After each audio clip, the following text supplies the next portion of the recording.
Hello, everyone. How are you doing today? How stuffer case? There we go. I'm doing the same stupid shit. So hey, for those not in the know, we're going to be playing stuffer case tonight.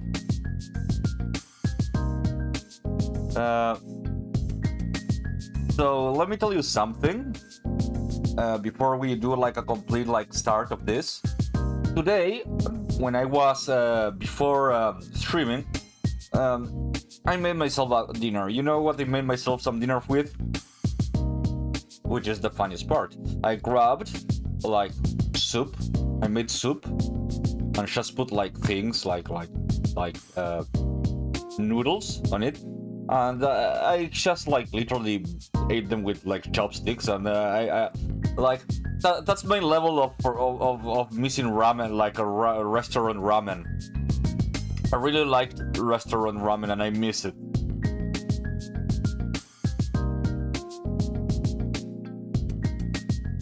You know, I really need it. Anyways, I guess that's basically all I got to say. Not a lot of... Oh shit, I forgot.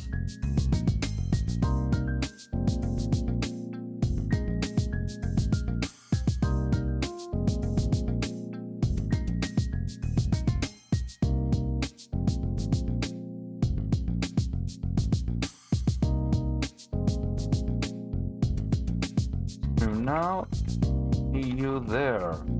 I forgot to post that I'm going to start the stream. That's a very weird.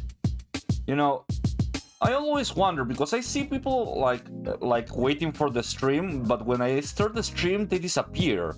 I wonder if it's something when it loads, like people are just leaving like the thing open, and then like it notices that there is no one watching like at the point. Oh, Bertie, how are you doing? And then, like, the moment that they start to look at it, they know that like YouTube notices. I do think something like that. Okay, let's be starting.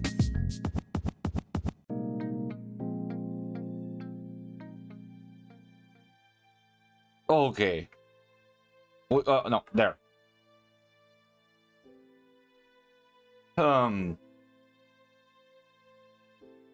I'm fine. Okay, before starting, I will do the thing I do. I will just open. Wait, actually, let me check if there's a bit of whiskey on my in my non-empty bottle. Oh, there's still. I thought that it was empty. No. I didn't notice. Oh wait, I need to drink this. Yeah. Anyways, as I was saying, I made myself some ramen to it. Wait, what do I call ramen? It's just noodle soup. I'm just calling it ramen to sound like... I'm not... Like, imagine like not being even Asian and just making noodle soup and calling it ramen. You want to sound special. That's why when I'm doing it, I call it like... I call it, what was it? Shouldn't put it here.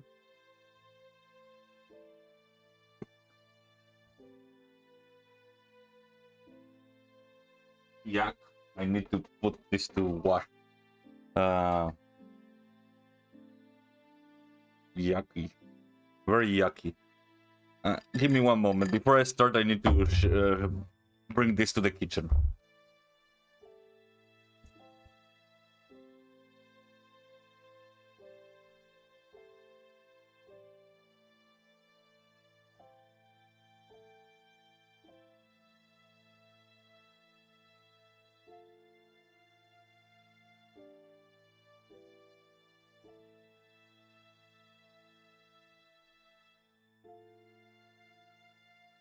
Okay, now as I was saying, I made myself some like noodle soup. I call it to put it simply, when you call something criollo, it means it's either from the Uruguayans or from the Argentinians, you know?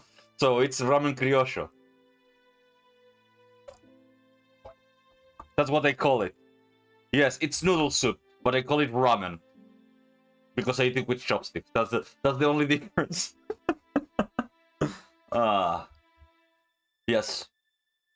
I kinda miss California.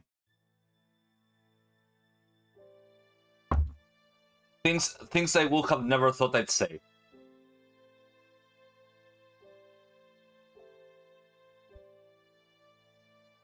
One second. Okay, let's start. Hit for mistletoe. Name, Mithril Roger. Skill, Severance Protection. Threat level, Oppenheimer. Huh. I'm guessing that the threat level Oppenheimer is a nuclear bomb. The girl's skill separates her body from any damage that may be done to it. No bullet can break her skin. Toxin moves straight through her, not affecting her in the slightest. Her skill is activated subconsciously, remaining awake even when she sleeps. To put it in words, her skill makes her invincible. So let's get right down to business. How did Miss Mithril die? And also, how did it happen inside the cell she was locked in? Oh!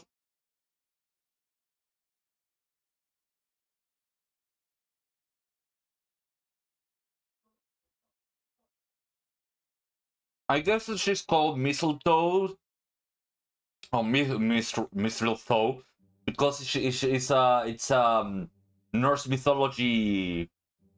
Norse mythology reference, you know? I don't know if you have ever heard. I'm sure everyone and their mother have heard of Baldur, of the story of Baldur and Loki.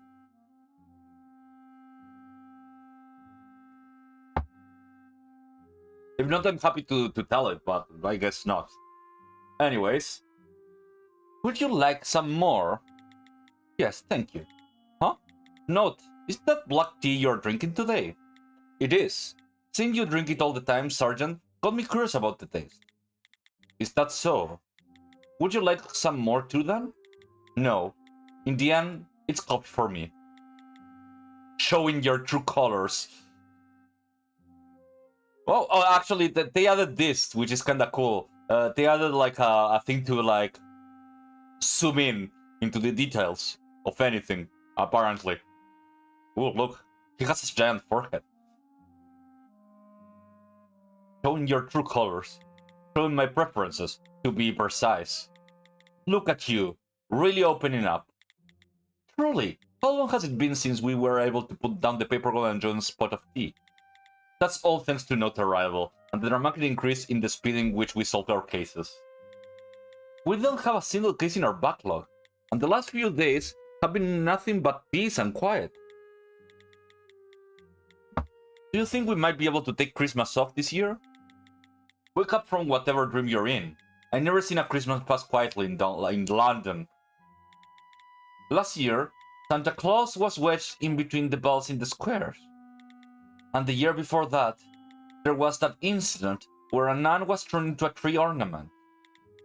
And 3 years ago, the bloke dressed as Rudolph stabbed a person to death with a candy cane, yeah? Can I really keep living here? He gave them the London tap. But we finished the investigation up quickly, and the four of us were able to celebrate. We went straight to Johnny's secret spot. Huh? Who's Johnny? Ah. Oof. What's going on? Why the sudden mood shift? John Medan. 2 years back, he was a detective here at the Man Affairs Division. I see. Seems like he worked here before me. He all seemed reluctant to give me any details, though. Did something happen to him? You're all here! Who's this now? The chief? Sarge. Please, tell us what business you have here and be on your way. No time to force jokes, you have been summoned. The Underground called, and they asked for the Man Affairs Division by name. Underground? This building has a basement? We should be running. Detective Tina? Everyone make for the front door if you want to leave. Oh, calm down. Pull yourself together. There's no use running for the door. We should break through the window to make our escape instead. I don't want to die. It's really curtains for us. Even Detective Brian's worked up by this. What sort of place is this underworld they're talking about? The Bureau's ground floor manages and controls the phenomena that happens out here in the world, and we try to reduce any shockwaves they may cause. However, the work of the ground floor is nothing but show we put for the normal folk out there. The real Bureau business happens on the basement floors. And what real business might that be? What? I guess human experience and the like. And the like? Only the people in the underground know exactly what goes down there, and no one who goes down there returns to the ground floors. I mean, that last part is just a rumor, but such a long-lasting rumor must have its roots in truth. So what does that mean for us now? We savor this cup of tea, because it may be our last. Just as I thought, I should have had coffee.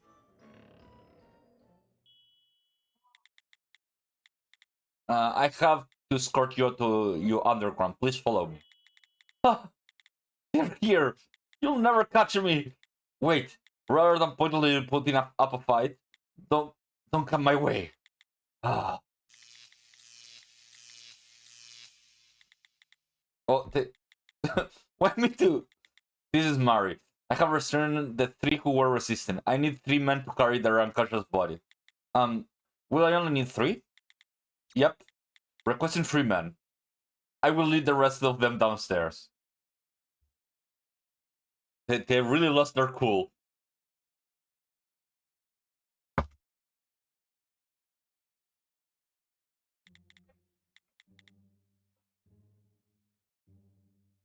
Who are you? No need to get too friendly. I'm just call me M. You said Mari before, no? Call me M. Well then, Miss M, where are you taking us to the underground? The underground is where we house the facility that manages our Oppenheimers. I'm a guard down there. Today there was an incident in the facility. Your division will be investigating it. Oppenheimers? Note, you have memorized the threat level set for phenomena, right? Yeah, an armed Bowie called an A-stain.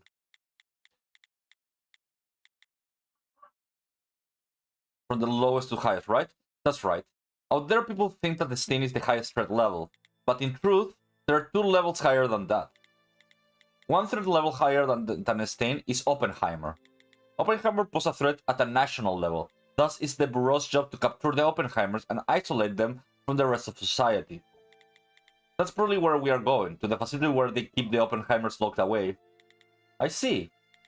Then, what's the next level up? The next level? You just said there are 2 levels higher than a stain. Didn't you? What's after Oppenheimer? I said nothing of that sort. Huh? You did too. Did not. What are they trying to pull? So you two should be getting ready for the next part. From here on out, I'm going to have to blindfold both of you. Okay. Note, the threat levels were named after the people who dreamed up those weapons. Bowie, Cole, Oppenheimer. That last threat level was named after the man who created the nuclear bomb. You know what that means, right? I just want to tell you one thing. Don't think common sense can make heads or tails of anything you're about to see. Huh. If Oppenheimer is the highest level, what weapon is a higher threat than... Fuck!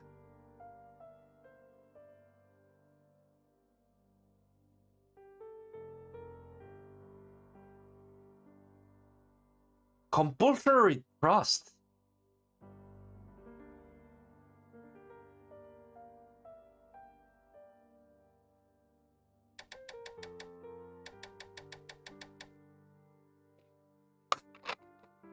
I'm guessing I have to find what's the mistletoe here. What's the only thing that can kill someone that is invincible to everything? I guess, if I had to guess, it's something like air deprivation or something like that.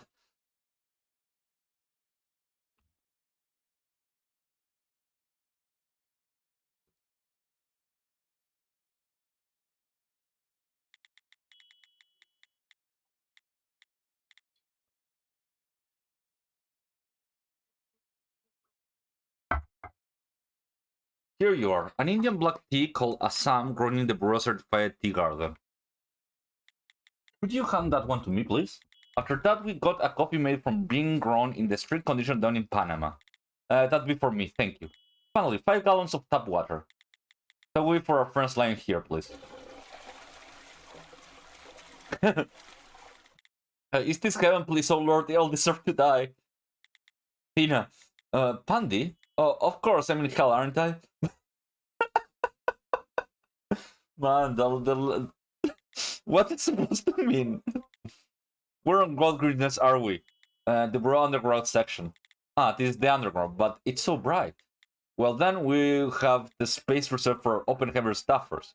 In order to keep their stress levels to a minimum, we tried to construct it to be similar to the ground floor as we could manage. Oppenheimers? There were Oppenheimers under our feet this whole time? I guess the chief knows little about what's going on down here. It's as the chief said.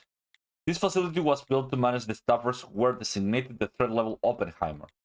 They summoned us down here to investigate a murder that occurred in the facility. A murder inside the bureau? That's right, let me fill you in on what Note and I have learned.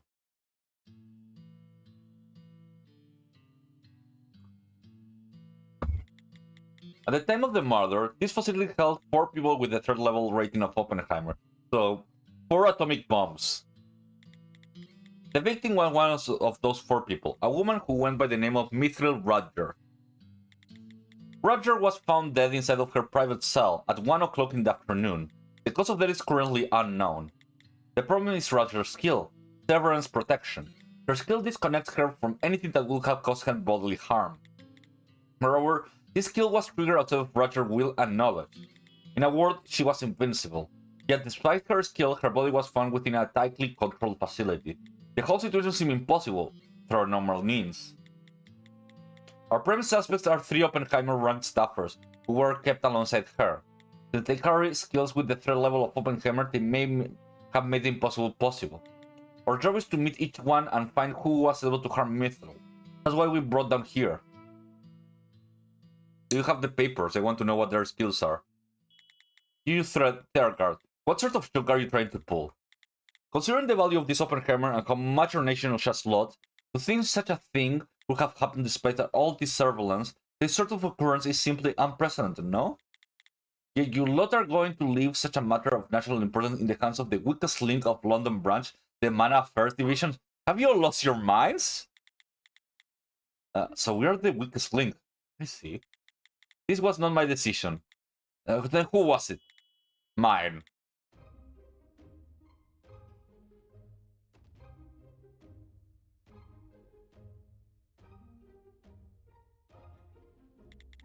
Hey there, Brian. Is that perhaps... Indeed, your assumption is correct. Who are you exactly? What are you saying? This is Herman Mond. He's the cabinet secretary. He's famous here at the bureau. Don't ever cut me off again. My apologies, sir. He didn't cut off anyone, though, did he? He said what I was going to say, so he did indeed cut me off. What was that for? To make a direct show of the fact that I'm in a position to use violence whenever I please, and without reason. Actions are more effective than words. One thing for certain, you can immediately tell that he is a high-ranking official. Cabinet Secretary, sir.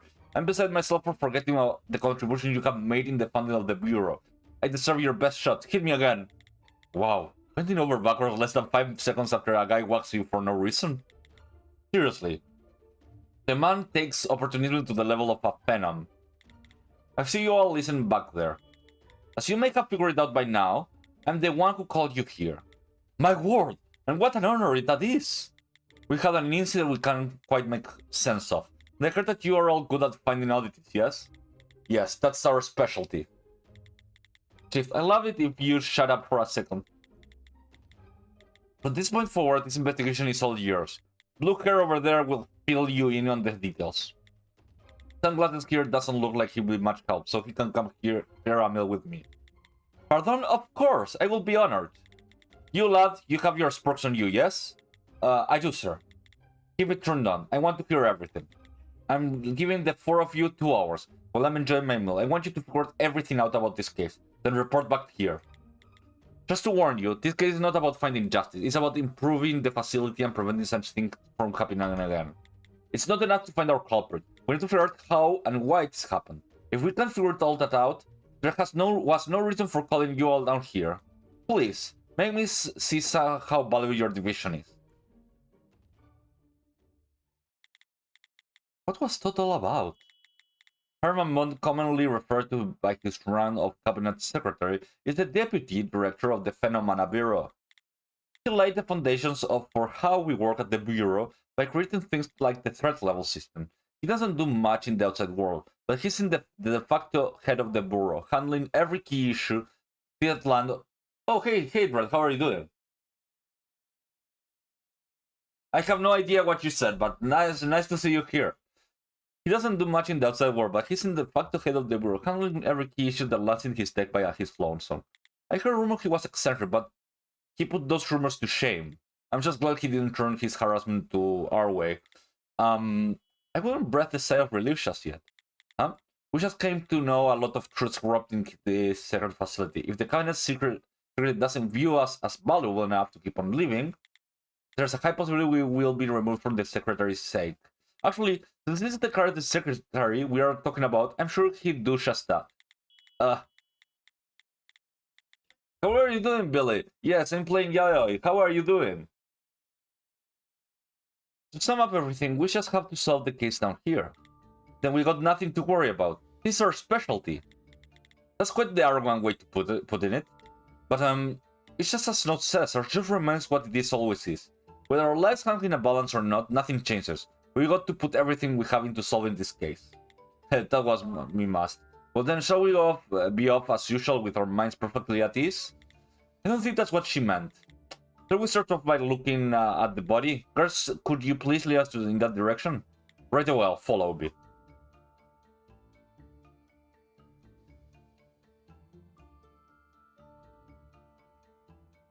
Yes, destroy him, Dread, destroy him. He's not... Oh. She almost is in the Family Guy's pose. Okay. Okay, good night, Billy. Thank you for coming. This is the scene of the crime. A prison cell made of glass. This feels like a giant aquarium tank. Also, there's 2 rooms attached to each other. Are these victims' living quarters? Yes, all of our Oppenheimer's living quarters are just like this. And the room of the right, that's a lounge where our Oppenheimer can go to let off a little steam. And not just the victim, all the Oppenheimers use that room. Why is it attached to the victim's room, though? Let's fetch that later. I see the body is still there. No plans for an autopsy? We can't. Excuse me? That's as much I can tell you about that. The cabinet secretary ordered me to only answer questions about this facility. Well then, we'll have to figure out the rest of our course of our investigation. Kamikaze, you ready, Note? Yep. Well, let's investigate any part of the room you deem suspicious. Okay. The memory survey.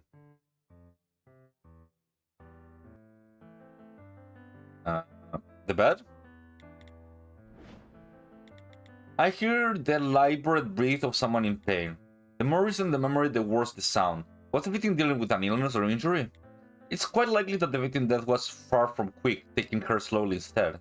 I hope we can find what caused it. Surprisingly, it seems as though she's been provided with her need. Actually, she's better stuff than we are in our office. Most of these are top-shelf products, yet there's very little trace on everything. Was everything a stickler for cleanliness? That's rather odd. I'm getting almost nothing from these their memories either. There's a note in one of these drawers. From the marks on the paper, it looks like she was counting on something. It seems like something you often find written on the walls of a solitary confinement cell.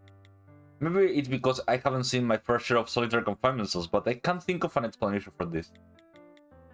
Again, quite odd. I can read memories over the span of an entire month, but I can't read any signs of this drawer being open.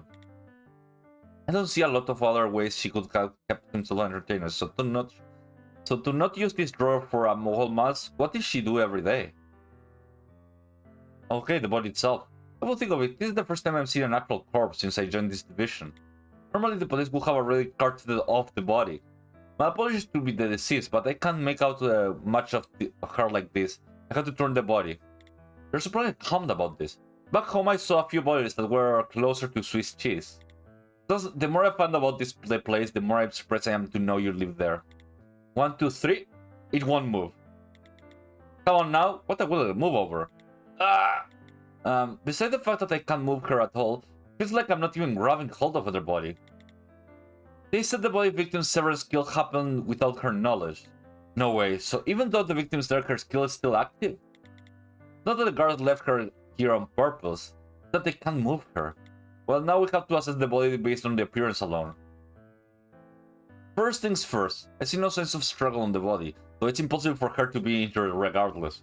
I can't get a good look at the victim's face, but she looks like she's nothing but skin and bones. Okay, let's record what we know so far. What? Are you not going to read the memories of the body? Sorry, I can't touch people. Ah, sorry, right. No need to apologize, it's due to my shortcomings. Just the circumstances I find myself in have my hands shaking like leaves. Even in such a dire situation, the sergeant can't touch the body. It doesn't seem like a simple matter of reluctance. Did something happen to her? So she's like a germaphobe. Huh? Okay, I think we have investigated everything we can. So, leaving the body like that is because you have no means of moving it, right? Isn't it okay for you to at least answer me that? Like, alright, once you are investigating is complete, we're going to pull up the whole floor and ship her off. As suspected, the underworld works on different scales. Imagine a staffer that requires so much effort just to move her body. They said that according to her profile, poison doesn't affect her either. So how on earth was she killed? You say you could ask whatever about the facility, but do you think I could get the victim's profile? Sure, here you go. Thank you. Severance... There's not a lot.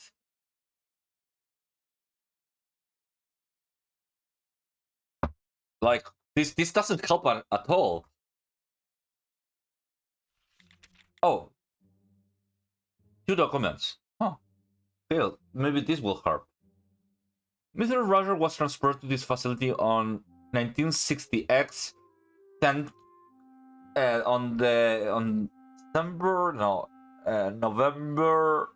October, there you go, October 15. Roger's skill disconnects the body from something being deemed threatening, whether that could be physical or chemical. Most threats are immediately severed automatically, regardless of Roger willing the matter, but there is some exception depending on Roger's mindset.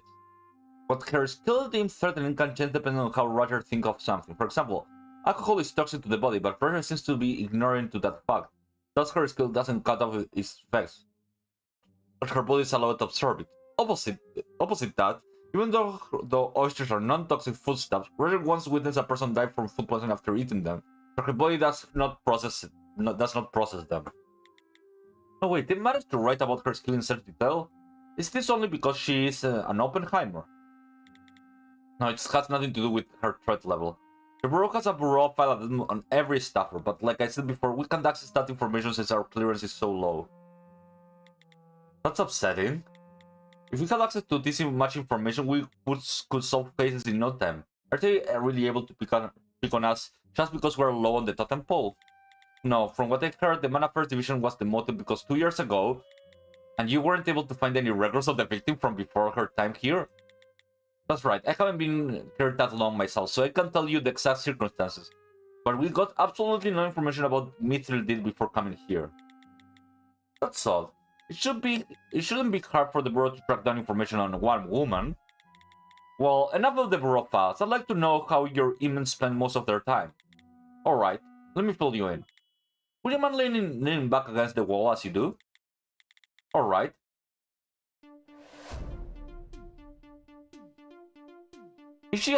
I wonder if she's a staffer too. A lot of our inmates live in glass cells, as you can see. As a rule, contact between inmates is strictly forbidden. We serve the inmates whatever food they request, but they aren't allowed to refuse meals. Besides a few prohibited items, we supply our inmates with anything they request. In addition, inmates are allowed to spend some free time in the lounge every 10 days to relieve them of any built-up stress. For the safety of everyone, inmates are not allowed to the free use of their skill. However, we do allow inmates to use their skill once every 15 days. With everyone abiding by these rules, we should have seen zero health problems, but for some reason this inmate recently started losing a lot of weight. But they're allowed to use their skill once every 15 days. That's right, we have a mana detecting staff set up here and there. When an open-hammer uses his or her skill, a large amount of mana is released, triggering an alarm. That goes for all but the ones with their skills always active. We have a record of who used their skill at what times right here.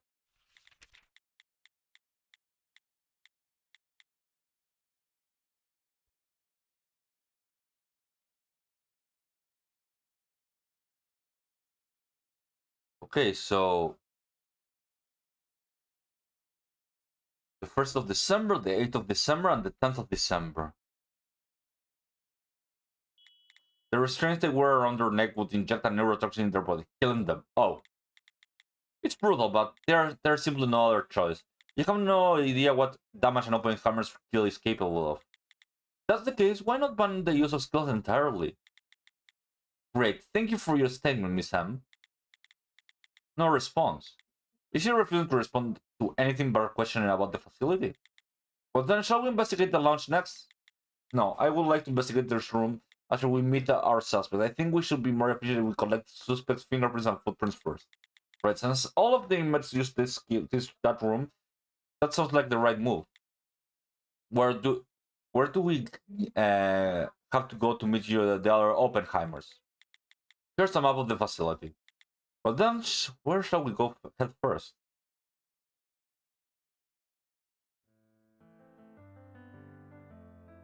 Okay, so Duke, Error, or Barry Finn? Let's go with Duke first.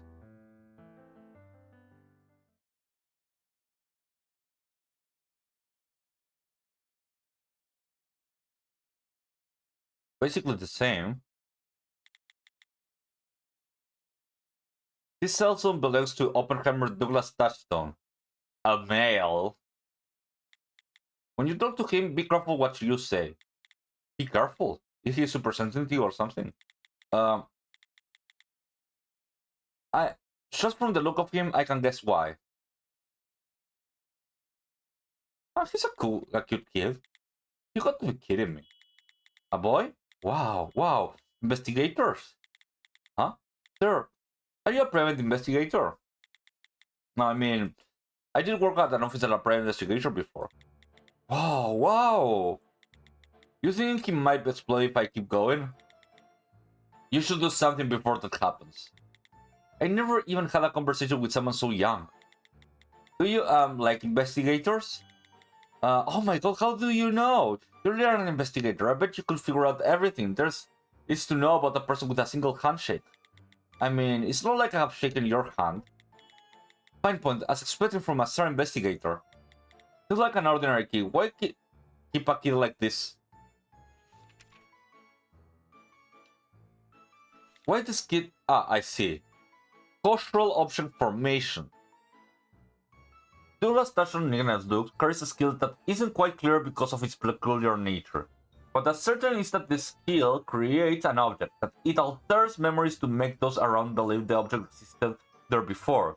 The first object Duke created was a birthday cake. Duke's parents firmly believed it was they who bought the cake, and Duke, the user of the skill, believed the same. However, there's these memories altered by the skill, and the bakery the parents thought they went to was actually closed that day due to Baker's personal affair. For further observation, it will be necessary to clarify the limitation of objects he can create and the extent of manipulation happening to the memories.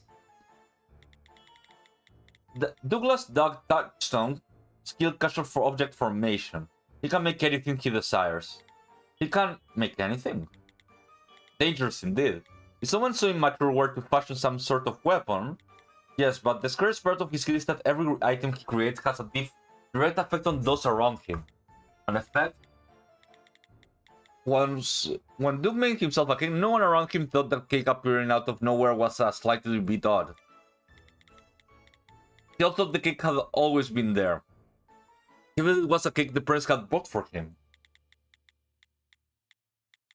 It's only after the kickery was off that they figured out that the dog created it, using his skill. Since his skill reworks memory in that way, W can create mouth seamlessly with the world.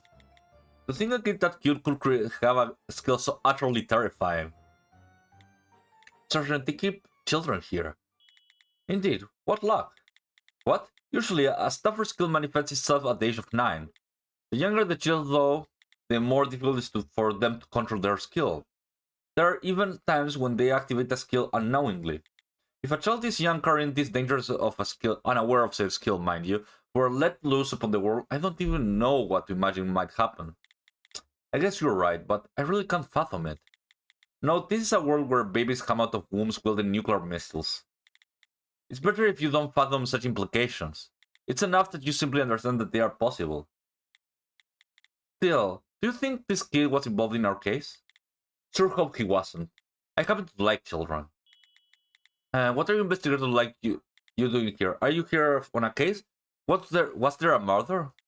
Yes, certainly it seems that way. Whoa, tell me if there's anything I can do to help. I read all those books over there, so I'm really smart. Miss Mary said so herself. Would you like to help us now? If you could recount the events of the past few days, that would be a really good start. Oh, sure, yeah. Well then, could you touch this wall and tell the nice lady everything?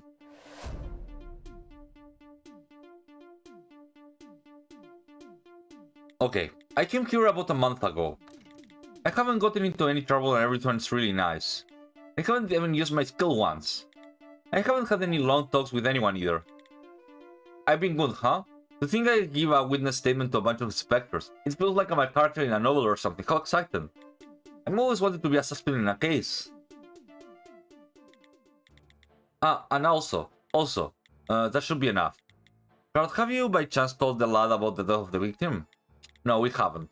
He's at an age where he's not great at controlling his emotions, so we figured it'd be better if he didn't know. Okay. Nothing easy with Kid. His statement is a mess. I think it's enough though. Even if we can get a sense of things, we have no guarantee if any of that was true. Kids especially are known for telling fibs. I'd sooner trust a politician than a child I just met. Sergeant, didn't you just say you like kids? I like them better than I do adults. Their lies are easier to see through. He may not be wrong. In that statement Duke Michelle made, I can see at least 2 lies.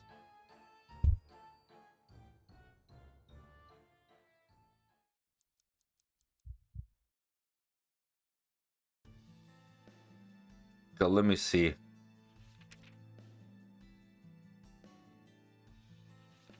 Okay, let me see the statement.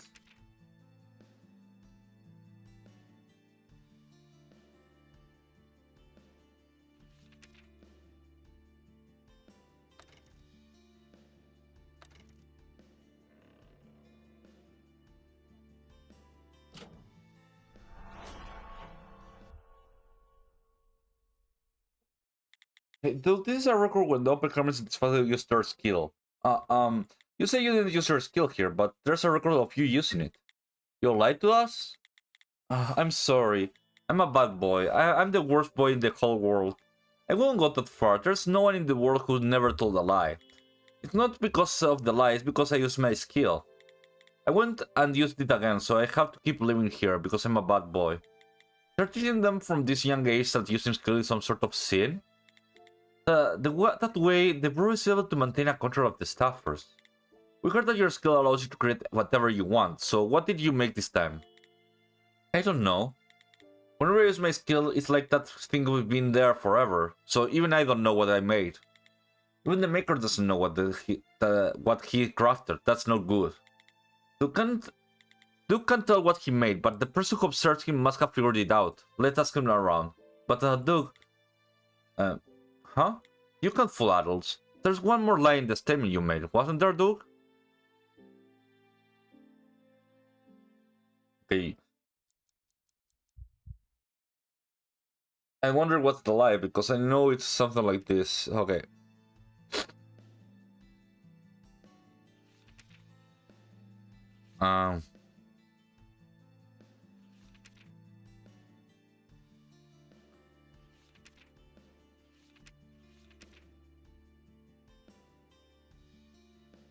I guess it's just this.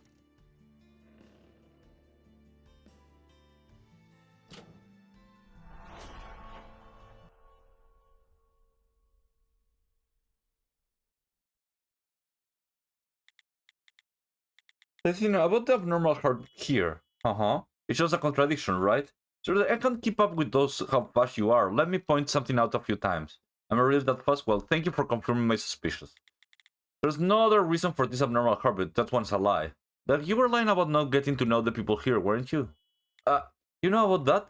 Yes, because we're investigators.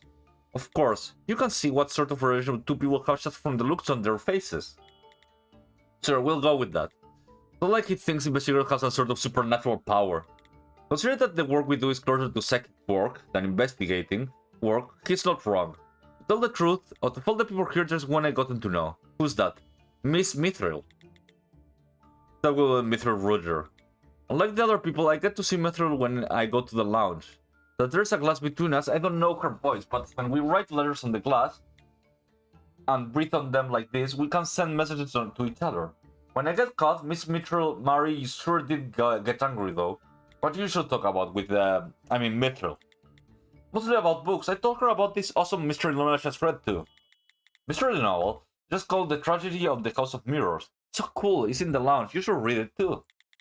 Right, I'll check it out if I have a spare minute. I do enjoy a good mystery novel.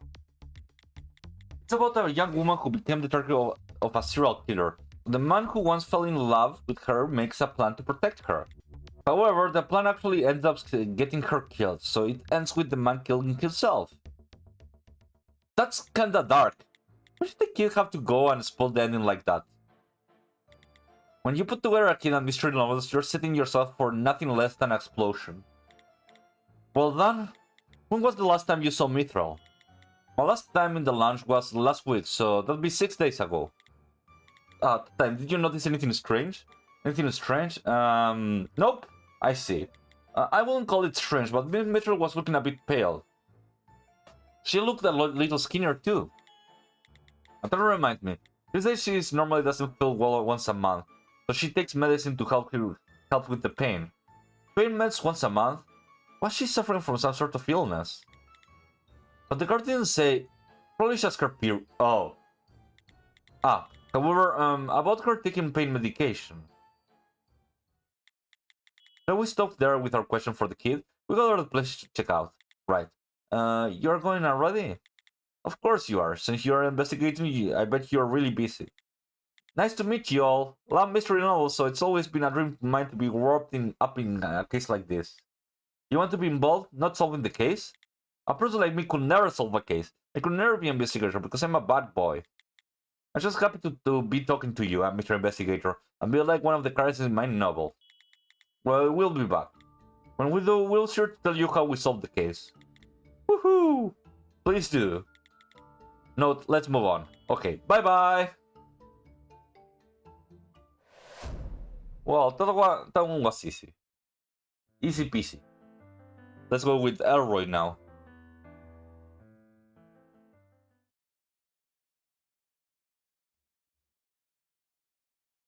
These people got burned with a nuclear missile in their ass. Oh, he has alcohol. This cell belongs to the Mel Oppenheimer Morlo Elroy. There's something that struck me as a free spirit about that guy. His looks makes me think I'd see him hanging around a summer resort. His look makes me think he's still your girl away. That's quite a rude first impression to have. You think you'll say that after he still spanned away from you, note? What are you even talking about? Shall we introduce ourselves? Hold up. I'd like to speak to him first. But of course, my dear sir. Don't call me sir out of nowhere. Hello. Yo, bro! Long time no see, muchacho. Are you talking to me? Of course I am. Well, hell. Then once more I'm your beck and call, haha. The way this man speaks gives me the weird old guy vibes. He sure is treating Note here with an air of affection. That's no good. He's not even capable of returning this sentiment? Note, do you know this man? No, this is the first time we have met. Makes sense, I wouldn't be easy to meet an Oppenheimer out on the streets, indeed. Are you sure you have the right person? Yeah, I'm sure. Detective, not your case, right? Perhaps it's that Errol here met a different detective case? What do you mean by that? Retrograde memory transmission. Errol sends his memory to the past. However, we have been unable to observe the moment in which he does this. The only thing outsiders are able to observe are the moments when he received these memories, and Mana is also released the moment he received these future memories.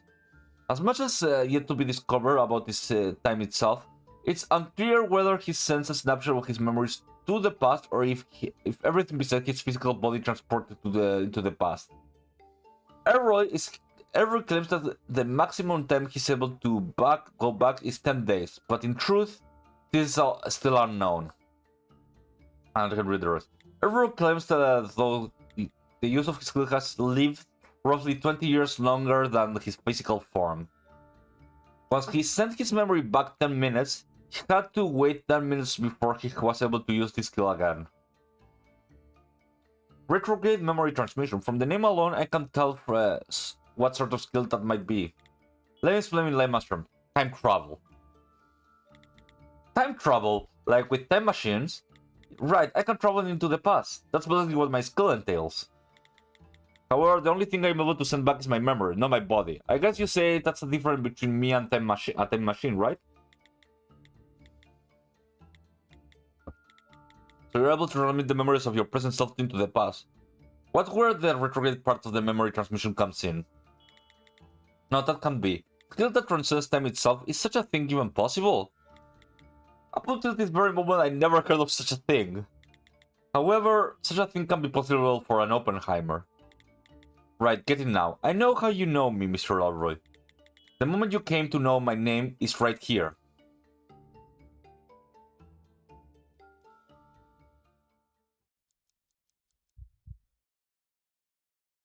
Let me see. It's easy. This is the 25. So yeah. Well, no, actually, if he can only transport...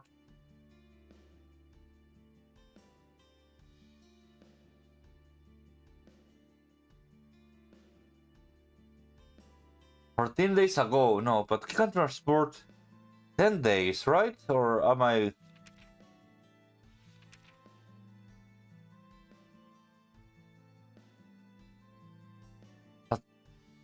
Could it be this?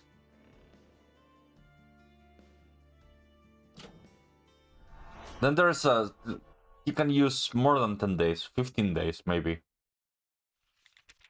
According to this record, you release a large amount of mana on the 10th of this month. Yeah, that's right.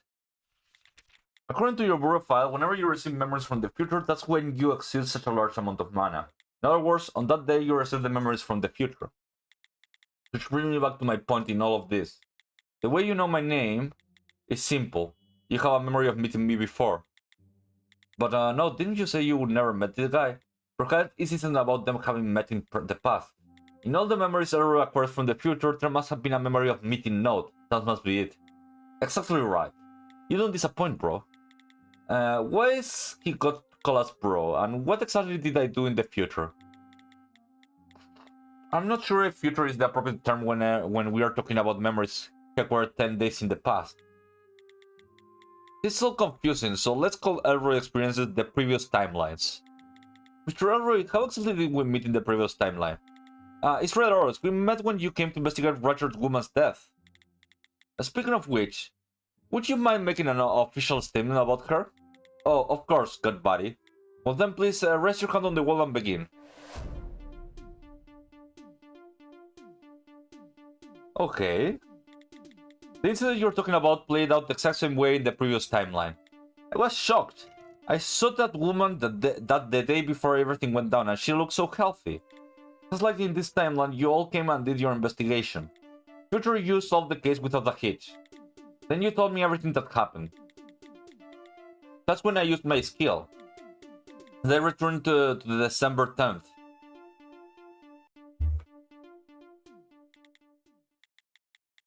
I think that's pretty much covers it.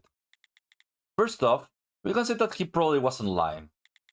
I caught the criminal in the future timeline. You did. I must say, your reasoning was quite impressive. How else could I call you all my bros? Well, do you know how the victim died? Of course. Then please tell us. I can't. What? Is that because he really knows nothing at all? The fact that he knows who the culprit is and says nothing is definitely suspicious behavior. Hold your horses. I got a reason why I can't tell you who did it. Reasons? The first reason is that any interference on my part might alter the future. It's not quite of might, plus we have to prove our findings in the cabinet to the cabinet secretary to show him our value, and we have no idea what might happen if we try to cheat. And the second reason is, bro, is because you need to fully grasp what's happening in this case. What on earth is that supposed to mean?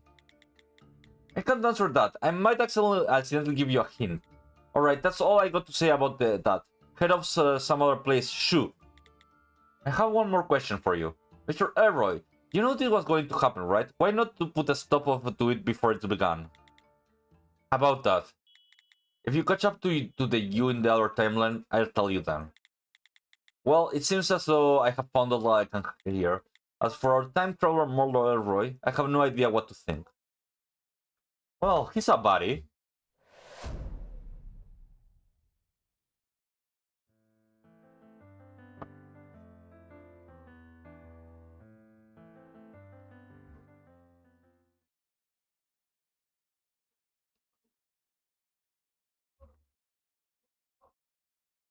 Hey, berry fins.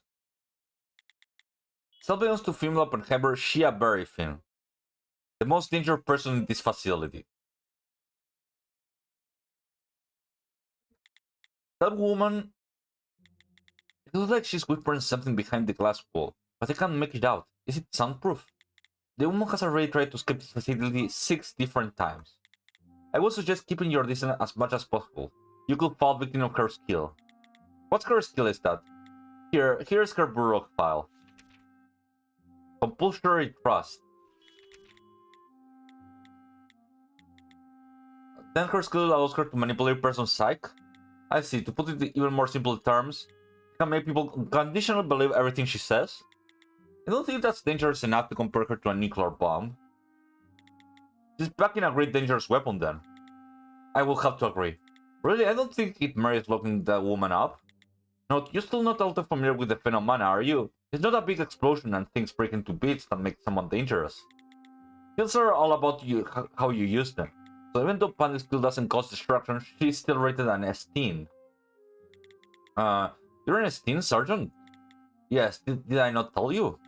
No, I guess I never asked. It's harder than I imagined, but you're not able to see clearly into the past, are you? It's not like you can get any visual information. Well, that may be true, but back when she was able to touch bodies... Hey, right, you never heard that. Never heard what? Back to business. And speaking of this Shia Berryfin skill, being able to manipulate a person's mind normally ranks a staffer at S-teen or higher, right? That's because they could manipulate other staffers into using their own skills. But according to her bureau file, Berryfin is able to control a number of people at once. Plus, it looks like she has nearly unlimited range. On top of that, if she were to able to record her kill onto some sort of recording device, she could manipulate the minds of hundreds of people at the same time. I see, I can understand the danger now.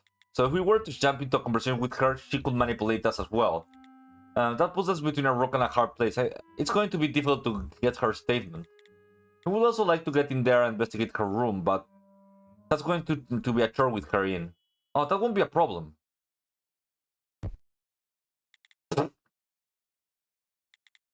Did you just kill her? Just a little something to put her to sleep from her neck restraint. We'll move her somewhere else, so you just tell me when you're finishing looking around. Since her skill can even work through a recorded version of her voice, I'd rather you use my skill here. Friend, I'm leaving this to you. Indeed, I'll do what I can.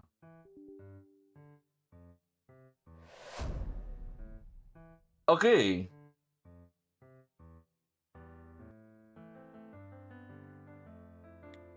What do you see? It's almost too obvious to mention, but I can only see Berfin's blueprint here. None of her movement looks suspicious either. Wasted effort. There's a smudging on the glass. Whatever it is, it's sort of a slick, maybe lotion? Why was it only smeared here? No, it wasn't smeared. The trace made it look like it was scrubbed off. So it was erased, scrubbed away like a stain. Tina's threw it almost right. I have been here a few days. You think it might be related to our case? Something like this in the victim's room too? That's how we pass her meals too. Compared to other detainees, making any sort of contact with Burfin is dangerous, so we even have to be careful at meal times. So this was it also Burfin boy doesn't make it out of their room? Could other items be passed through here too? I don't think that's the case. The only trace I can detect is that of a tray used to serve food.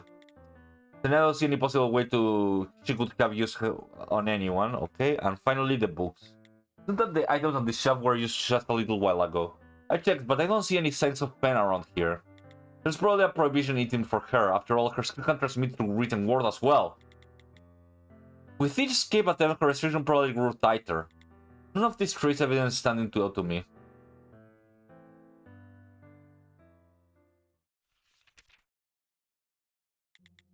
Hasn't stands out as particularly suspect. He doesn't have all that much stuff to begin with. I bet it limited the amount of personal effects you can bring in here. I think the lounge will have more for us to investigate. I have no idea of the sort of person Miss Burfin is, so I really couldn't tell you. I wish we could get a statement from her. That would be dangerous. The last time she used her skill was 16 days ago. She is allowed to use it now. Speaking of which, Miss Sam, when Miss Mary used her skill 16 days ago, what lies did she tell? We haven't figured that out yet. Pardon, is it that dangerous to have out there? No need to worry. All Serenus personnel working here at the time used her skill have since been replaced. They went that far, I guess that's how dangerous her skill is. Well then, shall we say we are finished to investigate the room? We should move to our next destination. I need to read her ability. Because, yes, it sounds great, but I need to know what it does exactly. Okay, Burfin. Here we go. Compulsory trust, unable to think. Burfin. This one. Tia Burfin, use her skill in a sentence she creates. Her catalyst, and anyone who comes in contact with this sentence will believe it without a doubt. Once she used her skill to say she was royalty, the people who heard her voice believed it were heartily that she was actual royalty.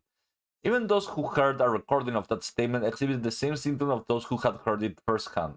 Moreover, when Burfin wrote the same sentence out as a text, those able to read and understand the sentence also wholeheartedly believed her to be royalty. In using her skill in this way, she brought countless free market capitalists and celebrities under her control. She is fucking dangerous, I see.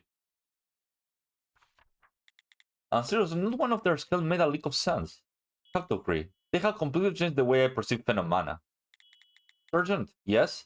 These Oppenheimers, they're not locked up here because they have committed a crime, huh? They're just forced to live out their life here because they were born Oppenheimers. I know it's for the safety of the world, but it's really okay.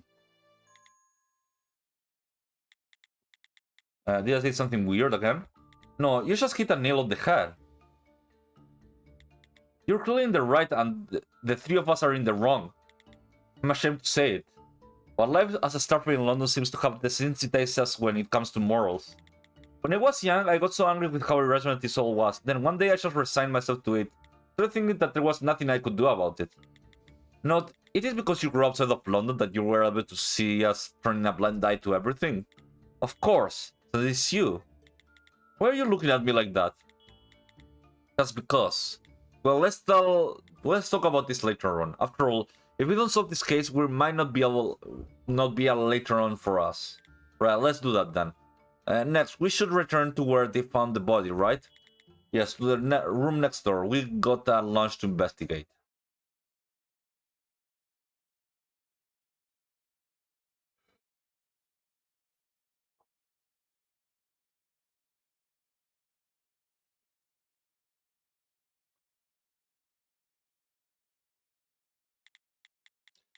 Even at a second glance, you can see that this place is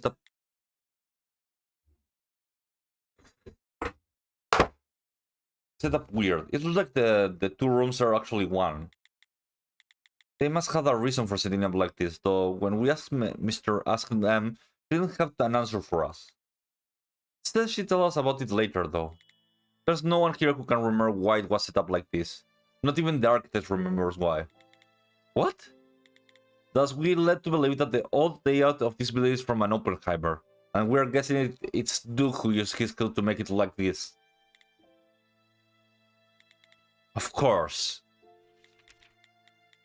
Duke's skill can with the matter and the memories associated with it, so it makes sense considering that even an architect doesn't remember making it like this. But what exactly is the part he created? In a facility created to isolate each inmate, it would be rather odd to attach a recreation space directly to an inmate cell. They will never have approved the construction of such a space right next to an inmate cell. No way. Then did you create this whole room? We can't be sure of anything, just our guess. And then, does that mean this lounge never existed in the first place? This room came to exist in an instant, but no one found that suspicious. Yet even though the hypothesis seems logical, no one can say for sure. This is the true power of an Oppenheimer. If this whole room is a single entity created by Duke's skill, how does that affect our case? And why did Duke wish to for a lounge like this in the first place? Someone mentioned that on the Oppenheimer were only allowed to bring personal items into their room after a thorough inspection from the guard, yes? You can tell how exactly the victim died, but if there was a murder weapon in this case, it's probably one of the items in the lounge. Let's examine every book on the shelf and every fingerprint. We got to be thorough. Alright.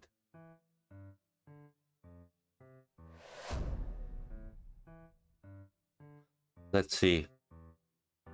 Hey, hello, how are you doing? I got footprints from all 4 Oppenheimers including our victim. However, there's a few days between each set. This is that no 2 people have ever set foot on the lounge at the same time. That's probably because contact between images is generally forbidden. The oldest footprints of those are Shia Berefin, left 1 month ago. That's well a while back. It seems that the other images are coming here about every 10 days or so. Maybe it's because she used her skill recently. They're putting more restrictions on her? Possibly, it makes sense. Anyway, Red, how are you doing?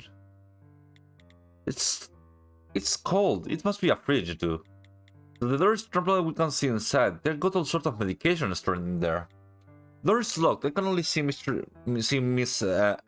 M's fingerprint on the locks. So it seems as though our inmates can't open it.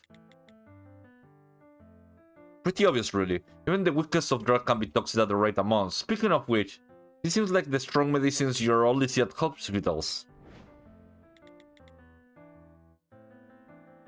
I'm handling it. It's very cold. BB must be really cold then. Well, it seems like it's open quite often, at least once each day. And speaking of drugs, we have a suspect saying that the victim took a pain medication. Doc says she took them once a month. Think that they keep poisoning there too? They said it didn't work on the victim, but this is a place frequented by our inmates, so I doubt they keep highly toxic substances here. Yet there's always a chance someone might think of overdosing as a form of suicide, which is why it's probably locked. Looks like the fridge is stocked up with food. Oh, look!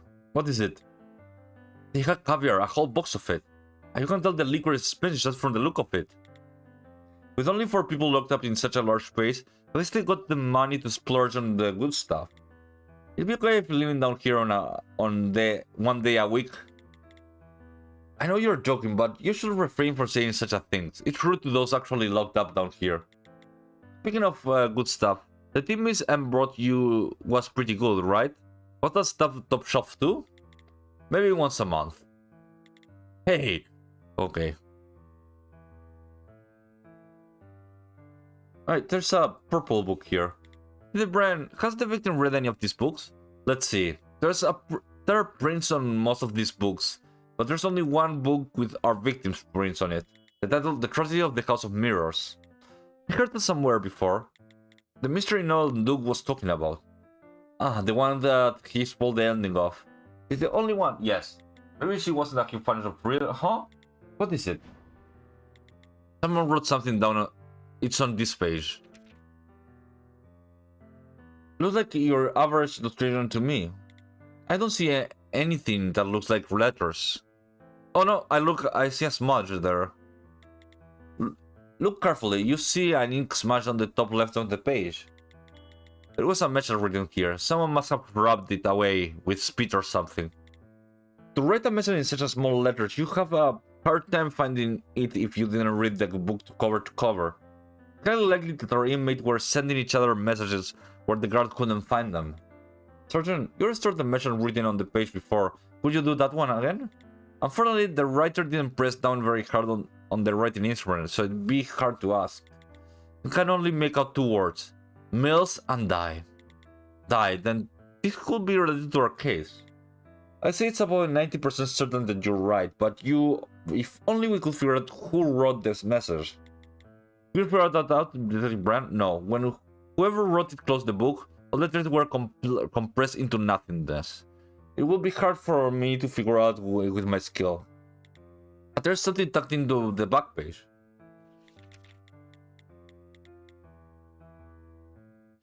Impressions. I see Luke's Paul ending here too. It says that all the humans who read the book must write their impressions about it. And it seems that only 3 of our humans read this novel. And the person who wrote the novel must be one of these 3.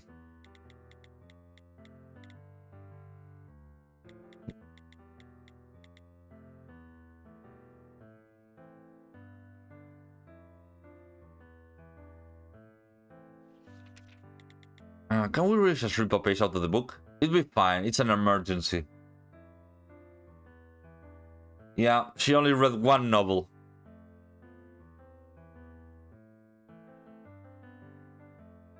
Oh, this is the glass. Couldn't tell from the outside, but this is a wall is glass. You can see into the victim's room from here. I see evidence of a message having been written here.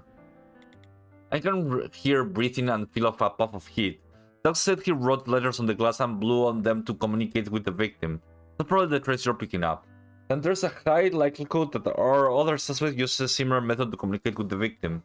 All the detainees are prohibited to talking to each other, but it looks like the victim was the exception to that rule. There's a high probability that each of our other suspects knew the victim well. Also, that could lead to the possibility of grudge forming for one of them.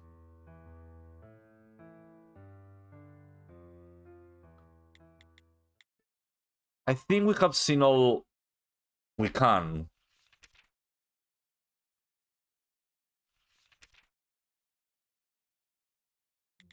But it's like Vandy said, isn't there something in here that was responsible for the victim's death? I don't see anything here that could have passed by the victim's skill and killed her.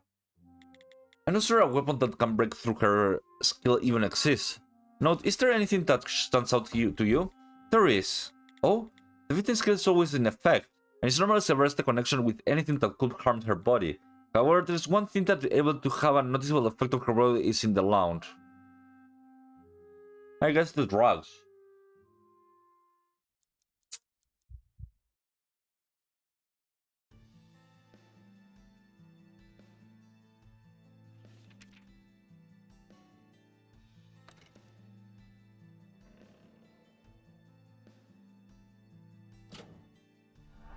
I'm a genius.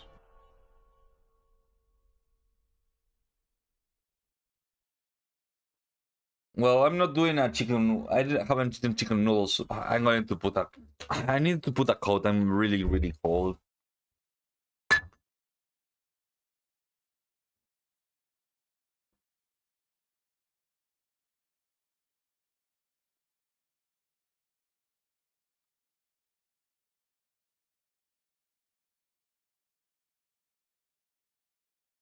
Okay, coat put on. The one thing that's able to kill the victim is the medicine in the fridge. The medicine in the fridge, specifically the pain medication, right? Yes, there's a high probability that the victim could have overdosed on pain medication. No, the victim could have suffered the effect of fall toxin. They said it stops poisons. But then how would pain medication work on her? According to her verified, the target of her severing skill changed with her mindset. Victims weren't created to bring harm to a person's body, thus it's possible that her skill doesn't sever those effects. Actually, extremely likely. According to Doug, after all, the victim says she took pain medication. I see. That means that the medication worked on our victim. There's no way she will continue taking medication and have no effect on her. Your logic is sound, note. Then maybe... We were talking about that before. For pain medications like this to be toxic, you have to be taking them at high doses over a long period of time. If it's just a mistake in dosage, it wouldn't be enough to kill her. So maybe someone was slowly feeding her high doses of pain medication over a long enough time. Then as we thought, murder, huh? With the target locked in a facility, carefully monitored and controlled, think someone could be sleeping her toxic children for long enough? There's a high possibility someone altered her food distribution process in some way. Her meals. It's hard to consider this a coincidence. But first of all, we need to find out how her food is distributed. Miss Sam, how are meals prepared here? Since there's a question about the facility, you can answer that, right? We give our meals 3 times a day. Breakfast at 7, lunch at 12, and dinner at 6. We normally prefer that our open her request, but on days they don't put in an order, we serve them a balanced meal. We have a person who is in charge of supplying the ingredients, but I can't... well, I see it's the coldest in... 45, yes, Fahrenheit. Right now it's in Uruguay.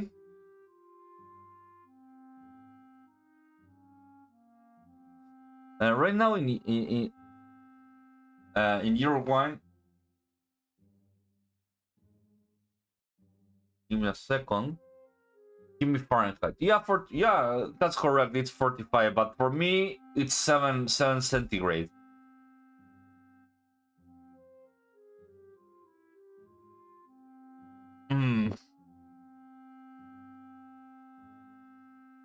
Yeah. We don't use like freedom units here.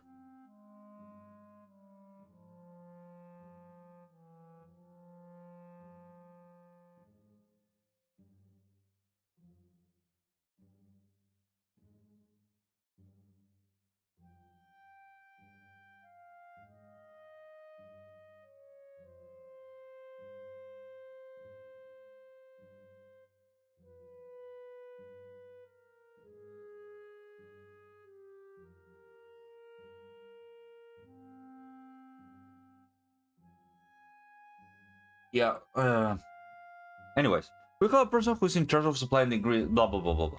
Then I dish out all the food into plastic crates and deliver it to the Oppenheimers. Then you cook it all yourself. That means there's no room for anyone to slip something into it. Is there perhaps anything of note about how you prepare or deliver the foods? There is. To prevent any sort of sound from escaping Barry Finn's room, I pass her food through that special door. We thought about that before. And so for the victim, I ground up 20 tablets of pain medication and sprinkled them on her meal. What?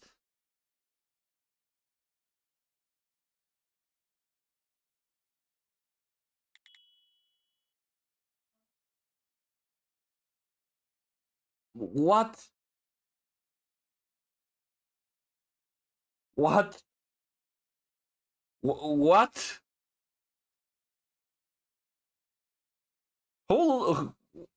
Holy shit!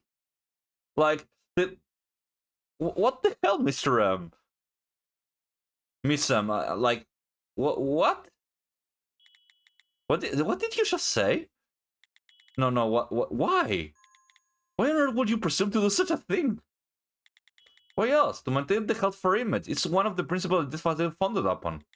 That's ridiculous. That sort of thing wouldn't make any inmate more healthy. No, it really does. It's one of our founding principles. Is anyone else finding this extremely odd that she's so serious about this? No, I'm pretty sure you're right to think that, Tina. The strange thing is that our guard M isn't able to think logically about this one issue in particular. Like something is derailing her thought process. No way, is there reason Mr. M's strange claims because of that?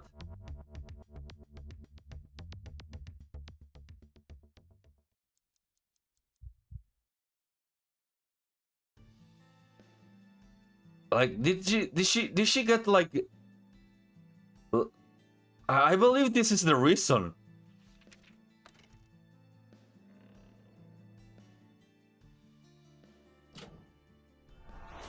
Yeah, no, she got like mind controlled. Compulsory trust. That's she has birthing skill, right? Indeed, there's no other explanation. M has already fallen victim of the woman's skill. For the sake of the victim, sprinkle pain medication onto her food is a founding principle here. If birthing implemented a false thought like that using her skill, that's when the victim began consuming large doses of pain medication with her meals, and continued right up to the moment she died. Miss M began to believe that such a thing was what the victim wanted. Then, if that's the case, our murderer is... that's con artist. It was rather some, but it seems we figured out who our culprit is. With Shia Barifin, she's the master behind the crime. Like... yeah, like, that was, like, super easy, I guess. Note, yeah, I know. We have figured out who did it, but it's not over yet. The cabinet secretary wants to specific way she carried out the crime. It's our shot to find out that way. Listen carefully, Miss M. You fallen victim of very thin skill. What? That's impossible. I mean, according to the data we have on her, it's quite obvious that I wouldn't know I had been affected by her skill. That's right, but there's no rule saying you have to sprinkle pain medication onto the victim's food. What are you talking about? That's one of the first rules we set up. No, it's not. That's just a rule Miss Verfin implanted in your mind, with her brainwashing skill. I have no idea what you're talking about. It's no use. It seems once the thought is implanted, the skill doesn't allow you to doubt it ever again. More terrifying than I could have imagined, and will never understand her role in this murder. It's going to be impossible to make her understand that her thought process was concocted by someone else. Yeah, no, just 9 more scoops of Tylenol Dialon. You will feel better when the visit goes down. 20 more! I would be first to show Miss Sam where she was hit with her skill instead.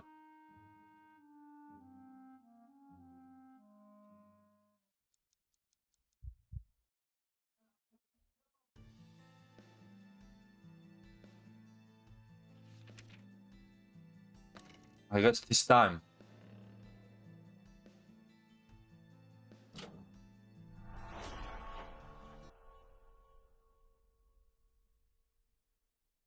But why would they allow it to... Miss M, please have a look at this document. That document I gave you. According to this, Miss Mary used her skill 16 days ago, and as you said, you never figured out what sort of falsehood she planted back then, right?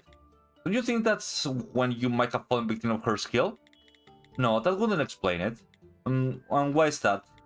I told you already, when she used her skill, we switched out every employee on this facility. That goes for guards as well. 16 days ago, when she used her skill, this facility had another guard watching over the inmates. I was assigned to this position after she used her skill, thus I don't see how I could have fallen victim to it. But user purpose can be translated through records too, right? Do you think there's a possibility she wrote a phrase with her skill and you happen to see it? But she isn't allowed to have pen or paper, plus we have scratched the whole facility top to bottom a few times. I think that she wrote something using her skill, that's out of the question. Miss Sam, can you think of anything that was out of the ordinary, even the tiniest detail? Birthing skill removed the possibility of doubt about her target's minds. If I really have to be exposed to her skill, I'd be unable to recall the moment that happened. Not any ideas? I wouldn't say I have zero ideas, but I'm not confident in any though. When it comes to info on birthing, we are missing too much. So shall we interrogate her? Tina, we can't. I'll go in and interrogate her by myself. Then I'll be the only be me who falls victim to her skill. If I detect any abnormal heartbeats, maybe I'll help you find something out. You know, that's not the issue here. Come on now. There's no guarantee Barifin is going to use her skill on me. Even if she were to, what's the problem? I never help when it comes to the logical aspect of figuring what happened. Still, if someone's going to interrogate her, it should be me. No, if someone's going in there, it should be the person able to detect abnormal heartbeats, right? She's right. Let's go in with Dina's idea. Okay, Sarge. It's really okay thing to do. Wow, this is fucking dangerous. Tina's going in with the person that can't listen to things.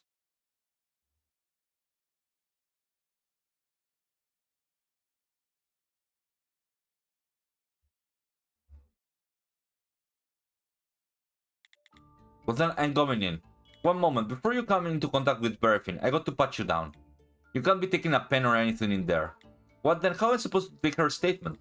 Sorry to inconvenience you, but you'll have to write it once you come out. I also can't let you take in any weapons or communication devices. If I must, Brent, hold on to my stuff. There, be careful in there. And look who's shaking in his boots. You make it sound like I'm walking to my death or something. Okay. The good I can't hear what they're saying, but it looks like their interrogation has begun. Thankfully, it looks like she's cooperated thus far. I didn't tell this to Thina on purpose, but there's a high probability that her plan will work. Huh? Morlo already said that Note solved the case in a previous timeline, and it's clear that Berfin is our culprit. If Berfin interrogation is fated to happen, then this interrogation will prove Berfin guilt. Thus, it's quite likely that Thina question will turn up something. A reasonable assertion? Are you mad at me? Just concerned. Miss Berfin, I saw the bracelet and looked up, noticeably taken aback by it. May I ask you one thing? Has there been an incident like this one before? What do you mean? Has anything happened like this where a staffer had to question Berfin? Any question or not about this? Has this happened before? Yes. I heard that something like this happened once before when Berfin tried to escape. Right, go in and get Finn out of there. Understood. What came over you all of a sudden? The plan has been scrapped. Note, I have grown far too complacent. Wait, there's a procedure for opening them.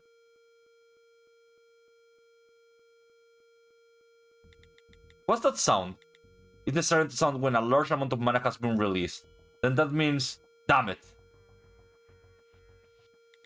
Huh? What was that? An air raid siren?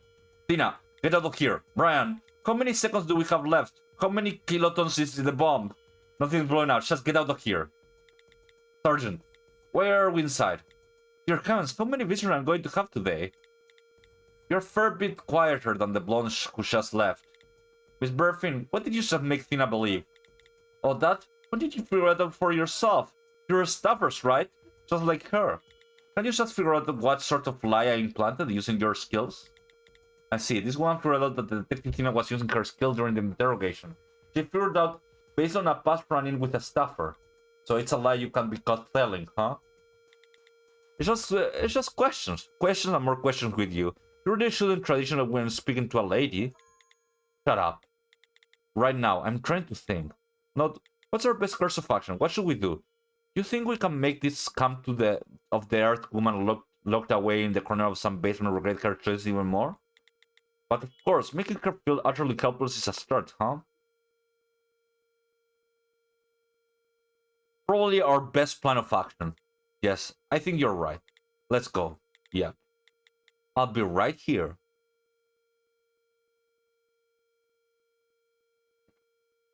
Am I my type?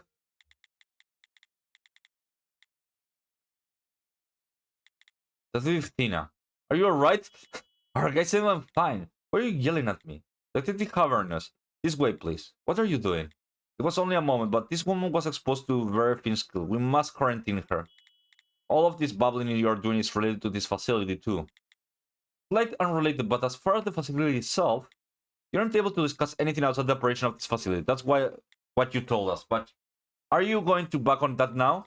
If you're going to be like that, I'll be right back. Who do you think I am? More. He looks up. I share the sentiment. Right. You look it. Right, her statement. I need to write it down before I forget. Can you? I can, so hurry up and give me back my stuff. Let's see here. She definitely said that, and she followed up with this. Done. The statement is complete.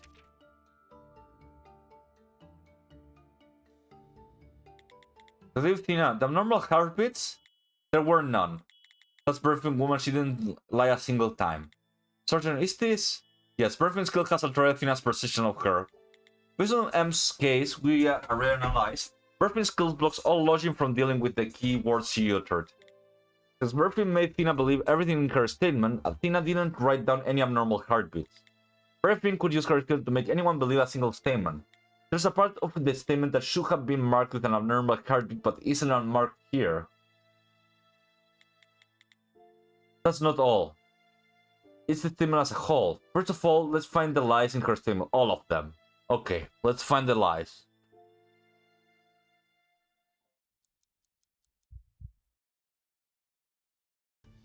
Man, this one is actually like... you actually feel the danger on this one. On everything. Let me see. Briefing statement, let's see. So, that's what happened. So you're suspecting me of this? But I didn't kill the poor thing. I never even laid eyes on this Roger woman. I did use my skills somewhat recently, but all the people here at the time had been replaced. As you know, there's no record of anything happening. Okay, it's a lie. Something here happened.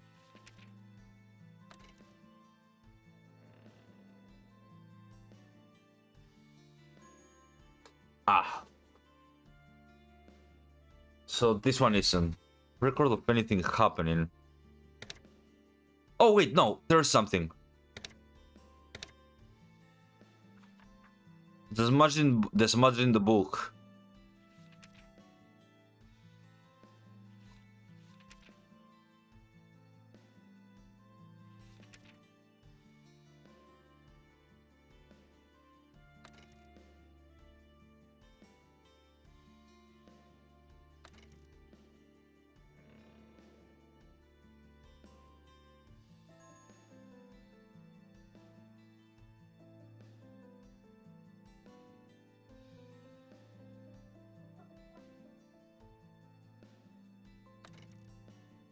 Hey, what is a light?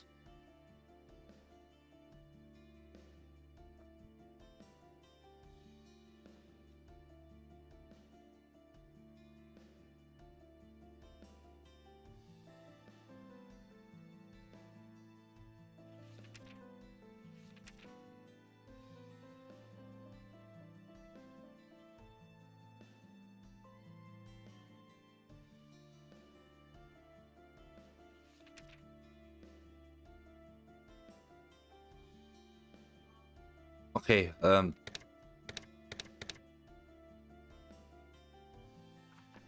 Birthing. Let's see. Birthing and destroys photos of her room. So I will go with the third.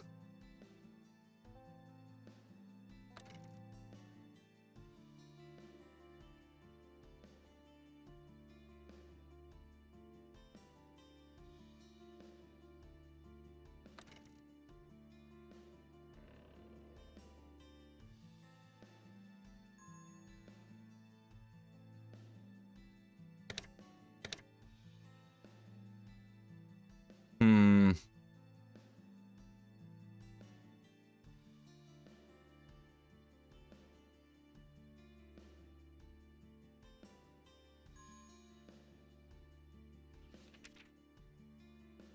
Okay, I was correct on that one, but I'm not sure which... like, on the first one I was correct. Let me think.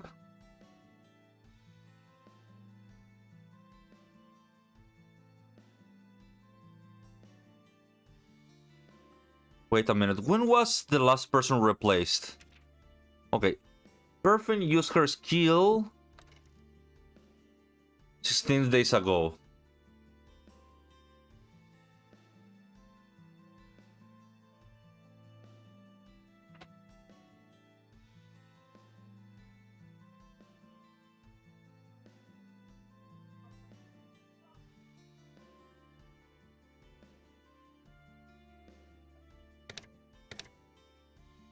She used it 16 days ago.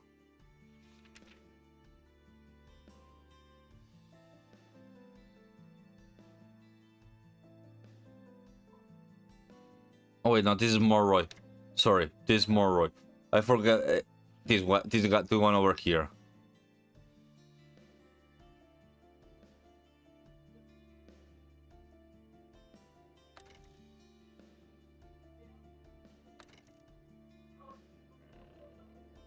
Something like this one.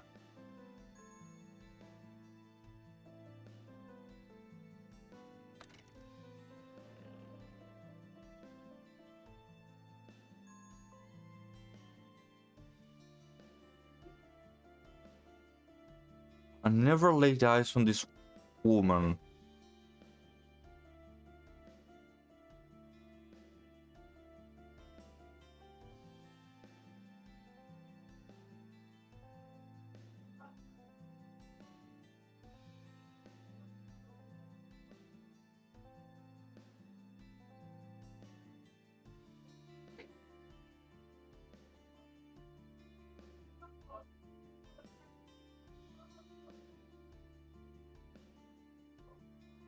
Wait, when did she... Do we have a... No, we don't have a time when she did this. I'm going to try doing a karaoke. That's my plan for tomorrow. Tomorrow, I sing something tomorrow or something. Did you just...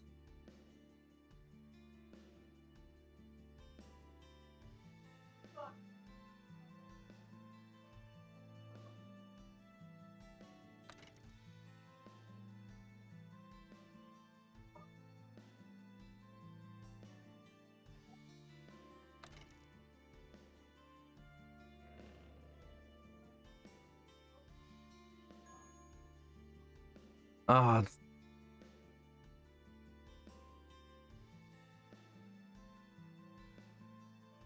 this one is hard because there's... They say that there's no heartbeat, but... wait, 1 second. Let me see what it says here. Whoever took the life of the victim was none other than Chia Berry. The woman used her skill on M to make her sprinkle a large amount of medication on top of the victim's meal. However, the way she was able to use her skill on the guard remains unanswered. The finding out Tina took a birthing statement, only to fall victims to the birthing skill as well. Tend to find out which part of the statement are just plain wrong.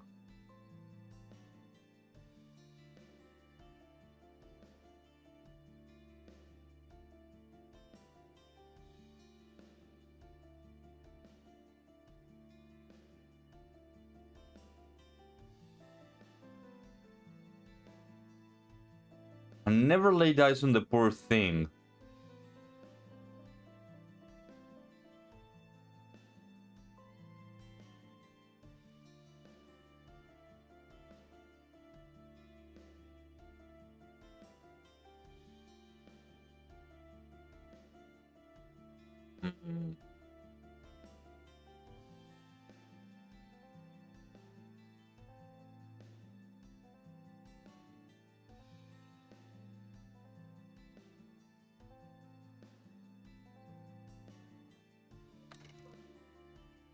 How many days ago did she use her skill? 16 days ago.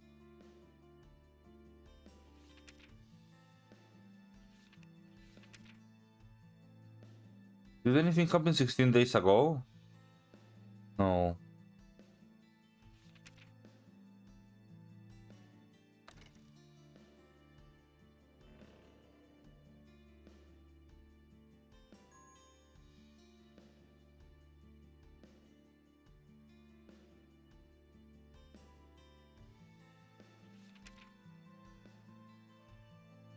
Yeah, my plan is that, what I told you before. I know it's something here.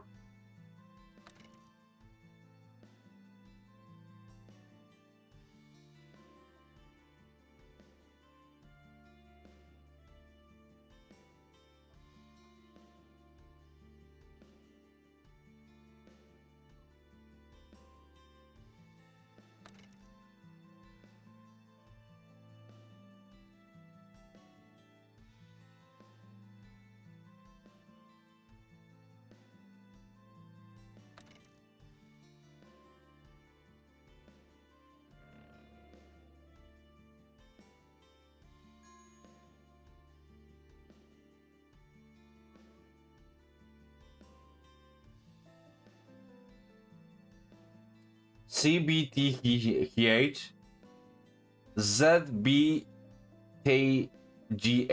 I don't know what that means. Ayo. Ayo. Didn't kill the poor thing. I never laid eyes to the Roger woman.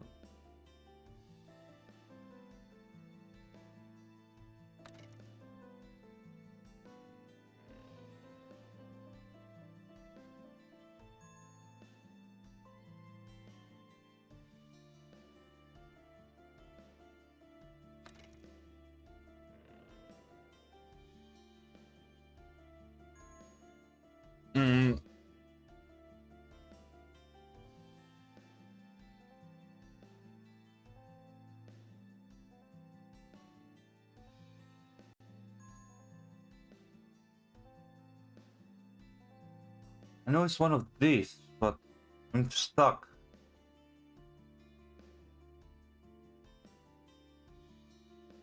Okay. I know this one is a lie, but why? But why?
Hmm.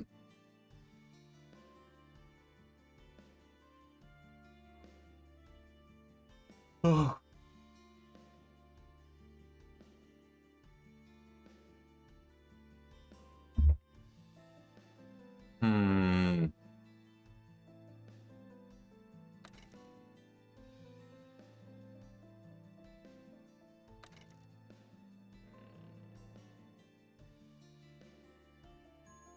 It's not this one.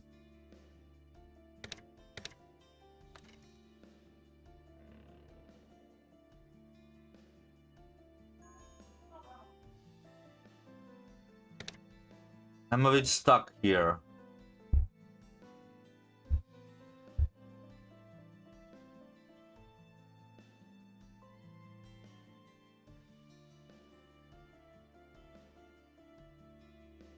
Yeah, they're roughly the same. E, I, O, U. E, I, O, U. That we call Seda. Yeah, she's claiming to never lie, but she's a bullshitter. We know that she didn't lie. But like, she did use her skill recently. Okay, let's go back to the thing. Let's go one by one. First, so that's what happened. Tina told her everything about what happened. Wait, actually, there's third too? No, okay.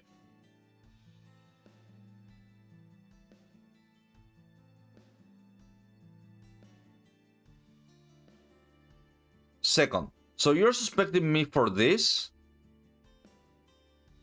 Yes, but I didn't kill the poor things. Okay, that's a lie, but we can't go forward with it. I have never laid dice on this Roger woman.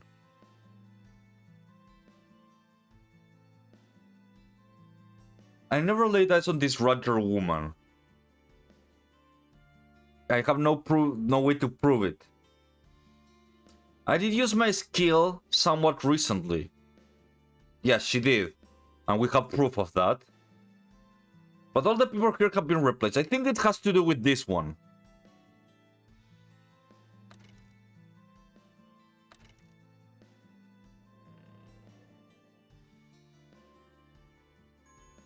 Ah.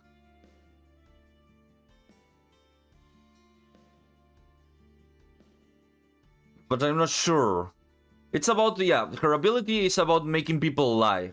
Believe lies. There's no record of anything happening.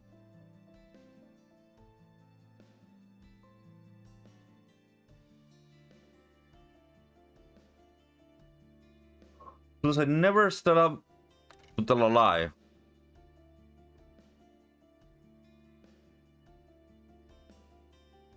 Let me understand her lies. No, this mithril, here. She a very thin. She has her skill on a sentence she creates. Her catalyst, and anyone who comes in contact with this sentence will believe it without a doubt. Yeah, okay. Once once when she used her ability to say she was royalty. Okay. Even those who heard the recording of that statement exhibit the same symptom of those who had heard it firsthand.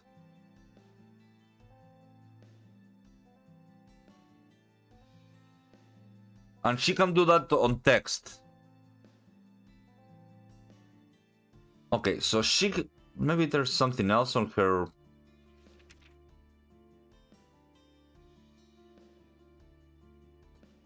Okay.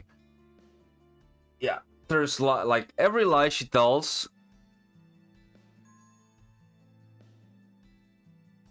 can be sent. Every lie she tells, but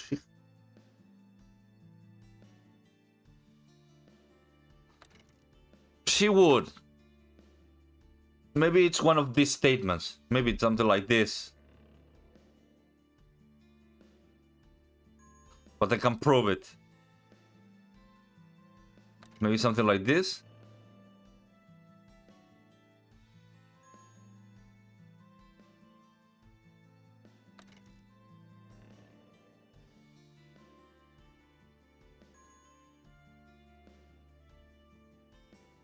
Yeah, no, nothing like that.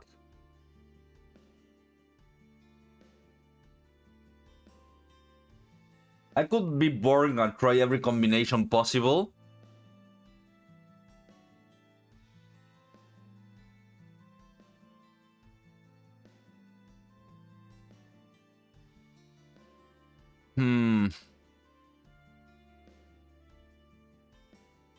Maybe let me check something on Emma's statement.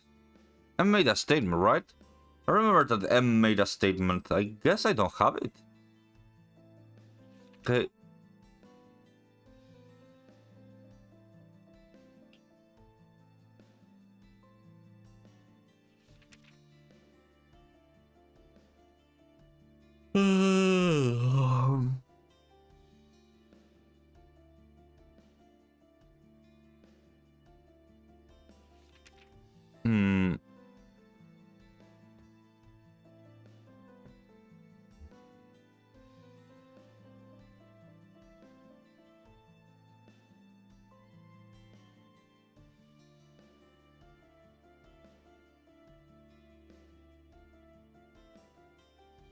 Wait.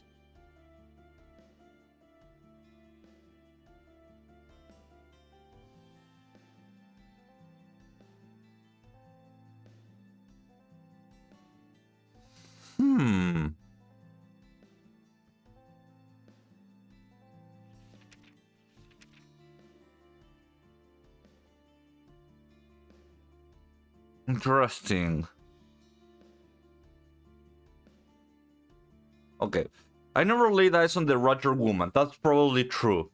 I did use my skills somewhat recently. That's probably true. But all the people here at the time had been replaced. I think that's where the lie is. Because I don't know if everyone was replaced. I don't have a way to prove it that nobody was replaced or someone was replaced or someone was left like there.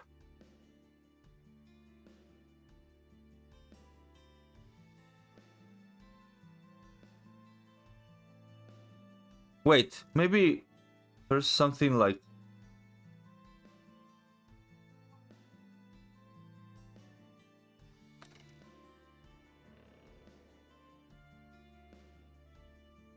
Yeah.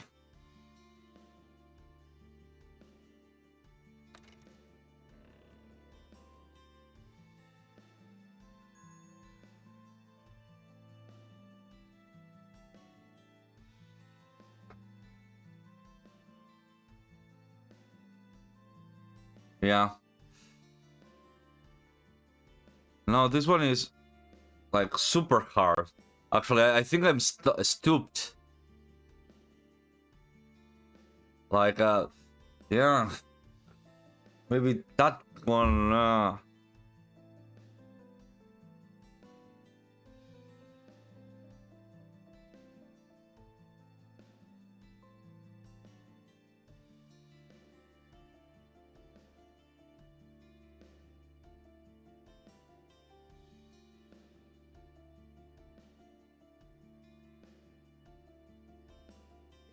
Yeah, no, it's a very dang. What the hell do I do here?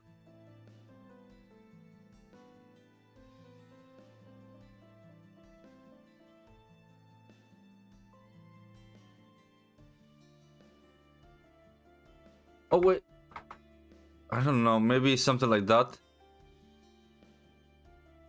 Something like this.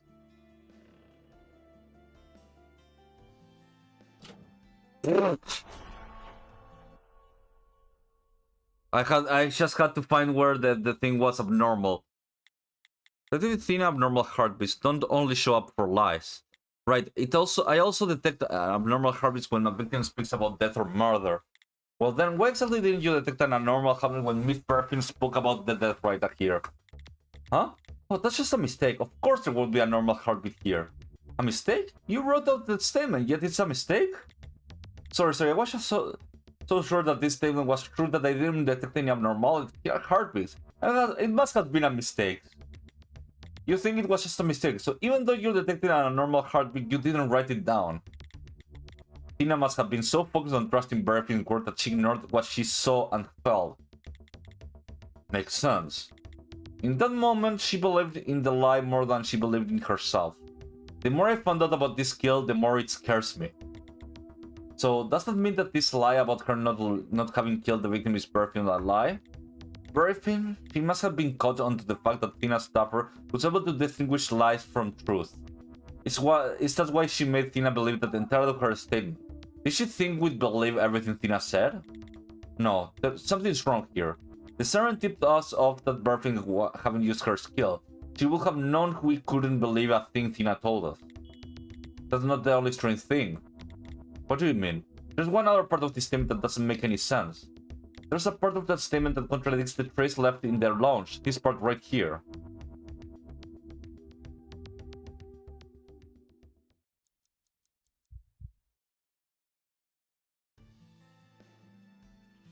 Okay, trace left in the lounge, and Berfin's statements. I think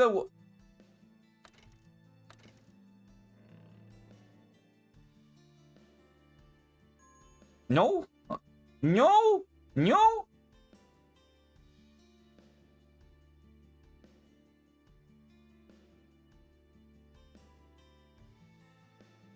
Okay,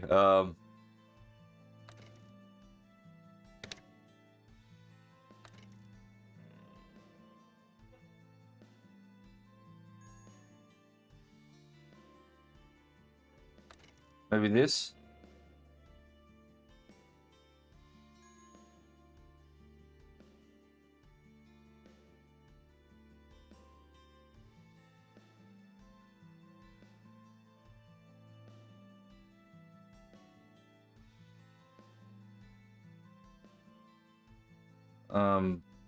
Or maybe I have to do this like this again.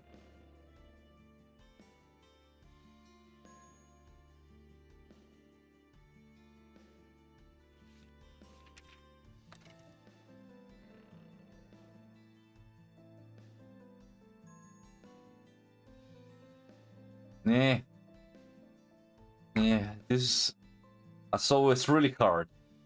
This last one.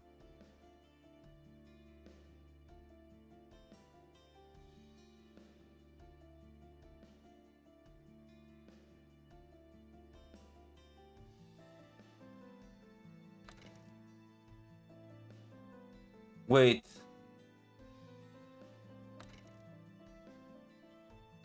Maybe this one?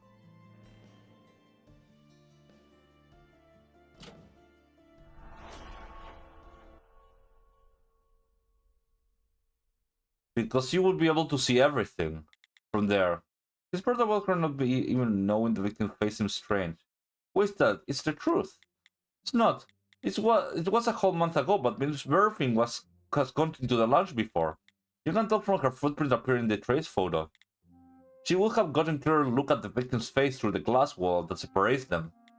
You could see the victim's movement through the glass, and she must have come out with the idea of using pain medication as her weapon. Ah, Brian must be seeing things. Do you really believe that? No use arguing with her. With Tina how she is now, nothing will make her doubt that statement. it still stings a bit. Sorry, you should have taken a more careful look. Right, everything is my fault. Then this statement was made using her skill? But even the guard knows that Berfin saw the victim, so what would be the point of using a skill on such a clearly false statement?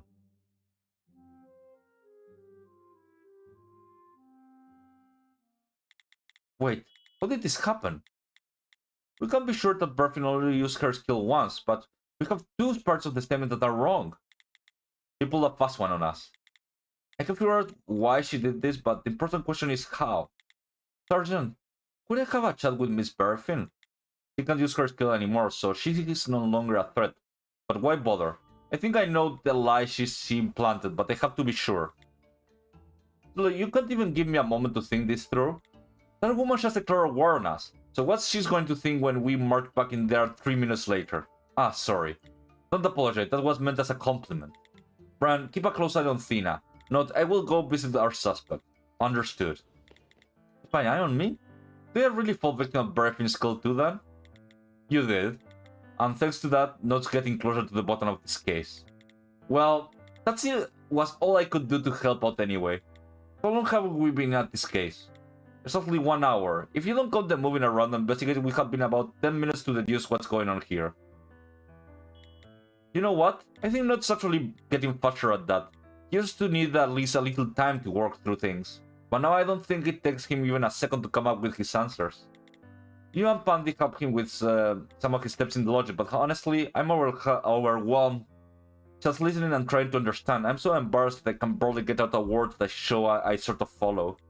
Honestly, I wish I could be more help. I became a detective for personal reasons. I wanted to be a person trusted by ordinary citizens, even though I'm a staffer. But these days, my thoughts have changed, and I find myself hoping I can help him work through things, even if it's the slightest bit. Oh. So what you forced us into letting you go interrogate Berfin? I understand why you did it. It's weird. He's only been with us for a few months. But it's like, I'm seeing the Pandy we had before her incident. Actually, it's more like overwhelming supernatural abilities can breed fear. But overwhelming talent can make jealousy birth to admiration. They really wanted Note for this purpose, and now I can see why. They? Just talking to myself. Okay, Berfin, we know. We got you by the Berfin balls. Dear Herman, it's been so long. Oh, has it really been 5 minutes since I last had the pleasure? My apologies. Being held here has robbed my sense of time. I had no idea you'd be back a mere 5 minutes after giving such a haughty speech.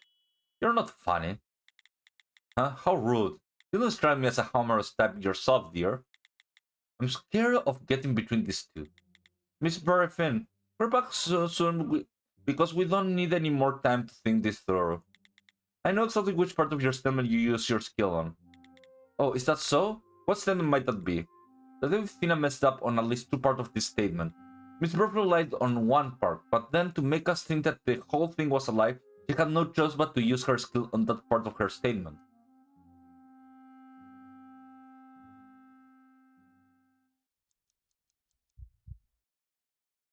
On that part of their statement.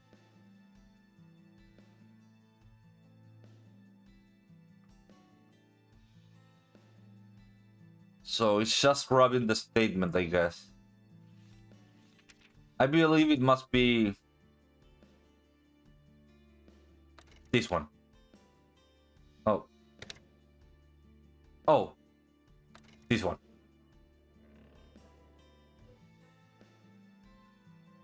What? Or maybe I have to choose the statement instead of the pin.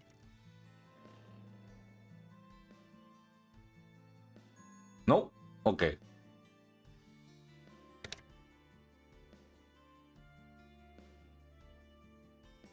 This part. No? Or do I have to press the thingy?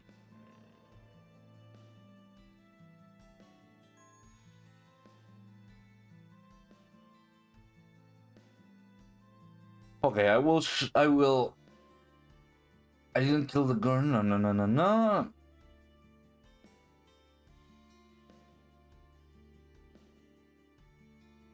Maybe this one. There are records of this something happening. No?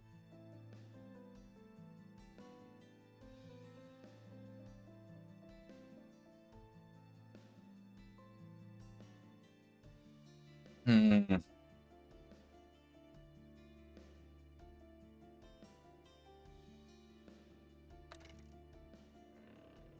This one is stupid, like, we know she lies. Wait. What?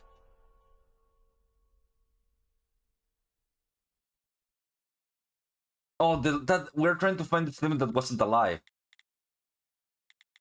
Miss Burfin, please say I'm a man. Pardon? If that doesn't suit you, you could say I'm 200 years old.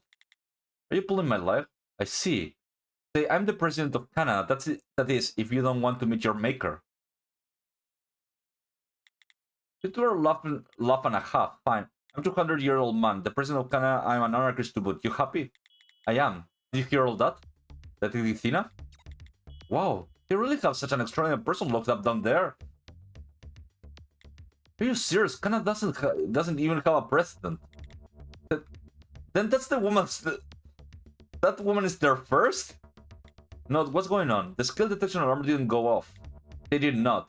Yet Detective Tina believes Miss Berfin works unconditionally. Oh, that's how her ability works. Holy shit. I see. I didn't understand, but that's how her ability works. It's not that that she makes a statement that is... Yeah, no. It's not that she makes a statement that is unbelievable and you believe everything that they say. It's that the moment that she puts her ability on you, everything that she said becomes real for you. That's very concerning. That's because Miss Burfin's statement forced Detective Tina to believe everything she said. You said, I will never stoop low to tell a lie. Isn't that right? That's one sentence right there. I thought that one statement that Detective Tina would accept anything that came after us the truth. To believe anything that came out of your mouth. So, would you like a round of applause or maybe a warm hug? Stay back. Utterly futile in the end, no? Just because you claim to have figured that out doesn't mean a thing. Oh, it means something, alright. It means you're a culprit. Yeah, I killed her. But you already knew that, didn't you? You think I'm going to play dumb? I know this facility inside out, and they don't care who's criminal here. They just want to know how I did it. They want the specific to make sure such a horrible incident doesn't repeat itself. Isn't that right? As long as you don't figure that out, I win. These people will never kill me, so I'll be free to try this out again. Why do all of this?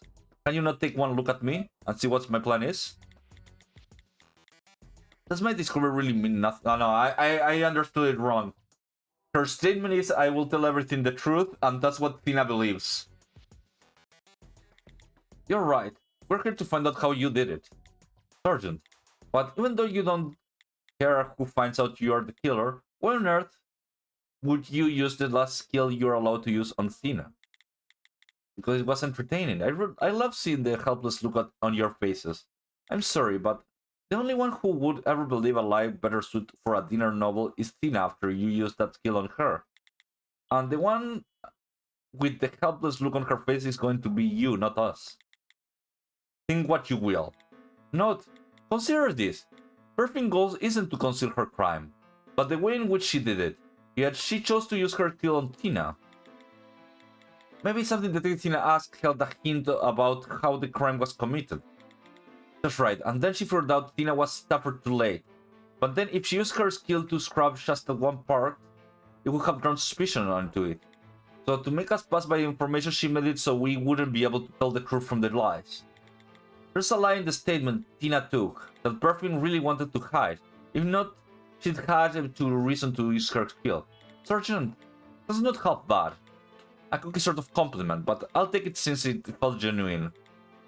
I will take another look at her statement. Beside the lies we have already pointed out, there might be something between the lines.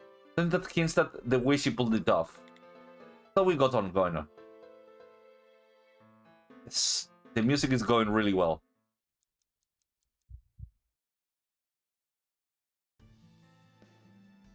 Okay, her statement that is a lie. If I had to think, it's this one. Oh.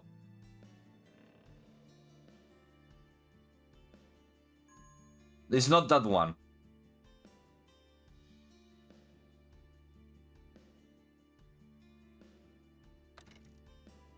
This one?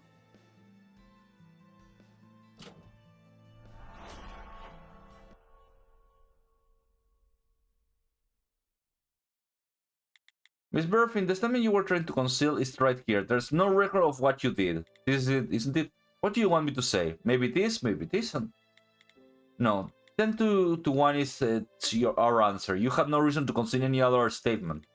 This is what you wanted to hide. The statement about how you committed the crime. The fact that there's a record of you using your skill. And the sentence that you said, you must sprinkle a large amount of pain medication onto the victim's food. It's how it was possible for you to influence M after she was assigned to this wing. None of you understand what I'm trying to say. I just like to clear up one thing. You all can keep speculating about this and that, but it's not going to change a thing. Do you think that because of all this speculation you're throwing around, I'm going to break down and give you a confession while tears of penance roll down my cheeks? If you got no proof, you're spewing nothing but hot air, isn't that alright? She doesn't look the slightest bit agitated by all of this. Is she used to be in these situations? Proof. If it's proof you want, we need to find the evidence of what she left behind. That record will be our best clue. She wouldn't bring a pen and paper back to her room, so she must have written out her sentence using some other means. Sergeant, do you have something you can point to? She wants me to figure it out. Let's think. If Miss Burfin used her skill 16 days ago, at that time the staff members were switched out, and the search for what she left behind turned up nothing. Then after the search, Miss M showed up at the facility, somehow falls victim to Miss Burfin's skill. That means she must have seen something somewhere. According to the record, Miss Burfin hasn't been out of this room for a whole month. Thus Miss Burfin writing must have been somewhere in this room. Also, it must have been written in some way no ordinary search could detect. There's a... Yeah, it was on the window, I guess.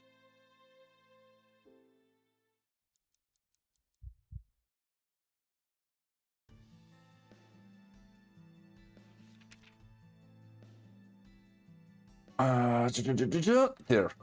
This one is easy.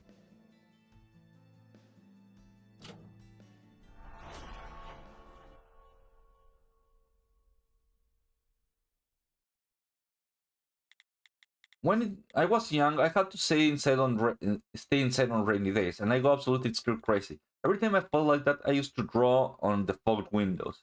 The pictures on the window would fade with time, but all you had to do was breathe on them to make them reappear. I see. So using that method, it wasn't that the picture disappeared, it just turned invisible. Then with the moisture from your breath, the picture revealed itself again. Shia Berefin. Even though I see no signs of defeat on your face, it doesn't change the fact that we have backed you up against the wall. Oh, so slowly, we're going to tighten the noose around your neck. 16 days ago, you wrote a sentence on the glass wall of your cell. At that moment, you used your skill. The guards back then looked for the message you left, but the words were practically invisible, so they found nothing. They ruled that you simply didn't have a trace of your skill on your victim, so they brought on a new guard, Miss Sam, to work here. Then when you and her were alone, you made the message you'd written on the wall glass appear once more. It could have been as simple as you breathing on the glass, or simply using the steam from some hot water. If you had only used your fingers to write the message, it probably would have remained for just a few days, so you wrote in something more oily, like a thin layer of lotion applied with your hands. With a single look at the message on the glass, Anne was forced to believe it unconditionally. And that's when she started to sprinkle a large amount of pain medication on the victim's food, and she began to think it was one of the rules she had to follow. Then the victim was slowly poisoned by the toxin that built up in her body, just like you planned. Miss Shia Berefin, that is how you killed your victim. And just like that, is this again?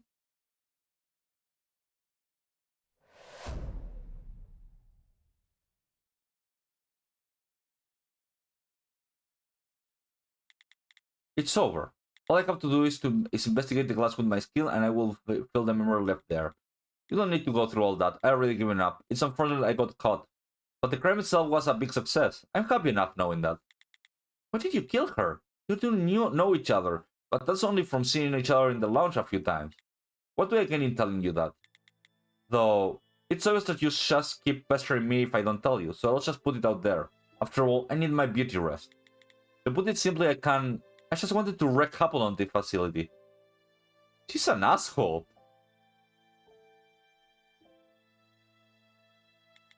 Wreak havoc? How's an innocent woman supposed to damage this place? Don't you work for the Bureau? Don't you know why we're stuck down here? Isn't it just because it would be dangerous to let you Oppenheimers loose on society? You have no idea what sort of entity the Bureau is. If there were the case, wouldn't they just kill us and save themselves the trouble to locking us up like this? She has a point. No, I guess they want to use them as weapons. No, I mean, to be frank, there's a rumor that they swiftly execute any Oppenheimer determined to be difficult to detain. It's just a rumor, but considering that this facility is not holding any Oppenheimer capable of inflicting physical damage, well, crap. Then why are they detaining the Oppenheimers here? It's obvious. They're researching our skill to see how they can put them into use. We're considered valuable assets by the Bureau. So I just destroyed one of their assets. Specifically, their asset named Mr. Roger. What in the... Then you have no personal grudge against Miss Roger? Nope, the only grudge I held is towards the Bureau. And I'll have my revenge. The only way I thought to accomplish that was by killing Mithril. Are you insane? The woman was in the exact same position you're in. Do I look sane to you? My first few years here, all I could think about was getting out. Using the items I was given and my particular skill, I meticulously planned my escape. Just the planning for the third escape attempt took me over 2 years. With each attempt, I was able to go further and further. Then, on the 6th escape attempt, I finally reached the elevator that will take me to the ground floor. When I came to, I was right back in my cell. Those butters had something that could teleport me back to my cell whenever they so desired. Escape had been impossible from the very beginning. My escape attempts were just another good opportunity for the Bureau to carry out its research on me. That's why it did not outright ban our skills. Research. Still, I knew if I just sat here twiddling my thumbs, I'd probably just kill myself. I wanted to get my hands on whoever I could and rip them to pieces. But no matter how many Bureau people I kill, they just sent in a new guard as if nothing had happened. This was my only way of exacting my revenge on those Bureau monsters. To that end, I don't have a care in the world. After all, I won't get out of here until I'm dead. That much hasn't changed. All because of you Bureau people. Note, let's get out of here. We have done what we come here to do. Right. Ugh. How frustrating. Still, how long has it been since I had a conversation that long? That was quite an entertaining experience to keep this fresh. Yeah, not too bold at all. When I was talking to Roger Woman, I had to write everything out in the window. Maybe I'm going insane. And when exactly will I have the courage to kill myself?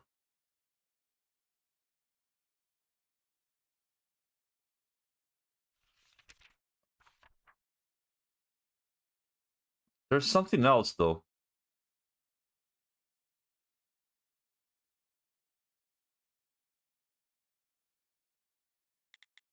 Ah, you're back. I see you done what you have to do. We have. Oh, did you get the revenge for what she did to me? I mean, I guess you could say that. She won't die for her crimes, but she will be punished. Once again, note you figured out this out in less than no time. Great job. Yep. Well done. Since you figured out how exactly she pulled off her crime, I guess that's left is to inform the Bureau, yes? Indeed. We have still got a good deal of time. But how about we head over to the meeting place a bit early? Well, it's up to you, Note. Where do you like to go? Alright. We figured out how she did it. I guess we don't really need to stick around here. Then I guess our next destination is... I guess this is the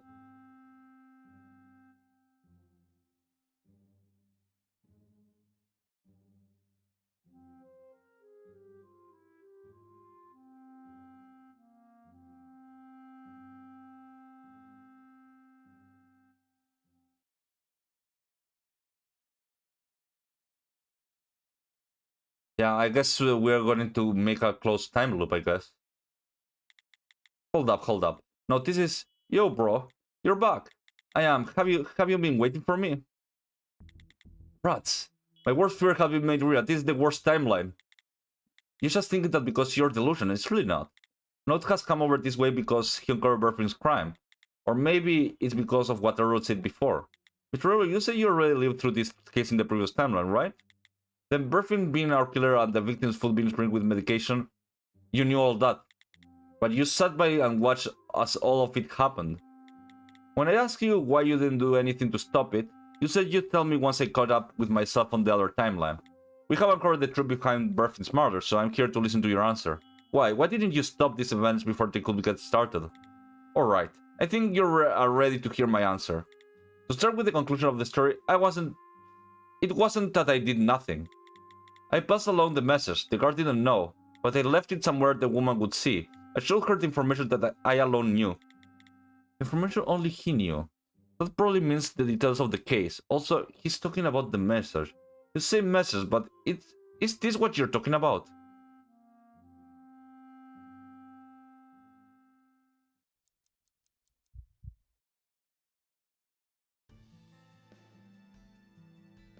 I'm guessing...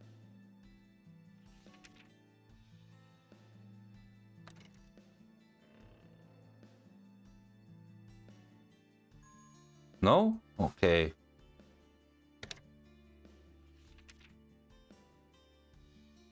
Oh, sorry. Not this one, this one.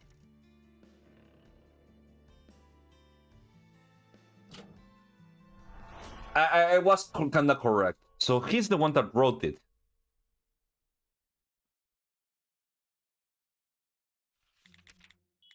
This is the page from the last tragedy at the House of Mirrors. Dude, you're so worthy of being called my bro, you found it. But it's not good to go ripping out pages I was reading that. I apologize for that one. It's totally cool, the ending was spoiled for me, so I probably wasn't going to pick it up back up anyways. Up in the corner it looks like a bit of ink was smudged, but if you look carefully you can see that someone tried to erase the words up there. You can tell that was written just by looking at it, but we were able to successfully pull a few out of with the skill. Because of that, we managed to read the words "mills" and "die." At first glance, I got a rather fast feeling about that sentence, but after getting to the bottom of this, I find that the meaning here has changed. The drugs in the victim mills were what killed her. We know that's how Miss Berfin pulled it off. But however, it is an explanation of Berfin's crime, and the only person who could have written it is the only person who knew what happened was you. Dude, you're a reliable squirt. Alright, bro, then you found the clue I left behind. Warning, of course. A warning is left just for the victim. Mr. Errol, it's just as you said, you didn't sit there and do nothing. You left a warning for the victim in a book that she would read. Right, on the money. Bro, your girlfriend catches on fast. Don't mention it. But why make your warning so complicated like that? Couldn't you just have told the guard? Of course, I started with that, but the M woman couldn't understand what I was saying. I mean, she understood the words I was saying, but she couldn't wrap her head around the parts related to Berfield's skill. Of course, she was already under the spell of Berfield's skill then, so she had no idea how she was being used. As you already know, I knew of Mithril's death on the 20th of December. That's why I used my skill to come back to 10 days ago. Mithril was a mysterious chick who never talked about herself. Still, she was the only friend I had here. I wanted to save her. But instead of believing me, M ended up tightening the watch around me. I had no choice but to send Mithril a message in secret. The guard is poisoning your meals. Throw away the top layer of your food, but if you don't want to die, I have seen your death. That message I wrote, it was the only way I knew to save her. I thought it would be able to stomach my meals. If someone foresaw my death like that. Refusing to eat anything is against the rules of the facility, so she will have no choice. Dina, could you write all that as a statement? But I didn't read him for any abnormal heartbeats. It's alright, Arrow has no reason to lie. I see now that you tried your best. However, Miss Mithil Roger... Exactly. I'm also curious how I wasn't able to stop her from dying. I can go back in time again. But bro, you gave me an idea. Someone must have erased my message. You didn't know that happened. Of course not. To do this manner release business, they cancelled my scheduled visit to the lounge. Someone must have erased my message so Mitchell couldn't see it. That's how she died like that, like before. The question is, who did Burfin somehow find it? Note, the person who erased the warning must have been the person who picked up the book after Elroy. What a way to... Oh, shit. So the person who actually did it was... Doug?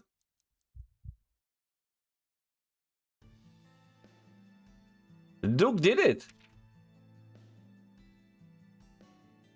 No. Roger. Roger herself?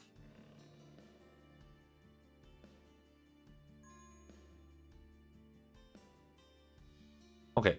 Elroy grabbed it.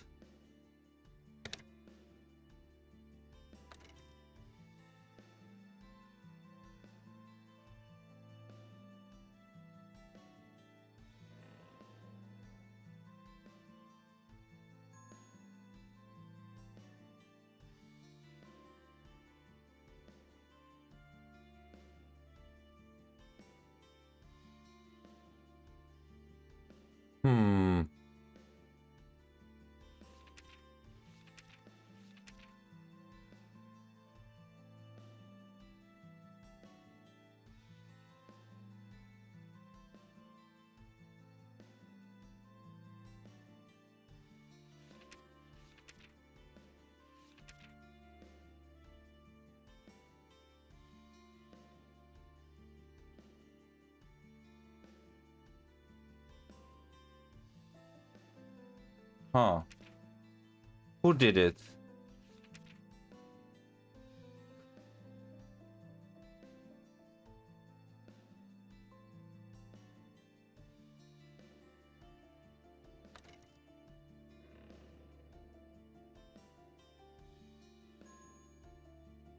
No, it's not this one.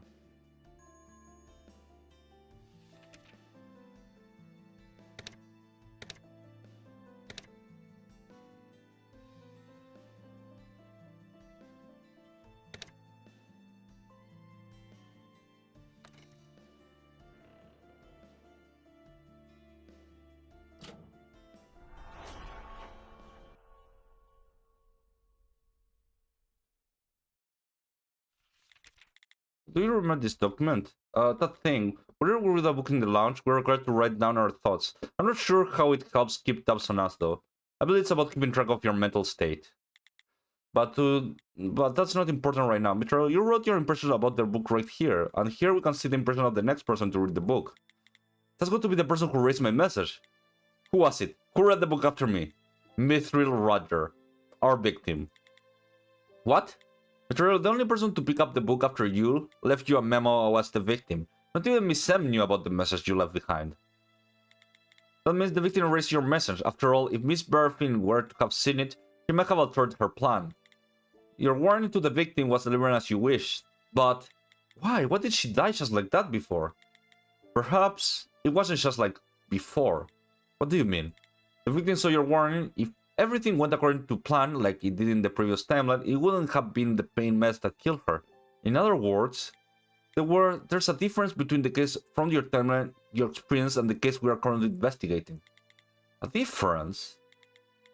There a difference between the two cases? I have no idea. I got a document that contradicts the account that Mr. Ello gave about the previous timeline.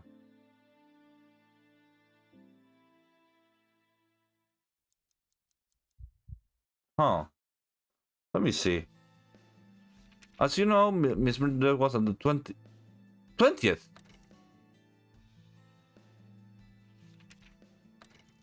It was a few days later.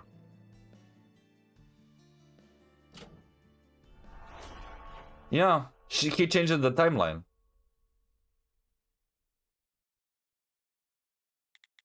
Mr. I'd like to ask you a question. What's today's date? I don't have a calendar here, but it's obvious. I mean, it's December 20th, right? I see. Brian, the date? I don't have a calendar either, but the answer is indeed obvious. Today is Christmas Eve, December 24th. What? No, it can't be. It's currently, according to you, Miss Reda died on the 20th. That's because in your timeline she did die on the 20th. Right, there's no way I got that wrong. Before using my skill at going back in time, I asked someone I trusted for the date. Bro, I asked you. Right, then I'm sure that this incident happened on the 20th of December, in the previous timeline. Yet, we're 4 days off. Then how about this? Mithra threw away the food on top like I asked, but the poison was mixed in too well, so she died 4 days later than before. No, Miss Sam, the person who carried out the act, said she sprinkled the medication on top. Plus, it's not poison, but rather a strong pain medication. If she only ended up ingesting a little bit, it wouldn't have died. In other words, she didn't overdose on pain medication this time. She must have died for some other reason. Some other reason? Then someone besides birthing killed Mithril? No, we have no evidence of another killer or accomplice. It's impossible for her to be 2 murders in one building, let alone in such a close guarded facility, even more so when you consider the particular skill of the victim. But then, how did the victim die? Our current case and the case of Elroy's timelines are different, but only in a single way: Mr. Elroy's intervention. His warning somehow changed something. Sergeant, I know, make your mess note. Yes, ma'am.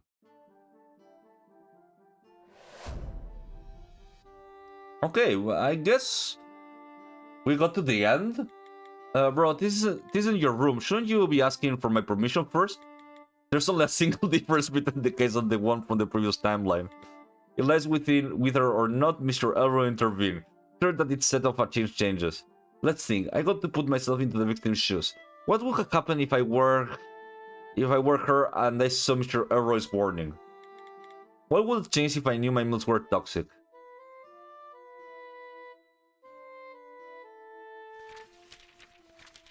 I would stop eating.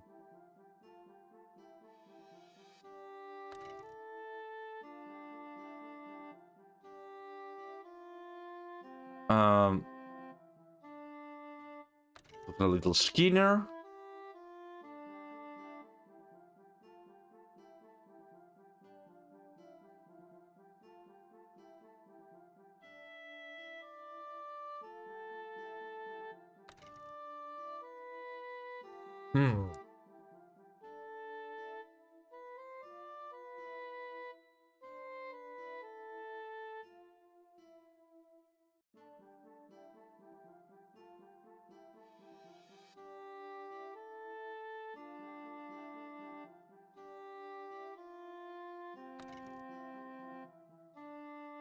Okay.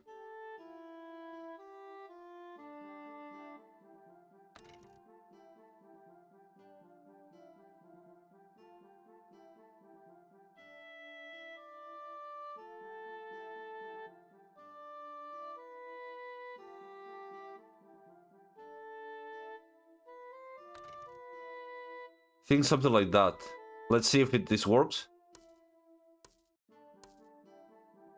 I got 3 of them correctly.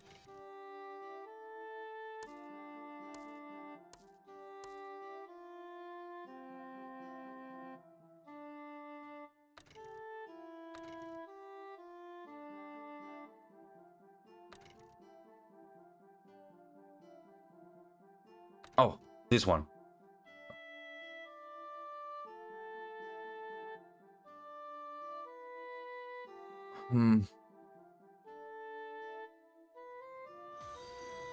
Oh, hello. Hello. Who's there? Let me see. Puente, ¿cómo andas? How are you doing? Let me think. Maybe this one. Yeah, I'm a nighter. I think I'm getting to the end of the case. I think it's this one. Let me see. There's one statement that I'm not exactly getting. But yeah. Yeah, I'm doing the same. The only thing that the only difference is that I kinda rank a bit before the mystery to give me a challenge because mind over body. You know, and I see that it's not working as I was expecting. Let me see. Maybe this way.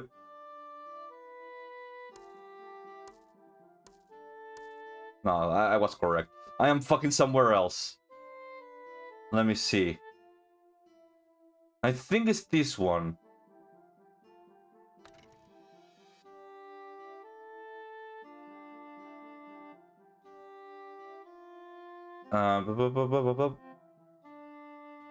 Oh, here, this one. Oh, I'm stupid. I didn't check that one. Okay, we got it. That we finished.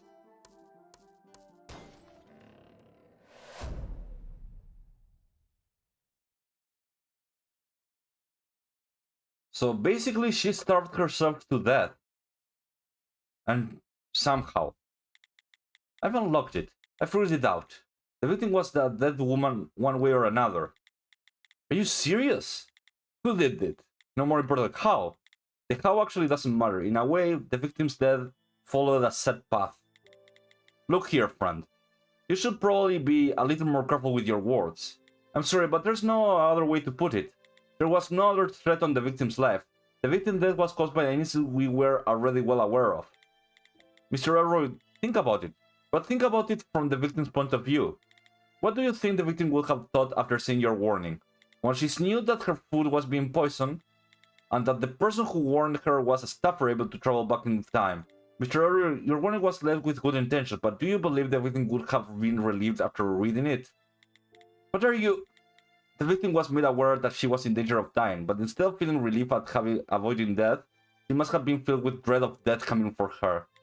Especially for a staffer able to sever any harm that might come her way.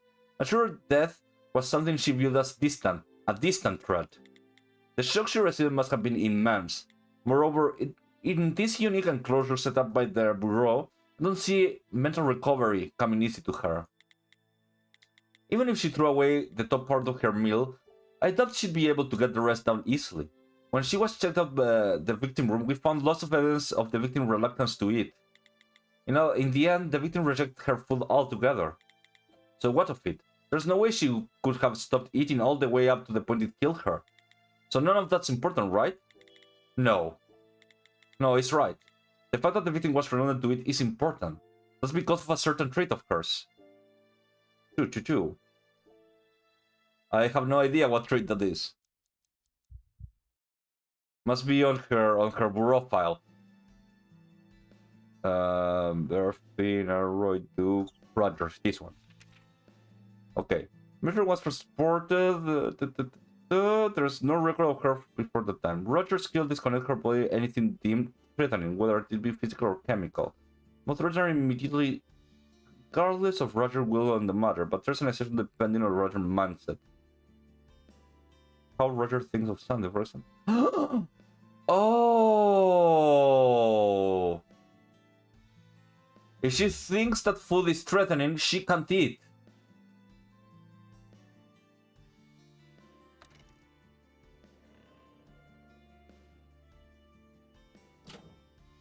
So basically, Elroy accidentally killed her.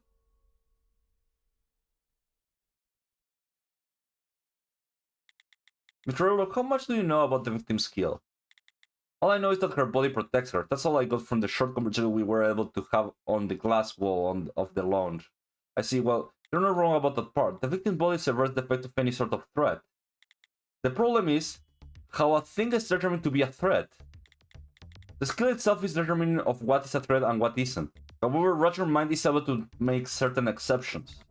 That's right, even with toxic substances, her body would absorb the substance if Miss Roger believed it wouldn't harm her. I heard that part before. That's why the pain medication was able to poison her. Yes, and of course the opposite also holds true. Anything the victim thinks is dangerous will not be absorbed by their body. What are you... The victim viewed her own food as a threat. In other words, she starved to death. What? The moment she became terrified of what was in her meals, the victim still saw her meals as a threat and severed their effects. Even though the victim forced down her food for her own survival, her skill severed the vital nutrients from her body, and her body was unable to absorb any nutrition from her food she ate. Her body grew weak, but the suspicion she was being poisoned was firmly rooted in her mind. As death approached, her fear of her food grew ever stronger, until it finally killed her. This path was already set for her, as sad as that is. Yeah, no, that's fucking sad. And it's all because I warned her.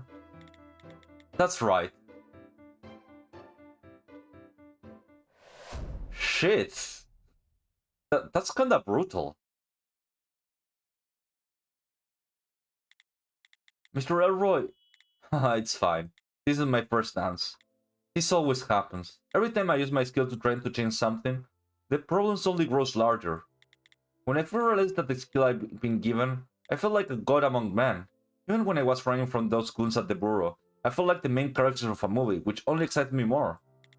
But then, no matter how far I tried to run from the timelines, there's only so much one man can do. You can't make something better just by throwing about it. In the end, all I could do was make the world worse than it already was. I'm just some sort of monster. I forgot why they stuck me in here, and I tried to pull off yet another useless endeavor. And in the end, I only made Mystery suffer a worse death. Shit. Mr. Elroy, we have no idea whether the victim suffered more or less. You may be right in assuming so, but that's just a guess. I can't think of any evidence that points of her dying a better death, so I spare you such empty consolations. We're detectives after all. The only thing we believe is in verified truth. Thus, the only thing I can truly say for certain is that the victim lived an additional 4 days. You will have to live with that truth too. Let's go. Alright. Bro. Yeah? You keep that fantastic woman of yours close. I was going to tell you before, but the surgeon and I... you think? Things are different the way I seen them. You do better to be more decisive. There's nothing you can do with the past, but look back on it. If you want something to change, you got to do it yourself. An easily erased message just won't cut it. Well then, let me just say thank you. I hope I can see you again without having to turn back to the clock. Indeed. You take care of yourself, bro. It sounds so awkward when you say it. Man, that's super sad.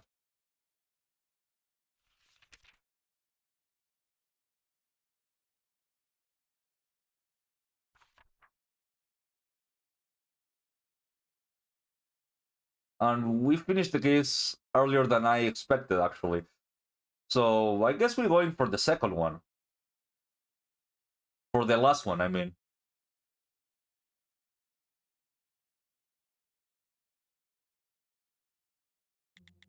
You both did great back there. Ah, finally done. Now we just have to wait here for the cabinet secretary, yes? Roy tried to save the victim, but the way he handled it ended up taking the victim's life once more. A tragedy of coincidence. You can call it coincidence, but it's still a burden Mr. Elroy will have to carry with him. I hope we can convince the cabinet secretary not to punish him. Coincidence? Is that really what it was? Pandy, what's wrong? Nothing, it's just a bit of a deja vu. I feel like I lived through a case like this before. Probably it was just my imagination. Come to think of it, there's something I've been curious about. Why didn't the victim explain her situation to the cabinet secretary? I wouldn't have wanted the victim to die either, so no. I don't think things would have necessarily worked out like that. Note? Something you want to say? I should print out this transcript and choose which statement I would want to refute. Oh wait, it continues! The case is end. This strange. This is a strange feeling.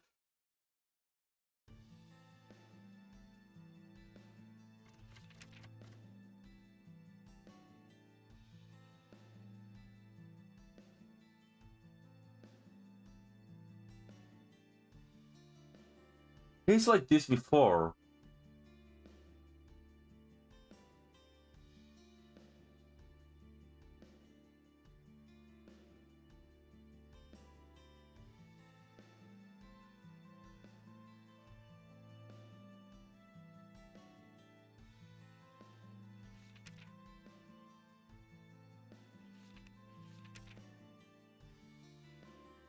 Huh.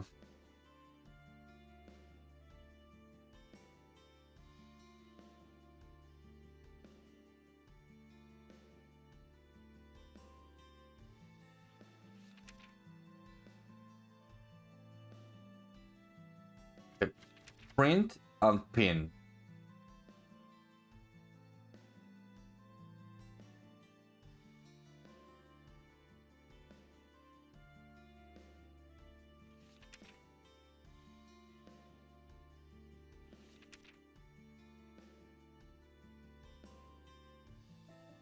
There's a coincidence here.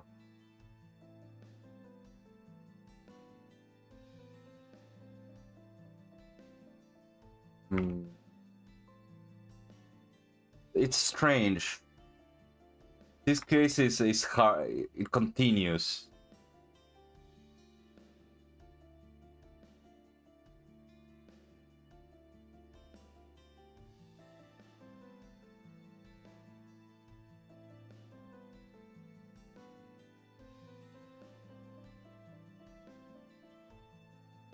There's something else.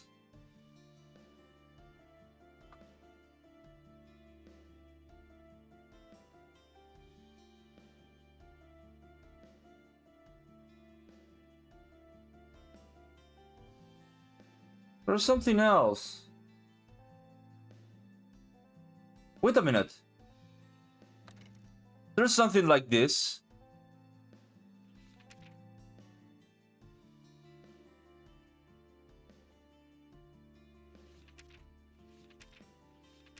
I do think there's something like this.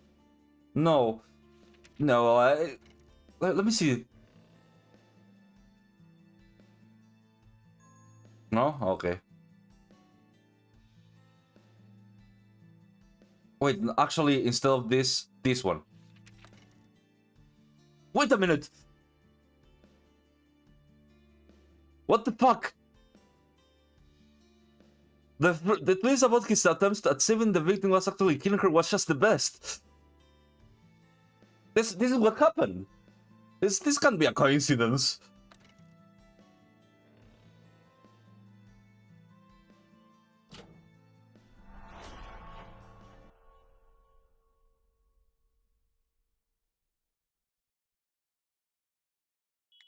None of this was a coincidence. Huh? What are you talking about, Note? Mr. Ero tried to save the victim, but everything ended up with the victim dying once more. Can't that really explain away as a mere coincidence? Note, I'm really not following. Nothing in this case was a coincidence. Then what was it? Don't tell me are you saying someone planned all of this? No. To say it was planned makes less sense than it says it was all coincidence. What? If it wasn't planned, it can only be coincidence. No, as with everything in this case, it's all just looks too much like a coincidence. Just look at the impression written here.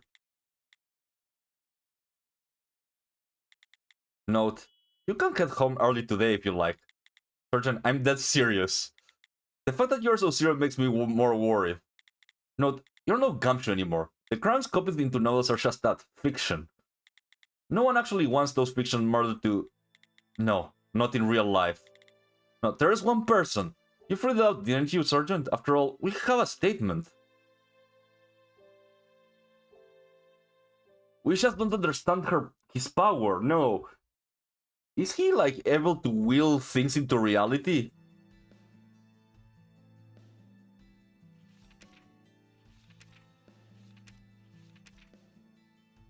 A statement by Douglas. He did some... yes, he did.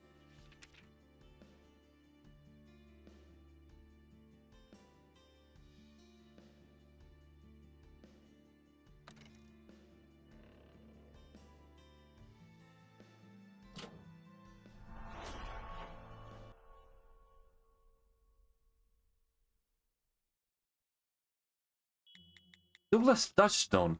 You all remember the kid, Doug, right? Why are you dragging his name into this? Ah, now that you mentioned him... Doug said it himself. I have always wanted to be a suspect in a case.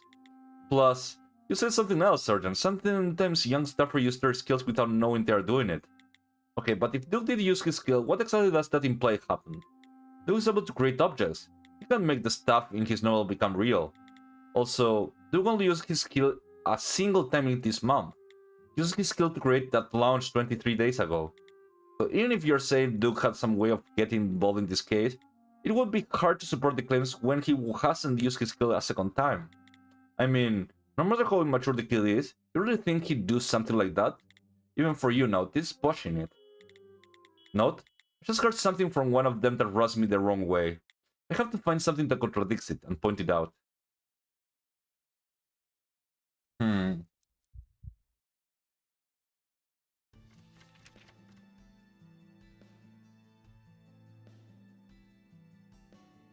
Okay. No, a ver.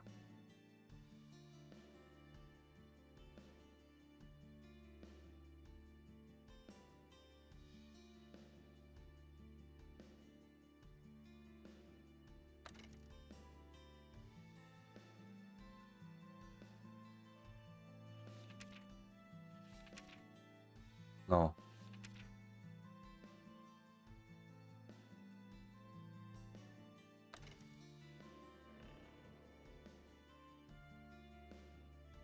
Yeah? Oh.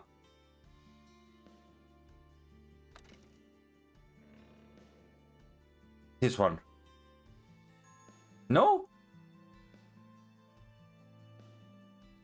Oh, this one.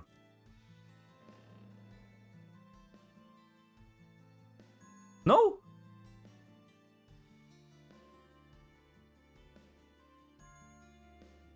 Huh?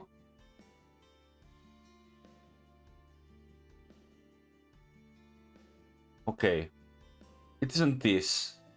It's in here.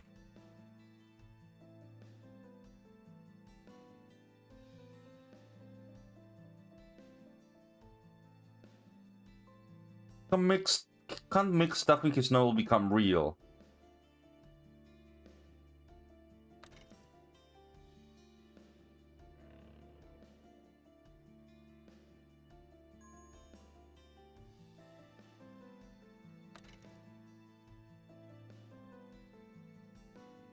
Did he do it 21? That's 23 days ago, that's true.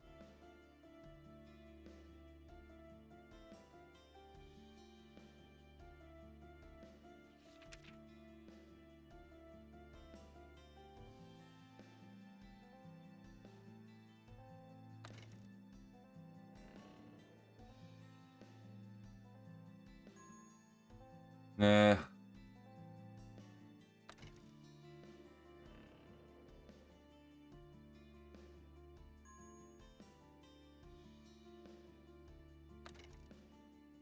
Maybe this one. No, that's more low than grabbed it. No. Think about it.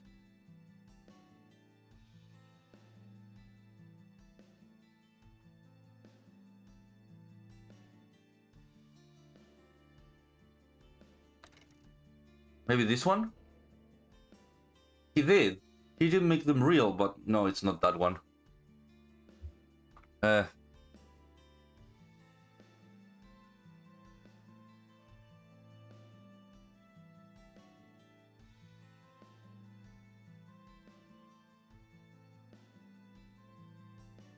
Wait a minute! Actually, no, you're right. There's something weird here. Look, 30 days, but he used his skill 23 days later? What the fuck happened here? If he made it 23 days, but 30 days earlier, it's impossible.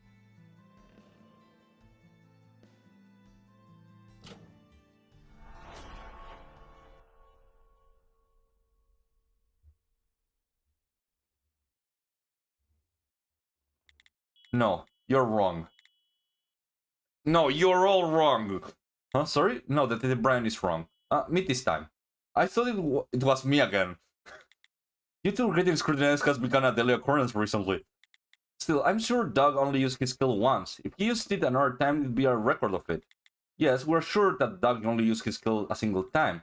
What's wrong is what a single thing he used his skill to create. Excuse me, but the fact that Doug made the launch with his skill explains the strange way that those two rooms are connected, no? Indeed, that's plausible inference to make. However, if the launch was made only 23 days ago, there's something there that simply shouldn't be. Bro, let me see that trace photo. Here you go. I can't believe it. To think such an absurd logic. Could ever be a thought plausible? Berthing's footprints, they were left on the ground 30 days ago, yes? Where, he's right! There's no questioning. From the color of the fruit, I'm sure they are at least 30 days old. That thing Doug created at the time, it wasn't the launch, so... The thing Doug created 23 days ago was the mystery.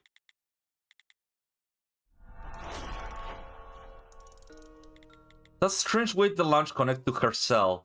Yet it wasn't the launch he created. To become a character in a mystery novel, his unconscious mind worked to make his wishes a reality. To the end, it created...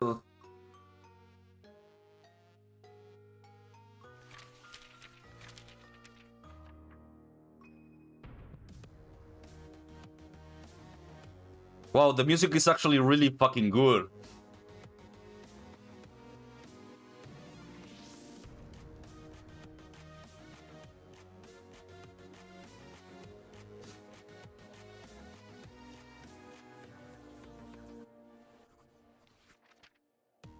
Let me go with this one. There's a mystery.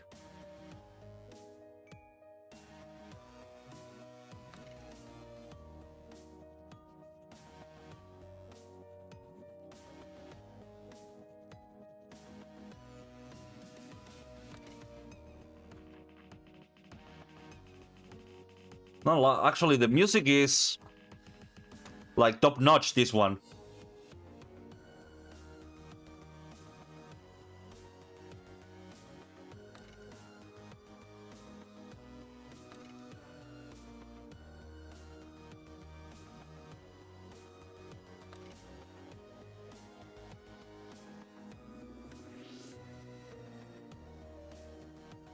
Yeah, there's... The president is innocent.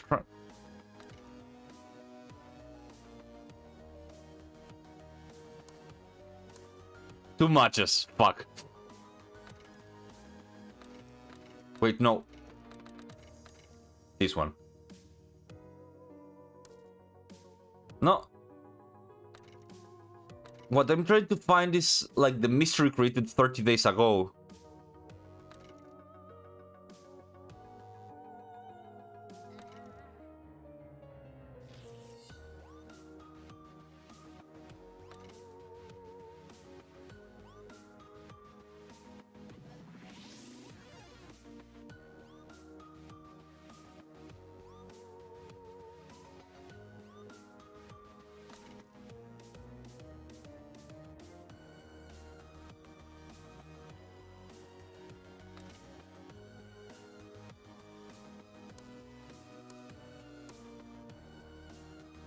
Shit.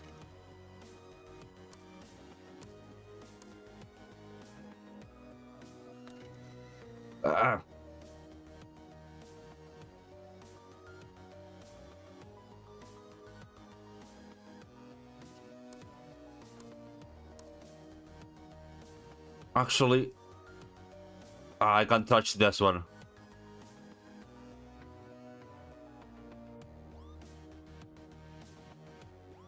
Actually,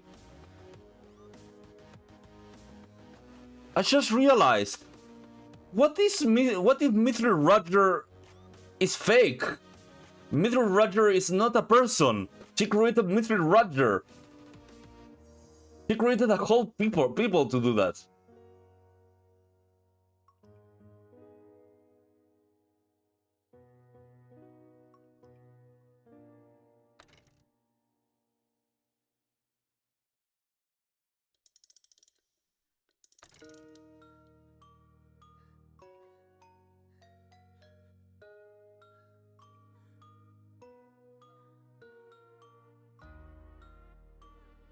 No, it's because of Mistletoe. That's her name. I think that's the mystery. Mr. Roger was creative. Completely creative. That's the thing.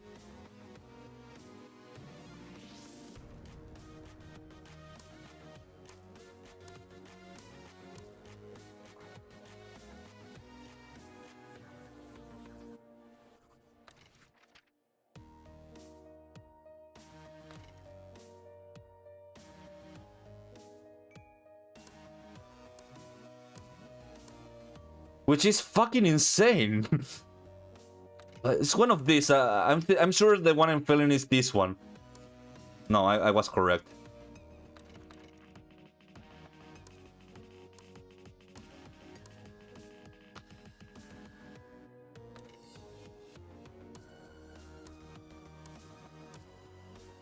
No, it's the mystery novel. Then, because she only read one book.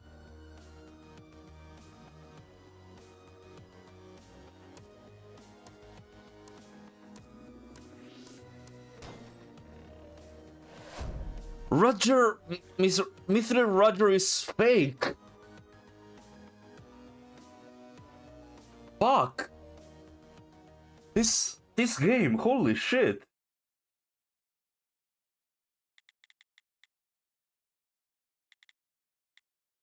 What are you trying to say? Sergeant, you remember, don't you? You told me something before we came down here. Don't think common sense can make heads or tail of anything you're about to see. I did. The lounge wasn't made with dog skill.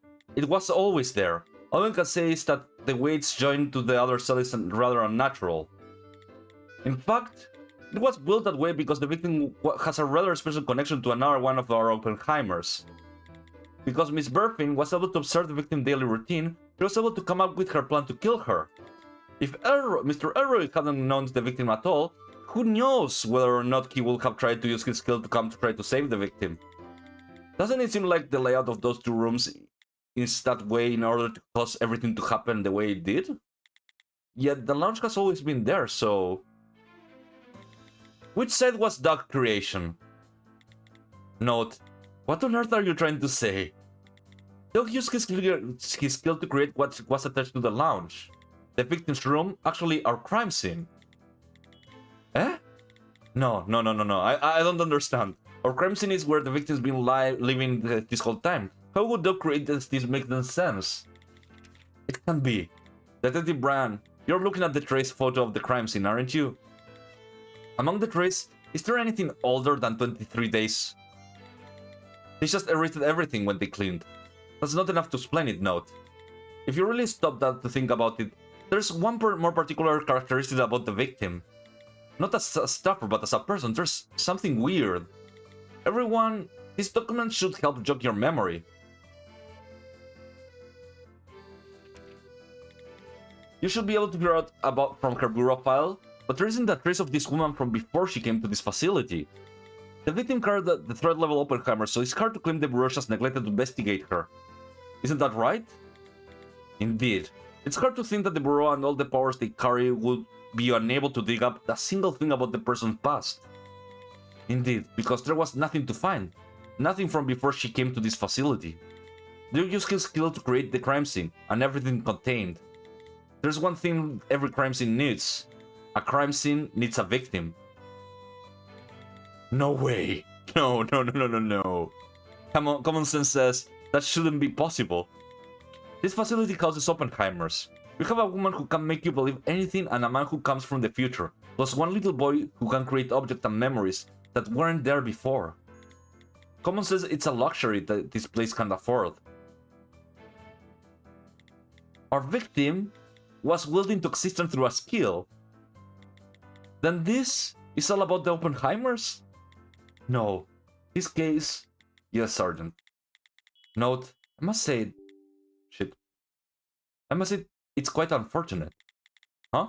It's an interesting theory, but unfortunately we got evidence to the contrary. This. What is this? We found it in the victim's room. The note she left in her drawer. This note carries quite the interesting memory with it. Each night before the victim went to bed, she drew a single line in this paper. She left a record of how many days she'd been here, how many days since she had arrived. And if you look at it, it's well over a month. The victim she couldn't have made with a skill. She's been here for a while now. What is this now? You were scaring the life out of me, Note. Why didn't you pull that out earlier? So I'm glad to see it. If our victim really was just a creation, I would have been skeptical about why we were called to investigate. Sorry, Note. Logic was just interesting to follow. No. Sergeant, there's no way you don't know. The victim's room, the note in the drawer, and the contradiction of the two spell out. Holy shit. This game, man. This game is something else. The mysteries are really fucking interesting. Like, they got me super engaged.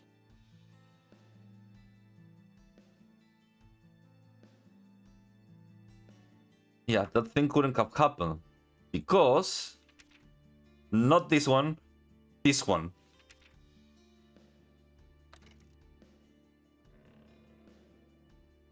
No, this is their full release. This is the full release.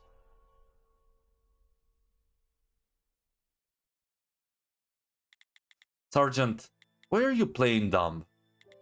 What do you mean? Regarding the victim's drawer, where you found the note, there's something odd about it. It doesn't have a single memory of being used. Thus it's impossible that it was the victim who did the writing. And that's from the investigation you did yourself, Sergeant. There's more than 40 marks on the piece of paper, but it was created as a part of the crime scene, and it was like that from the very beginning. I must have been mistaken. Let's go check that drawer again. Perhaps I'll find a memory being used. There's nothing on or in that drawer. Your investigation could have been wrong. No, don't incorporate that assessment of my skill into your deduction. That thing gets in the way of the logical side of your brain.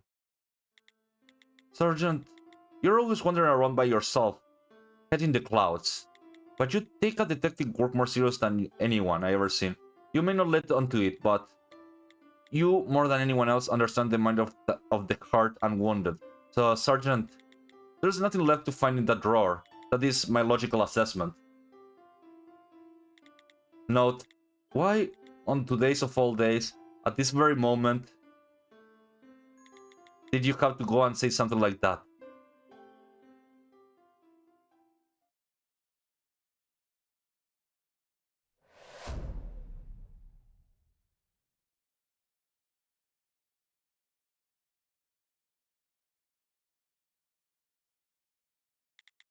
So you're saying Note's logic is sound? Then that means the memories you say that piece of paper held. Sergeant, why lie about that? I'd like to hear the answer to that too. Cabinet Secretary! So you knew? My apologies, but I'm not sure what you mean. Indeed, that was a rather idiotic question. It's obvious that you found out the truth during the incident 2 years ago. So the truth behind the case is... You don't need to tell me. I've been listening to on my spork. You were astounding. The Bureau owes the four of you a big debt of gratitude. I would just like to express how thankful I am. Whoa, a normal compliment was the last thing I was expecting. We had but 4 Oppenheimers here, yet it was mistaken thinking these people could manage the facility without me. Guard? Yes, sir. You are to be eradicated and deployed elsewhere. So get started on the paperwork.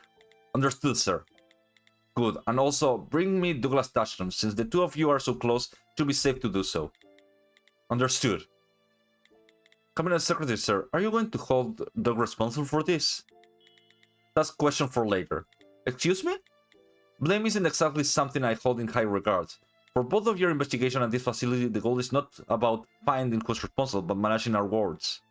If you're asking who has committed crimes, I would be the first arrested for imprisoning innocent people. Quite self-aware, at least. Then why are you bringing in Doug? He's to be promoted. Cabinet Secretary, we hardly need a full If you interrupt me one more time, I'll kill you myself. Sergeant? Then what did you mean by promotion? Dashton used his skill, unconsciously I might add, to create a staffer with an Oppenheimer-ranked skill. Moreover, he only created this Oppenheimer because he needed a false lead for his case. This pushes his threat level beyond that of Oppenheimer. So promotion means... There's something above Oppenheimer? This is the first time hearing it. No, it's the second, actually.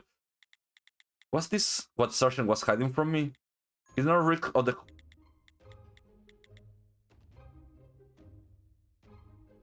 A Noah from... So the Noah's Ark? His Ark level, I guess. He's not... The highest threat level of all phenomena. The highest level, Noah. The power to destroy this world in a single instant. If the people out there knew such a thing existed, society would collapse in on itself. Even in the underground, you know of the extent of these Noahs. Under normal circumstances, a person reading to the information without permission would execute it immediately. But since you hit such a high bar with this investigation, I'll give you a special pass this once. So, since Duke has been promoted to a Noah rank, he will remove it to a facility for those ranked higher? For now. For now? We'll keep him under strict observation for roughly 1 week. Then we will dispose of him now. What? Dispose? You're going to kill him? But he hasn't done anything wrong. It's bad enough you have him on display in an ant farm you got here, but now you're going to kill him? Stop, I understand where you're coming from, but the race is understandable. Tina Harvernus, you witnessed the death of your colleagues quite a number of times during your works in probations. Your inability to forgive transgression must have stemmed from your experiences there. You wish to filter out the evils from the betterment of our world. That's good in your actions. But your good beneficial to everyone? Does a good that beneficial to everyone even exists? How can you... What's this guy's problem? This world is tied to a railroad track. The last station is tied to the tracks heading in another direction. From a distance, a trolley approaches that cannot be stopped. My pulling the lever to switch the track seems like an evil. But it isn't pulling the lever a good and just. If the whole world were plowed over by the trolley, would that be beneficial? Would that be good? Don't your ideas of good just turn into a mere spectator? Self-trusting in the ambiguity you call good, I choose survival. I don't need something as frivolous as justification. After all, I know exactly what I'm doing. If the void were to resent this world for a single moment, the world would end. How about you lot? In your entire lives, have you never once resented your circumstances? Have you ever wished tomorrow would never come? Here, we have people who wouldn't throw the switch to change the tracks. Well, but we also have no one who can set things back to the way they were before the switch was thrown. Except for one single person. Hey, Mr. Investigator. Why now? Did you find the culprit? Why did he come this way? We got our girl. Your cooperation turned out to be a huge help. Woohoo, seriously? That's great to hear. I'll have to brag about that later to Miss Mithril. Right. I'm sure she'll be happy to hear it. Well, I guess I'm going to trip for a while. So, when I go back, you will have to tell me about the case like you promised.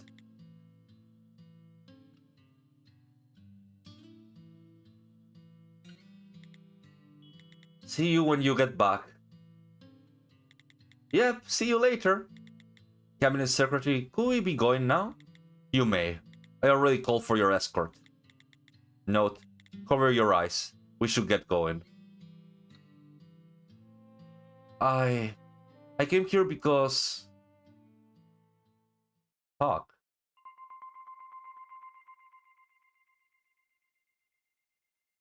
Man, every other case is sadder and sadder as it goes.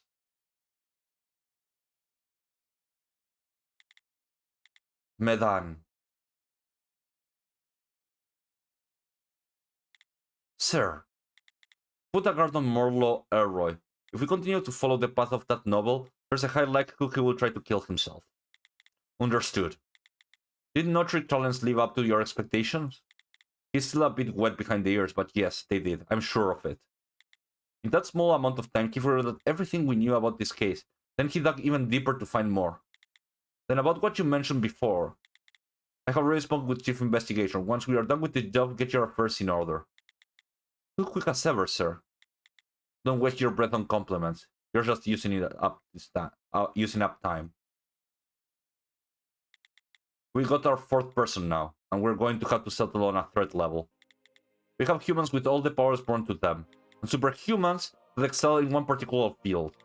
This power may not shine like the other supernatural abilities, but its presence far surpasses the others. Let's name it after the shepherd who stood up to a giant. David? This staffer, Case, is officially assigned the threat level David. That kid, we obviously must have him for our project.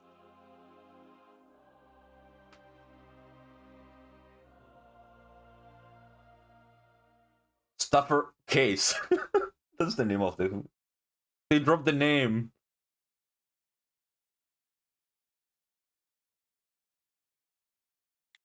Well, you did a good job today, Detective Case. If that's the case, you called me over to talk about, I'll be on my way. Well, what a call, my dear lad. Are you trying to copy your peers? I just came to learn what sort of person you are, Chief. You lot may help me, but I love all of you. You're smarter than anyone, but you're dumb enough to be used and eaten up. That's what's more than that. You're normal like me, unlike the others. What's that supposed to mean? You don't know? The Sergeant and Detective Brian and Thina are all perfectly normal. Damn indeed. Even after everything you went through today, you're still not able to see the woods for the trees. Why did Berfin say she killed your victim? Why did Erdo try to save someone he knew so little about? Saying it's a grudge against the Bureau or due to some moral high ground is nothing but an excuse. The real reason is because they are staffers. What? Staffers are a special lot. It's obvious that they are sloughed off their moral codes in favor of something outside the realm of normal society. They are trying to do something remarkable with the use of their skill. That's why all these cases with staffers are just so complicated. But you're no staffer, so how can you speak like you know them? Because that's what I do. If I were on their shoes, because I know I would do the same because humans are rational creatures. I'm the one who called you to this, so let me leave you with one piece of advice. If you want to claim the law of the Bureau, you got about a day to start agreeing with what I just said. What was the last part? Sounds like the words of someone who's leaving, no? Oh, was it obvious? I mean, you were going to figure it out yourself tomorrow anyways. Remember my advice. You got the talent to go up and up. Only kings and cooks enjoy high places. However, there is one thing you said that I can relate to. Those people, whether I believe them to be right or wrong, they are special. You better be going. Please tell Sergeant Radfins to stop by my office. Tell the others too not to be clocking out just yet either. I don't know where you're going, but I'm glad to see you off, Chief. Right. I get this goodbye. Hug, hug, kiss, kiss. Go your way.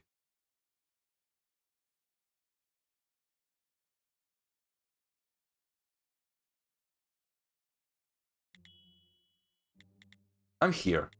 What did Chief tell you? Not much. He wanted me to call for you, Sergeant. He said you two shouldn't leave for the day yet. Overtime after the day we just had?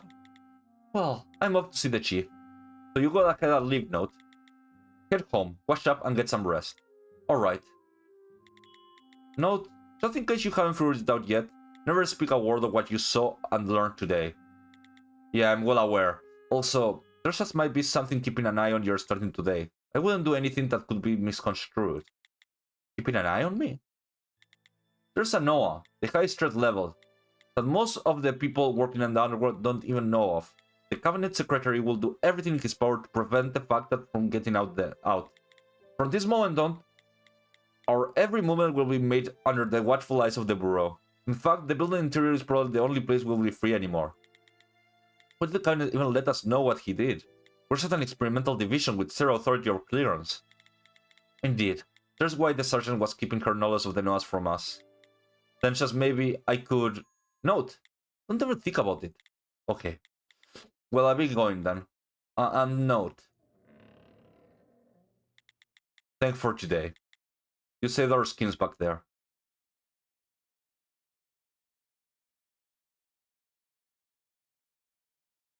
Well, Mentor, he did nothing. He has been the last 4 chapters doing absolutely nothing.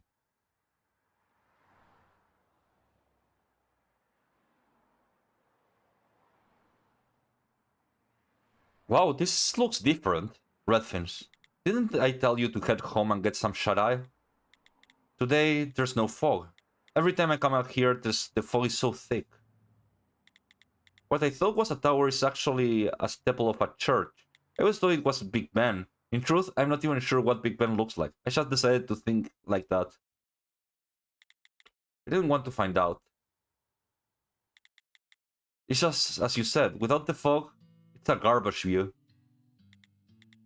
Sergeant, you knew that Duke was going to be disposed of if we figured out the truth of that case, huh? That's why you lied. Indeed, however, his death isn't your fault. I know that. Duke's fate was sealed the moment he was born. What I did just brought the fact out into the light of day. It was the cabinet secretary who made the decision. I just let the truth go and watched what followed. And honestly, I'm a bit relieved. I'm glad they figured out the extent of the kid's skill before it was too late. For the sake of the world we live in, I'm glad they killed him. What the... What? No trick. I thought you were my goat. But now I know you're kinda like going a bit insane. No, you can't be saying shit like that. They will cancel you on Twitter. That kind of shit is crazy talk. You shouldn't be saying these kind of things. One thought kept me in London. I need to find a job. Something for me to do. However, I didn't actually want to know. I didn't want to know what the job really was. But it would have been better to remain ignorant, to die off in the comfort of a dream. If you're going to be a Londoner, you doubt one fact at least once in your life. That there exists a phenomena powerful enough to destroy the world. In truth, we already know. We are well aware that the world may suddenly end tomorrow. After all, at this very moment, even someone somewhere, people are dying. But we all live on as if we didn't know. If we didn't, nothing else would hold our focus longer than a second. The real world out there is an absolute mess. It's chaotic, it's irrational. It's a world where discovery only leads to loss. So... we keep on laughing. We pretend not to know. Even when the bro paid me a visit on my 9th birthday. Even when I kept waiting to be sold off down the river as a compliment, as I completed my training. Even when I got caught up in... Oh. Even if I got caught up in all the big wig's internal power struggle and thrown out like rubbish. Even when I was assigned to this experimental department for fledgling talent, because it was so hard to handle. Even 2 years ago, when someone I respected died, I had to pretend that nothing happened and keep on laughing. But note, I just can't laugh in front of you. It's odd. The laugh just won't come.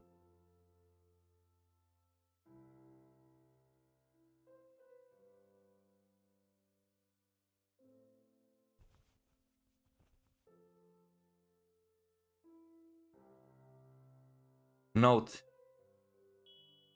Take my hand. But Sergeant. It's okay. Because it's you. The world is packed to the brim with things I want to forget. But every once in a blue moon, there's something I want to find out, even if it costs me everything. There's one person I wish I knew everything about me. And not, I want to know about you. Even after I forget every little detail about this world, I want to know about you. Me too. The same goes for me. There's a person I'd like to find out about.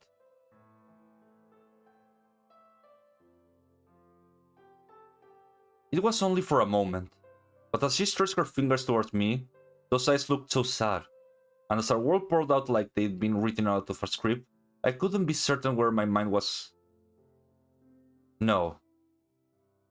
But because the past is a thing we can only look back on, I realized holding her hand wasn't enough. I care for you, Sergeant. Woo! I couldn't let go of that hand.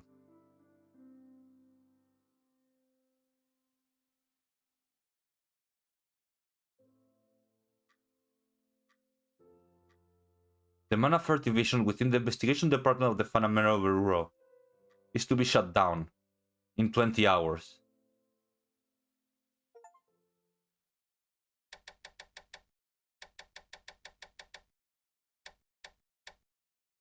What? They're shutting it down? That's sad. Even after we solved everything, that's kind of shitty.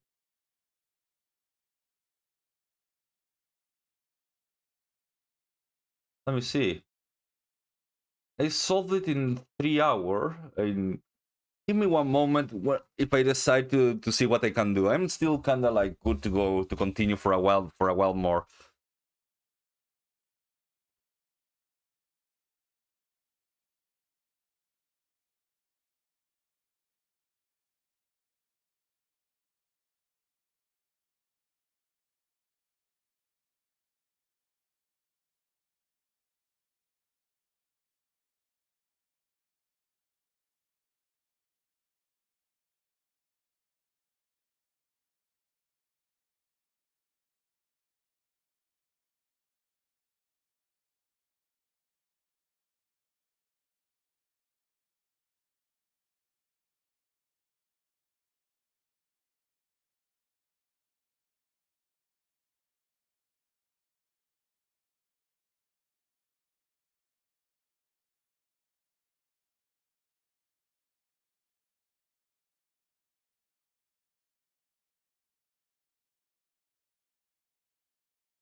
Oh, okay.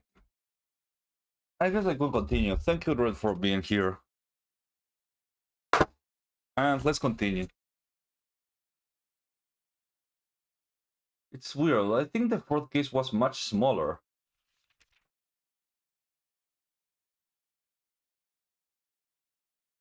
There's two side stories.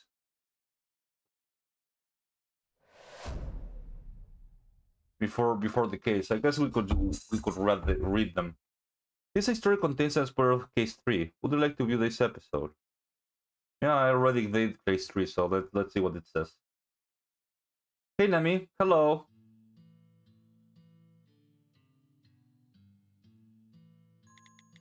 Hey, you. Stop right there for me, please. Piria Moss. Who's this?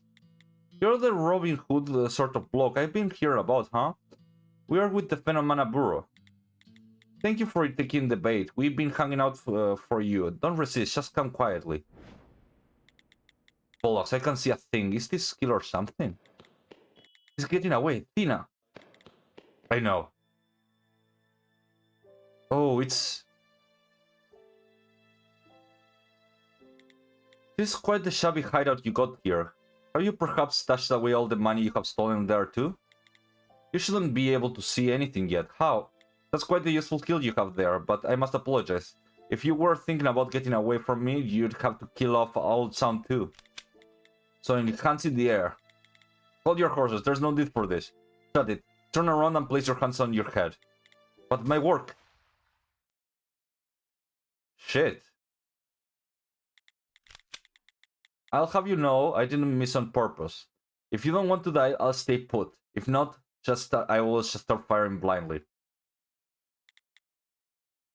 Or you could just test your luck. I wouldn't be opposed. Haven't you ever once thought this city odd? The only thing making this city odd is criminals like you. Because of filth like you, even us completely innocent stuff are always being watched. And so death is cheap.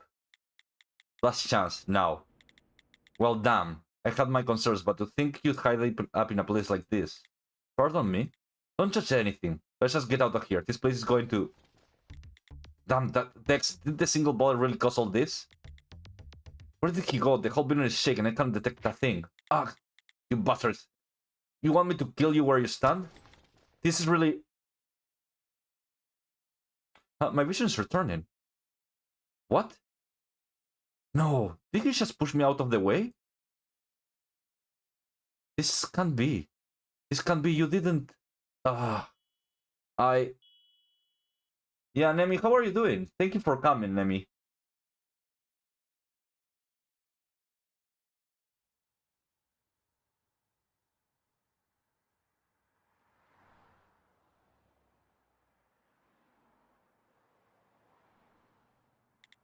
What was that? You're looking where you're going, right? If I'm going to die today, I'd rather it not be in a car accident, okay? Sorry. I never thought I'd get sorry out of you. You're acting weird these days, I mean that. I know, I can also... Oh, bloody hell. I can't be serious. Is that really all about what happened in the collapsing building? It is. Of course it is. If you've been hurting, you should have told someone about it sooner. If it's bad enough, they could have given you 2 days off. I figured out... Nemi, are you here yet? Are you still here? Nemi? I miss you already. She forgot about me. Nemi. She forgot. I'm dead. I died of forgetfulness of Nemi. Oh no, I'm dying. I have died of Nemi forgetfulness. She has not sent me kisses or anything. I'm dead. Oh, that sounds. I'm closing my eyes because I'm dead.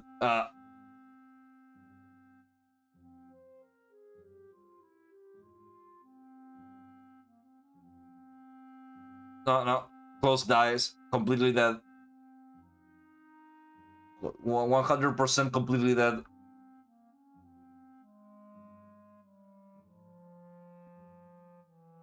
No. Yeah, that. Oh, my eyes are detecting open. No.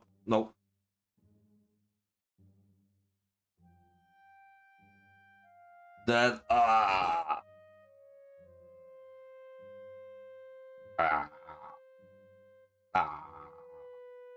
Dead.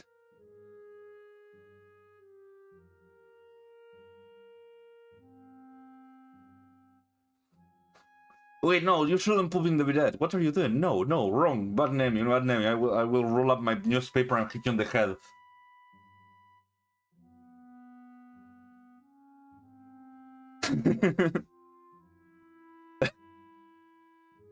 He knew.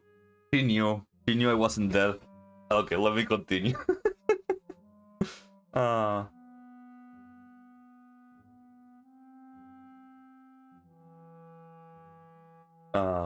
Well, actually, I need to go back. That reminds me of something.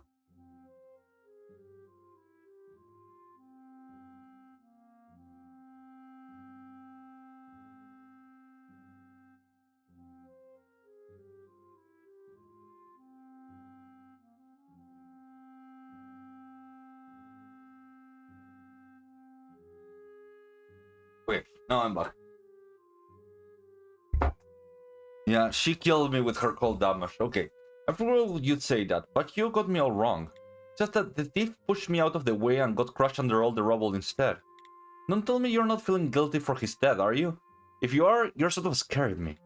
It's not quite guilt, it feels like something more instinctual than that. Regardless, it's getting to me.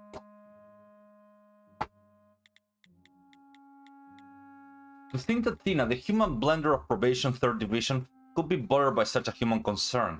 Well, is it really what people call me? No, that's just what I call you in my own brain.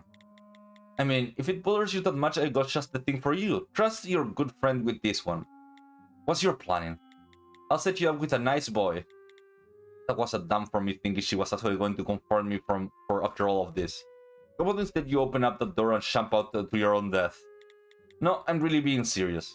I'm serious about you jumping out to your death too.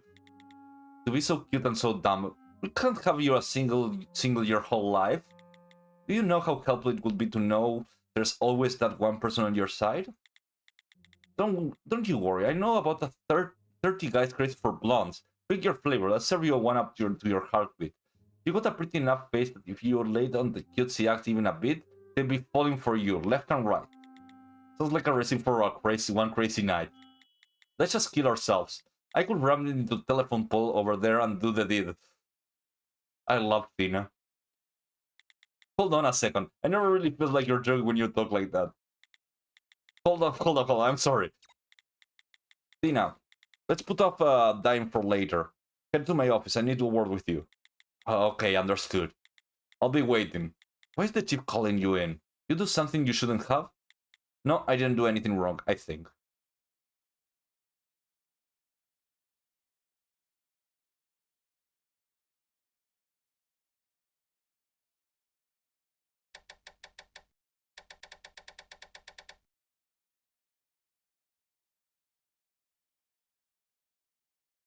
Oh, that was it?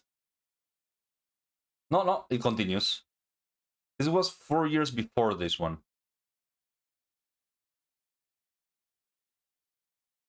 The chief doesn't have a face? Chief, you wanted to see me? Ah, yeah, you're back. Have a seat. I'll rather stand. Do you have a job for me?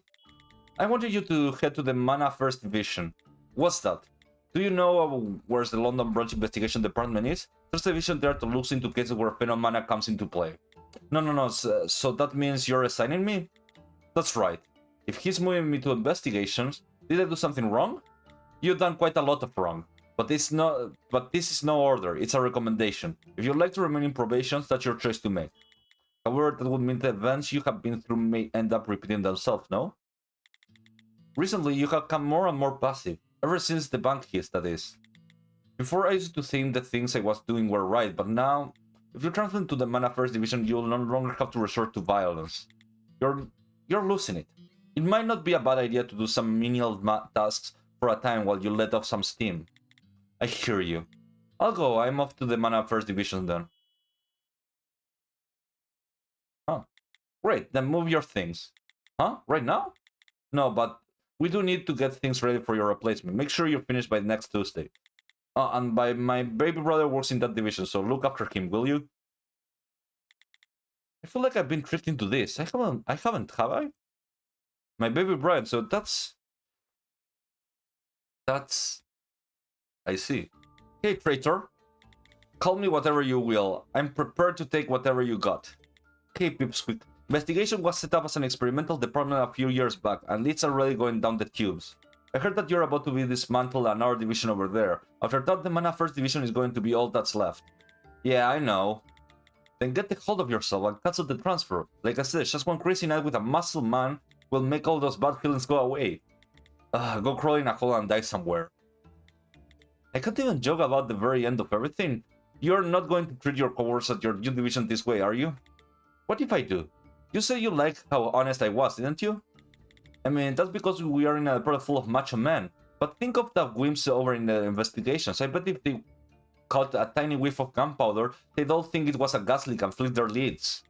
Priya's actually got a point for once. Their job is different from ours, so I guess I'll follow the sentiments differ as well. Regardless, it's going to be hard to change my tune now. Maybe I can just act like I'm her? Come to think of it, that bloke works over in that division, doesn't he? That bloke?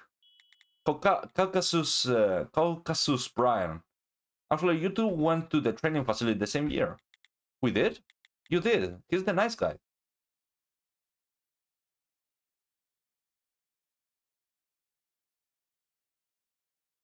Yeah, Nemi needs tuna. She likes tuna. You know, I have been making like ramen soup for a while. I call it ramen, but it's actually just soup with like lots of noodles. And I'm liking it a lot. Hi, hello everyone. Starting today, I'll be counting. Yeah, it's ramen. Shut up. I call it ramen even if it's just soup with noodles.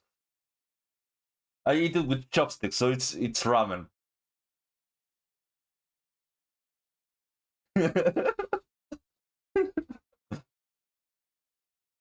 You don't understand. It's Uruguayan ramen.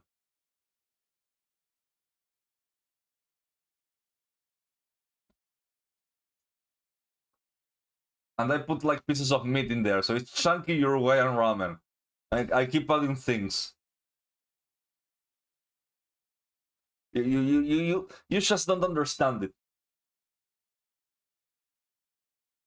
And then I put like an egg on top, and that makes it chunky Uruguayan ramen with noodles and an egg on top, and that's ramen.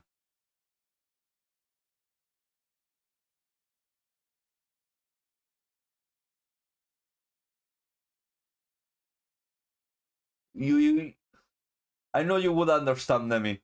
No, not hard boiled. It's the other one. It's fried. Hi, hello everyone. Starting today, I'll be counting on you, a lot of you. Okay, let's go with that. Who the fuck is this guy? Hello everyone, I'm Thina Harvenos, but you can call me Thina. Starting today, I'll be counting on a lot of you. Woohoo! Woohoo! I'm so excited to get to start. Great, now I want to crawl in a hole and die. Who is this exactly? New transfer, she came from probations. What? And you're telling me about this now? Training for military is what being a detective is all about, isn't it? No use making a big thing out of it. I myself just heard about it 20 minutes ago from their chief nonetheless. That makes more sense. I think I made a mistake in coming here. It's too late to head back? I couldn't believe it when I heard the name. It's been a while, Tina. Ah, right, the nice guy, now I remember. Oh yeah, it's been a while, Cookie. You know this girl? We were in the same year, you know, back in the training center. Ah, then you two must be close. No, it's not like that. Huh? I mean, we're super close, BFFs even. Harvenos, you said to call you Thina, right? My apologies, but you have caught us in a busy moment. But if you've got any questions, keep them brief. Oh, right, of course. Oh, we can... Who the fuck is... Let's go with Redfins first. Excuse me, but I'm Pandoria Redfins. Pandoria, so Pandy for her. Just so you know, I'll be the new sergeant. So you're the sergeant, What do you know about the Mana First Division? Almost nothing, ma'am. Well, to put it simply, it's our job to solve the cases the police can't. If probation is made up of people in charge of catching staffers, you can think of us as the people who tell them which staffer to catch. I see, ma'am. Could we drop the ma'ams? I'm not a fan of any sort of formality that might slow down the reporting process. I see. Well, then I'm looking forward to working with you, Pandy. Great. I think that was a good shot at being friendly. Okay. Who's this guy? Who's this dude? John Medan. Looking forward to working with you, Thina. John Medan, that makes him Johnny. Then you're the brother of the chief of operations? Yeah, that's me. Oh, so this is the guy. I heard you used to work in operations too. You were actually quite the name around the other department. Certainly seems that way, though. I really not have to think about my time over there. Wait a minute, can I? Huh? He doesn't have like a thing in his arms. It's perhaps what brought you here too, to forget about things that happened over in operations. I'm not sure about that myself just yet. Could be. I had a feeling. Well, you won't regret transferring over here. The Mana First Division is a good place, though our chief can be a little frustrating to deal with. Speaking of which, my old chief asked me to look after you. Is that so? That's something he will be working on himself. Is that so?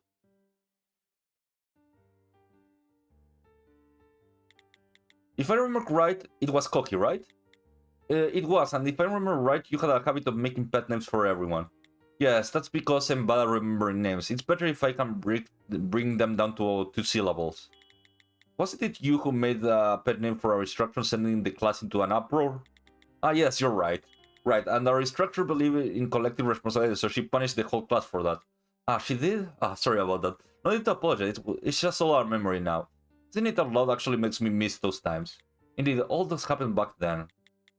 This bloke got a hell of a memory. I've never been one to try to recall my time back at the training center. After all, the horrible memories outnumber the good ones by a long shot.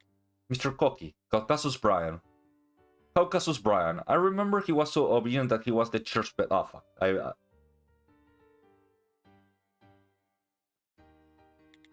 Well, then, seems like for a brief introduction, I'd appreciate if we could get you right to work.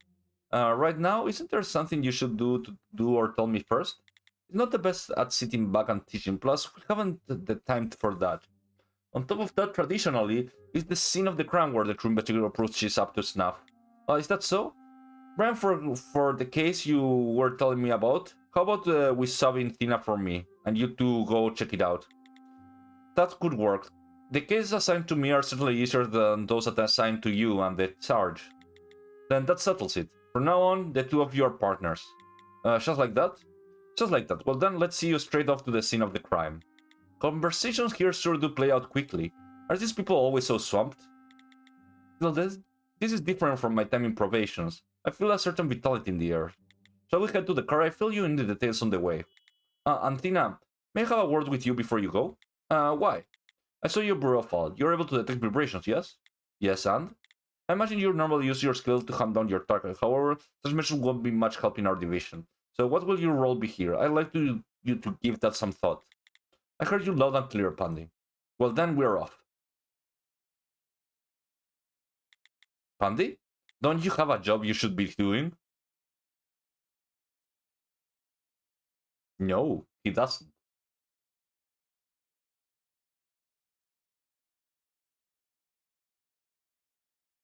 But yes, it's ramen. I call it ramen. It's ramen.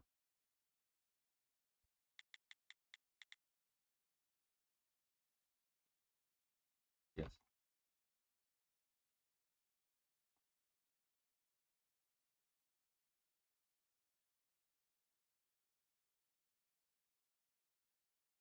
I was going to say it. Why does this have to be here? I just reminds me of that time before. What are you shutting down exactly? Can you make out anything from this far away? Of course, I can make out everything. Have you forgotten my skill? Sorry, what was it again? Alright, we were instructed to refrain from discussing our skill at training center, so it's natural for you don't know. To put it simply, my skill allows me to spot trace evidence more easily. I can even make out the time and say trace evidence was left. Also, you can see footprints and the like. It's useful to me. It seems like we'll be able to track our fleet footage in no time. I hardly use my skill in such ways, but seems you got the gist of it. Right here, I see a fingerprints, but the object is seen they've been left on is transparent. Maybe ice or some weapon made of ice? No, it's not cold enough. Is there something there? I don't see a thing. A skill. A skill that allows someone to make an object transparent. From the size of the object, it looks like a kitchen knife. There's prints all over it.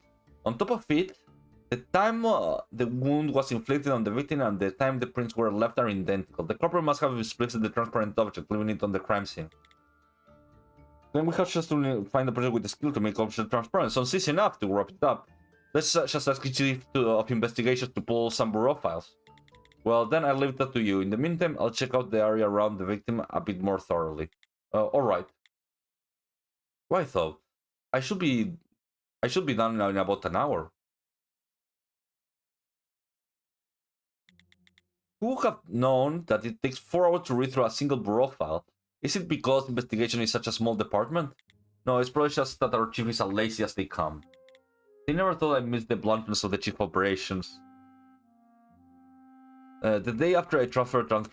For now, what I found out, the name of the bureau file belongs to a chef who works at the same restaurant as our victim. According to the statement given by the co-workers, the two of them were quite at odds with one another. The chief there lives... it seems he lives right there. From the cover I can detect they are the only person inside. Alright, leave the rest to me. Pardon? Hands up, if you move a muscle, I'll add more holes into your head. Yeah! What the... Tina, hold on a moment.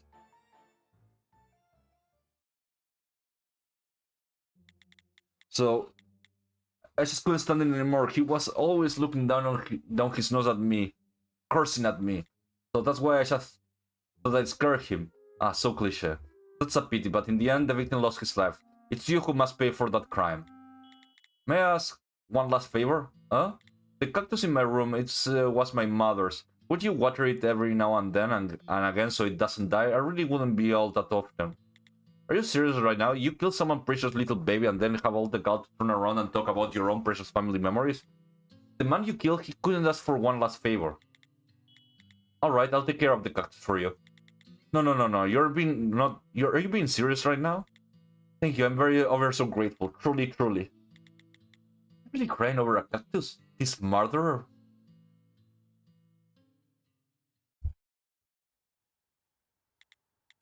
I remember now for you. It didn't matter who asked the favor, you always granted it, right? All of our classmates called you the nice guy, but that was no compliment. Rubs you the wrong way, huh? Granting the last favor of a killer? Honestly, it does. Hearing a person like that thank me would make me feel so dirty. Indeed, that may be a natural response. Unfortunately, having even someone like that be grateful to me or need me, it makes me glad. Self-gratification then. You really have figured me out. You must have fallen and hit your head or something. Who cares if someone says thank you? Does that mean you are going to help someone kill later too? Of course, that must play a factor. I will have you know that I do detest those who will abuse my other personality quirks or the evil people who cannot be forgiven. The murderers don't fall into the category of evil people who couldn't be forgiven. Call it side effect of the job. When I conjecture about the motives of the criminals have for committing the crime, I unintentionally see them as people. The fact that said criminal committed said crime only speaks to one aspect of their personality. I'm not saying that their choices were morally right by any means, but I believe that it's so that they will have at least a single person in the world who's on their side. After all, Tina, you also committed murder. I heard rumors of the habits you were known to fall back on during your time in the operations.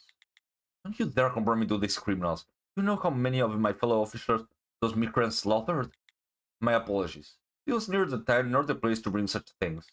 Of course, I'm not saying it's the same thing. I don't mean to point fingers. I believe that you did what you thought was right. I doubt many people would actually admit it, but there are many in this world who think like you do.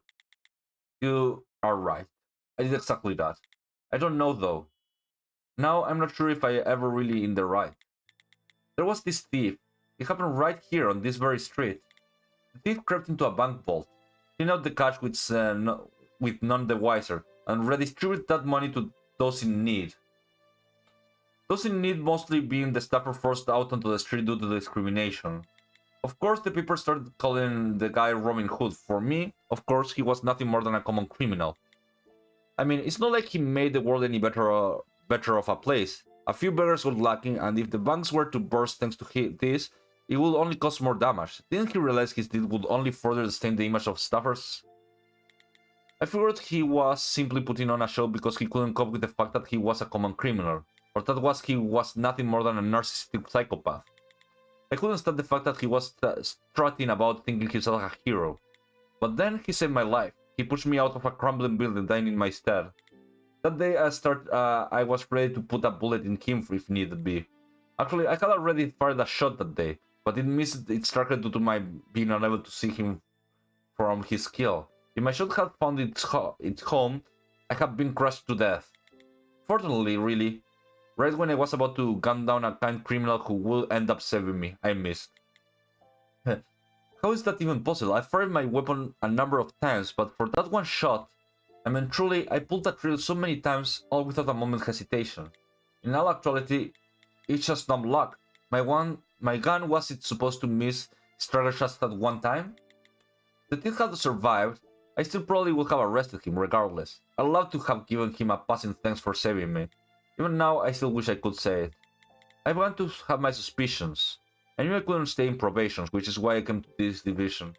Yet I only ended up frightening myself even more. If I even been in the wrong this whole time, then there's really no difference between me and the criminals I abhor. If I come to that realization right here and now, then you can use that as your chance to turn over a new leaf. Huh? On the other hand, if you do judge your action up to this point as having been right, you can just go back to where you were. Are you even thinking before you speak? All of the criminals I caught up to these points are praying for their sins. I have even killed a few of them. I'm the only one which start over without the care of the world. Indeed, if that's the truth, you must have been the greatest luck in the world, huh? Ah, sigh. Okay, seriously. Your moral code has gone to the dogs. You think so? Lucky me? I never thought myself lucky in a single time. Can I really change? About the side effects of you said before, how do you manage? Are you able to view low-life criminals as people? How do I? In my case, I think it happens when I listen to the sides of the story. Listen to their stories. Like thorough interrogations. Come to think of it, I was placed at Fists and Guts before wars. But how would I know if the stories I heard were true or not? I'm not really that intelligent. If someone were to decide they wanted to trick me, I'd fall victim to their deceit in a heartbeat. Is there nothing I can do? The Sarge mentioned your skill before, yes? Ah, yes, I guess she did. She also said it would be of no use to use with the way I've been using it. If she really thought you'd be of no use to us, she never would have taken you on. She would have fired you and kicked you out of her office. She said that she did in regards to the way you've been using it. If you were using your skill in some other way, don't you think you will help out with our investigation? Uh,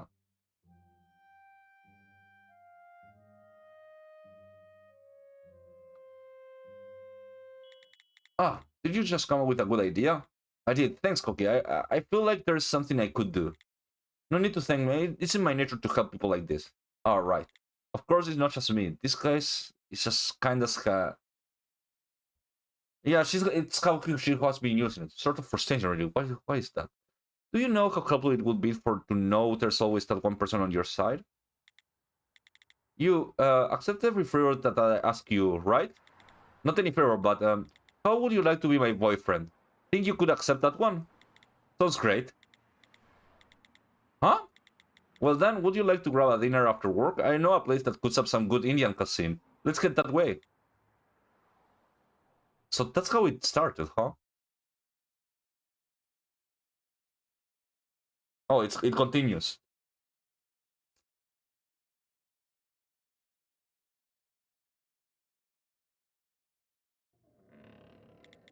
We are back. Woohoo, and it's good to be back. Good job, you two. That's your third case solved today, yes? For some reason, we just got lucky today. After a tiny bit of questioning, he caved and confessed to everything. I mean, we had a good luck, but we're falling short of the bar you set, Pandy. So it's nothing to boast about just yet. Come on now. He was just lucky enough to be born with a skill that lends itself for investigations. On your hand, you had to develop the use of your skill through training. In my opinion, you gained the right to brag. Hearing you say that, Pandy, just makes me feel self-conscious. To increasing the amount of criminals who merely give themselves up is all due to the work you have done on your skill. As things stand, I think you could carry out your work without me, don't you think? Do you really think so? Well, Athena certainly learned how to apply her skill properly, but her logical deduction abilities are still lacking. Brian has also been known to be unable to abandon one strict line of reasoning. It might be better for the two of you to stick together so you don't lock the wrong person up for a crime. Right, after all, I'm thinking I'm still lacking on a number of ways. That's nothing to be excited about. Oh, he's still here. You know, there's someone here to see you in the corridor. Oh, thank you. Well, then let's be right back. All right. Brian, I was listening from outside. What do you have to say all that? And in front of Tina, nonetheless. Doesn't look like you. Not like we're up our rivals in work or anything. Did something happen between you and Tina? Indeed, I'm getting a bit ahead of myself. This day I felt like Tina is trying to put some space between us, though nothing of note has happened precisely. I imagine perhaps that she's grown tired of being stuck right at my side all the time. Seems as though the honeymoon phase is over. I hadn't imagined that day would come up for the two of you as well. It could be the other way around from what he's saying. Okay, who? Priya Mose, I mean. Hey, what's been a while? Priya! Wow, how long has it been? Don't tell me, are you here because you miss me? And who are you exactly? It's me, Tina Harvenas. What are you trying to pull? If you take one step closer, I'll shoot. No, I swear, it's natural for someone personally to change a bit after a whole year, no? No, it's not. This is too much for a single year. Honestly, you're scaring me. Are you sure a staffer with some sort of mind control skill didn't steal your body away? What's that supposed to mean? This has never and will never happen. Well, you certainly look better than you did before you left us. Have you made all those bad feelings you had go away? Yes, I had time to write my thoughts since coming here, and now I think I am more sure of what work I was supposed to be doing. That's so, I envy you. But you didn't come here all the way to tell me you envy me, right? What's going on? I just had something I wanted to check out for a moment. Something to check? I mean, just come with me. Okay. Let's see.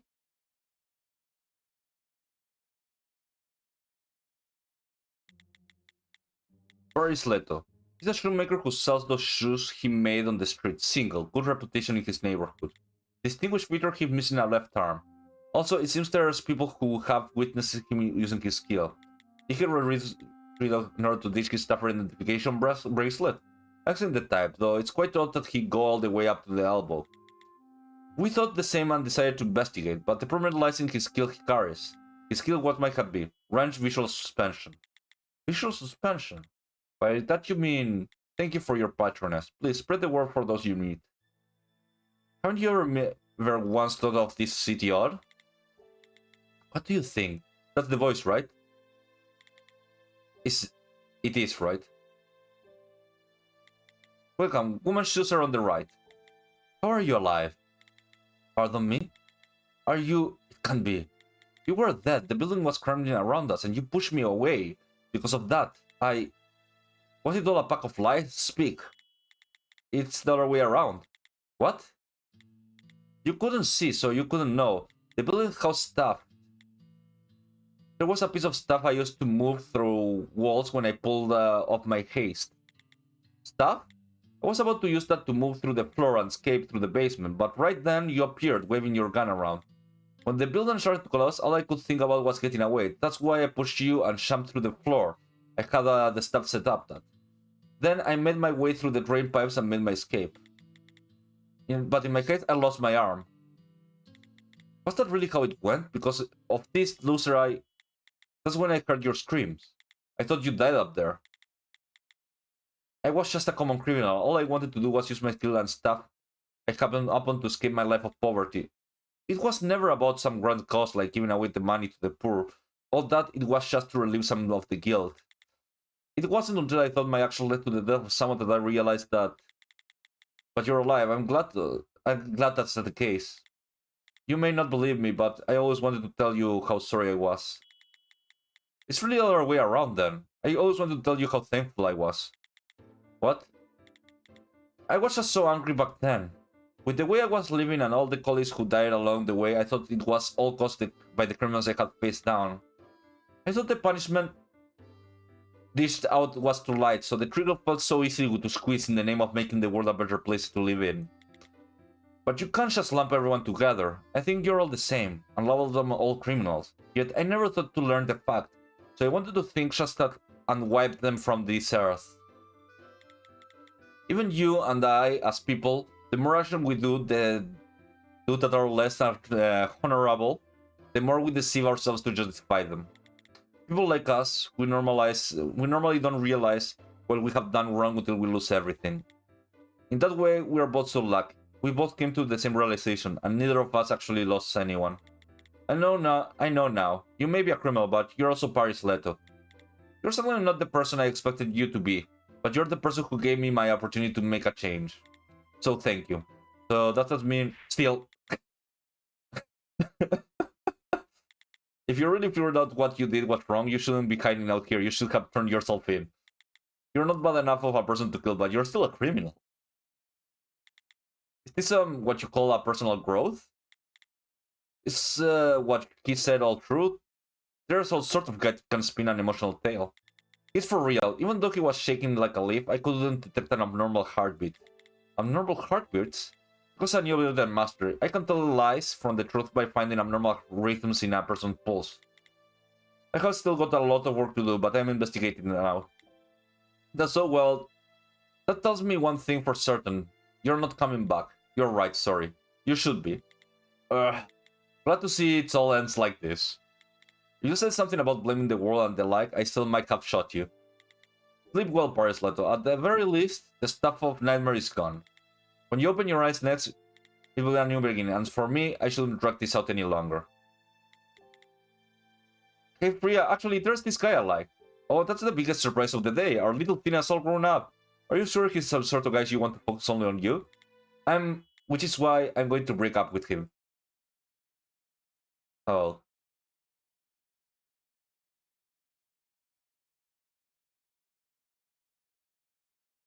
Yeah, I know that they were going to break up already, so... You're back. Yes, I am. That sure did take a while. I'm sure I was putting the kettle on. Would you like a cup of tea? I got some biscuits you like so much, too. I have some later. Alright then.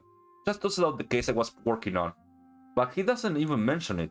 Then I turned down one of my favorite snacks he prepared, and he doesn't show the slightest hint of annoyance.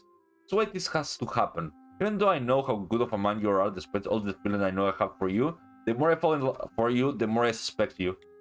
Are the feelings you are so openly show for me genuine, or are you just treating me like someone precious to you because you know that that's what I am? Sorry, I just can't take it anymore. Hey Cookie, how long are you going to keep that up? Keep what up? Keeping people without question whenever they ask you for it. There must be some goal you're trying to achieve with everything, no? I intend to keep it going as close to forever as I can, but I may turn out the difficult after I turn 80. Are you serious? Yes, and there's a goal, as you say, but it isn't something I'm forcing myself to do. I'd probably be doing exactly the same thing if I wasn't born a staffer. I mean, sure, probably. If you're worried about my being used by someone you really needn't concern, I have certain boundaries set at a minimum. I mean, that was on my mind, but truly, as the woman you're currently in a relationship with, I can't help but be jealous. I wish you'd redirect all commitment my way alone. If you're telling me to stop, I may be able to... No, I'm not saying that. I don't want to force you to stop. Honestly, it was rather dumb, though. I know how much all this means to you. After all, I got some aspects of my own personality that no one can come to terms with, and I'm sure you hate them, but just to hold your tongue. I wouldn't say hate. I see how you tremble every time I resort to balance. I see everything. I think I already seen it. Look, can I skip this? No. From society's standpoint, I do believe that's something I should be apologizing for, but of course this is the only way. I just can't anymore, Koki. Do me just one favor. Of course, anytime. From now on, don't do me any more favors. I apologize, but what's that supposed to mean? Exactly what it sounds like. From now on, if you do me one more single favor, I expect a bullet hole in your payment. From you? That doesn't sound like much of a joke. It wasn't one. If there's a single person who's willing to help every other person in the world, wouldn't it be good for there to be at least one person that shouldn't be allowed to refuse? I'll be that person for you.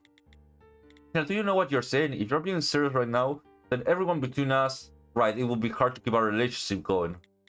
Still, in this way, I'll be special someone for you in some regard. What do you think, good? It's a bit unfair. And I need you to swear to me that you won't hurt anyone in front of me from this point on. Then I can be special someone for you in a different regard. In that way, it becomes fair.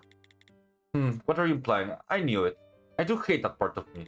You're right, I do hate it. I hate it every time you resort to that. But I'm actually glad to hear that. Well done, thanks for everything, and I'll be counting on you, Brian. Back then I was half joking when I asked you to be my boyfriend, and you only accepted because I asked. We started off on the wrong foot from the very beginning. So I want to start over. Even if things turn bad between the two of us, if you ever need me, at the time maybe once more.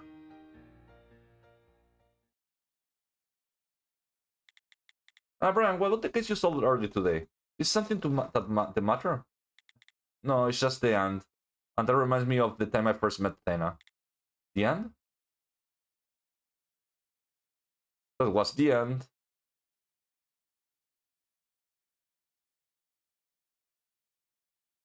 Oh, more. Right. I was wondering if he was alive. 1 year ago, the CSI division of the investigation department was in charge of combing through the collapsed building. Why did they file a false report? You said Paris Leto uses staff to make this cave, right? That's right, he used a wrapping cloth with the skill allowing him to move through walls to get away. A piece of stuff that lets a person move through walls. With something like that, you could bypass any security system with this. That will carry a threat level of at least STN. So they filed a false report just to get their hands on it. Was it really just because of that? I mean, I can't think of any other reason. After all, the money Leto stole found its way back to its owner. This is just a rumor, but I heard that the current chief of investigations makes it habit of kids to collect unauthorized stuff. STN-ranked stuff is so hard to come by. Would it be smart to inform the big wigs of that? I would be of no use. The CSI unit was disbanded a long time ago. The chief of investigation could be swept all under the rug with this. Besides, if it blew up, we will see the Man Affairs division disbanded as well, which makes things difficult for us. That will be only interferes with the project. Indeed. Why did you send Tina over the division anyway? There's no ulterior motive hidden behind the decision. I simply thought Tina was more cut out for that work. I mean, you have only just begun your work on the project, so it's probably hard for you to take me at my word. Don't worry though, I won't ask you to believe me. Speaking of Tina, is she doing well over there? Yes, it looks like she's flourishing. It seems like she's enjoying the work she's doing too. So she has no idea what I said work actually entails. No need to worry about that. After all, there's no way Tina will ever find out about that. That is, if no one opens their mouth and tells her. I have no reason to tell her. Huh. All very mysterious. Hey yo, don't we look uncharacteristically glum today? When it rains it pours, it's getting to me. And look at you, you sure are cheery for someone who just went through a breakup, no? Indeed, it feels rather refreshing after all. It's good to be able to get a fresh start before you lose something. I see, you have learned some deep words of wisdom. Is that what happens to everyone when they join the division? But one part does come as a surprise. Caucasus Brian, huh? When the two of you have broken up, you think I can have my shot with him? Ah! You scared me. I know I was joking, right? No, that's not it. What if another woman does propose the idea? He's sure to accept. What on earth is that supposed to mean? I'm talking about Brian. Whenever someone asks him to do something, he usually does it. No way, I'm sure he's just being kind. No, it's almost 100% chance he will accept. He did the same with me. He didn't know Brian was quite cool with the ladies back in the training center. However, he didn't form up a relationship until after he graduated. Huh? With his height, his face, and the personality of his, do you think girls wouldn't fall over him? No matter the level of seduction the girl threw at his way, he cut them down like a knife through the butter. There were even rumors he preferred the men. Then what about me? Well, you must really have a little interest in other people's life not to know about all that. Though, that does have its charms. Tina, he, she feels like she fucked up.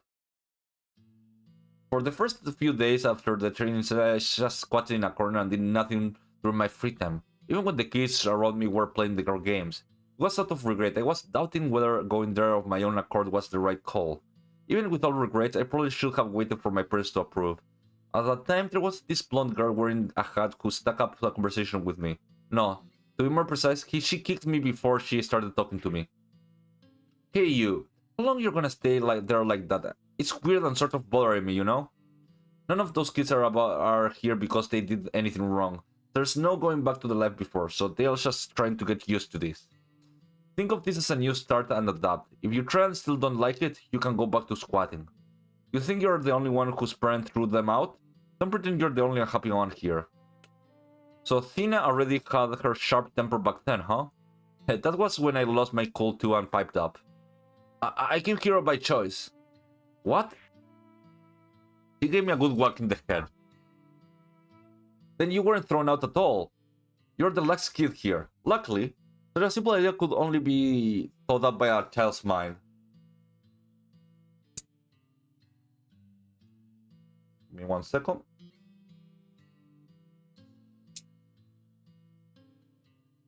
Okay. I never thought about this that way. I was lucky. It's rather embarrassing, but the fact that others were suffering more than me gave me the strength to keep living. The fact that some envied me. That kid, she saved me. Indeed, from that day on... What is it? Are you alright?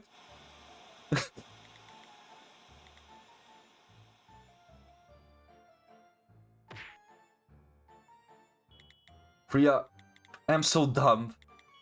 Everyone knows that, but yeah.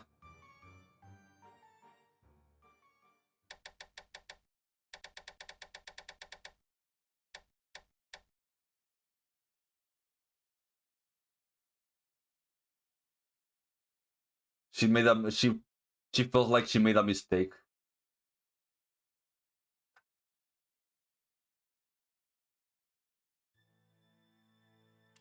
Okay, let me see like the second if the second okay. Say story preparation, so no warnings.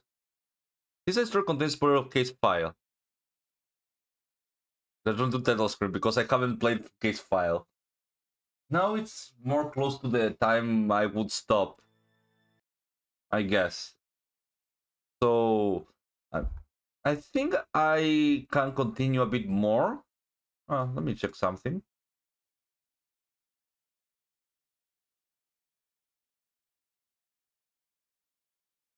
I could, you know what? Give me 1 second. I could play the second case, but it's too long. The fifth case is probably longer. I don't know how long it is in time-wise.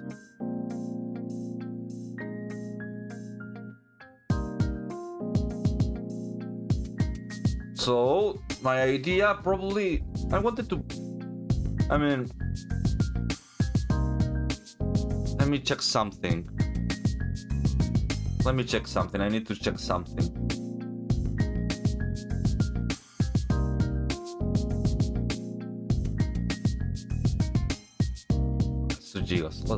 Let's do it. It will be a few seconds, but I guess I could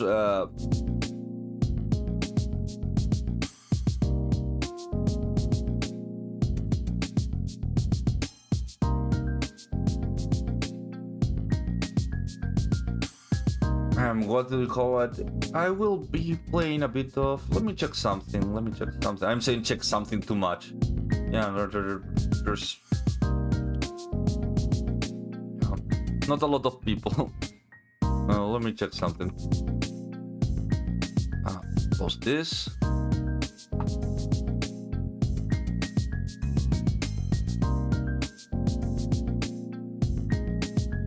Oh, that's me. Shut up.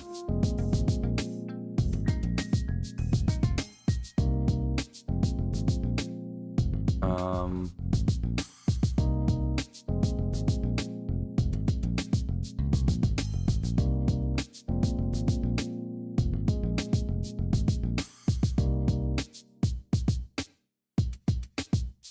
Okay.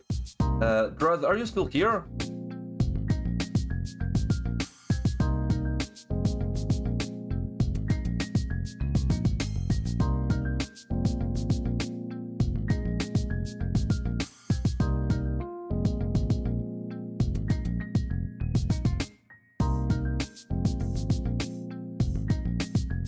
Have you, Dread? Dread, are you around there?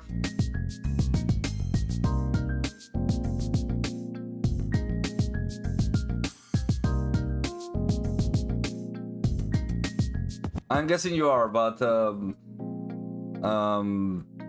wanted to know. There you go. There it is.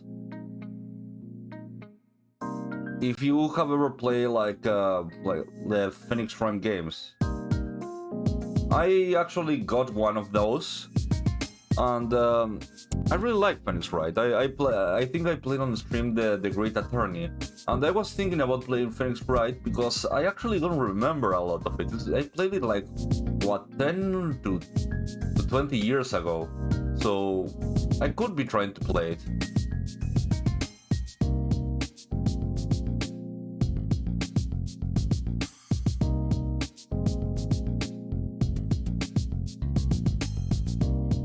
Give me 1 second.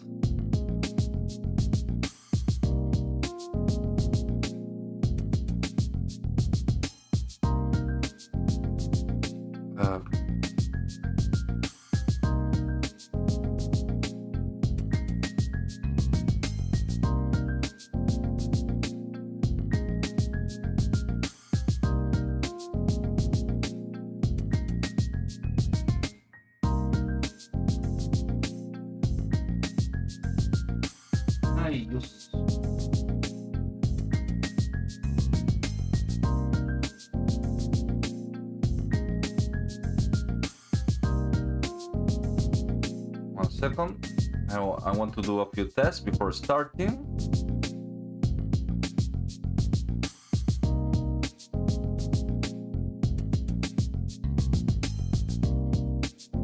Okay, let's go. I don't know if you're here, but let's do it.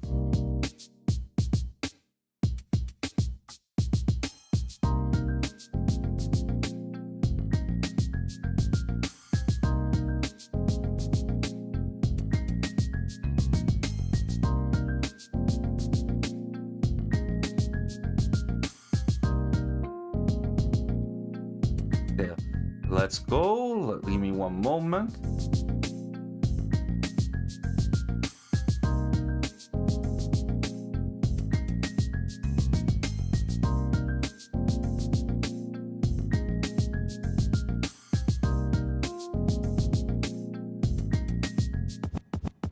Huh, it's weird.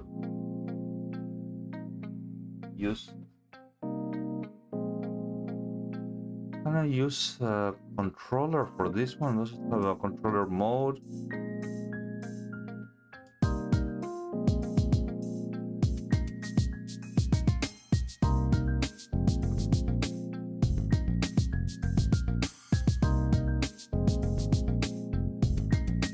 Probably you're busy with something or asleep. Whichever it is, thank you for coming, Dread. Let's go.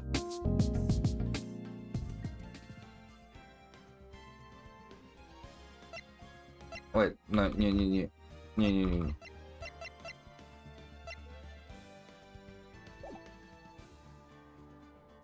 Okay. The first one is this one. Okay, I actually have played it, but it's been a long time, so I don't remember much about it. I will tell you the truth. I remember like the first, the second case. The only case, the only thing is that, like the first case they showed who did it, and he's called Who Done It. I remember that.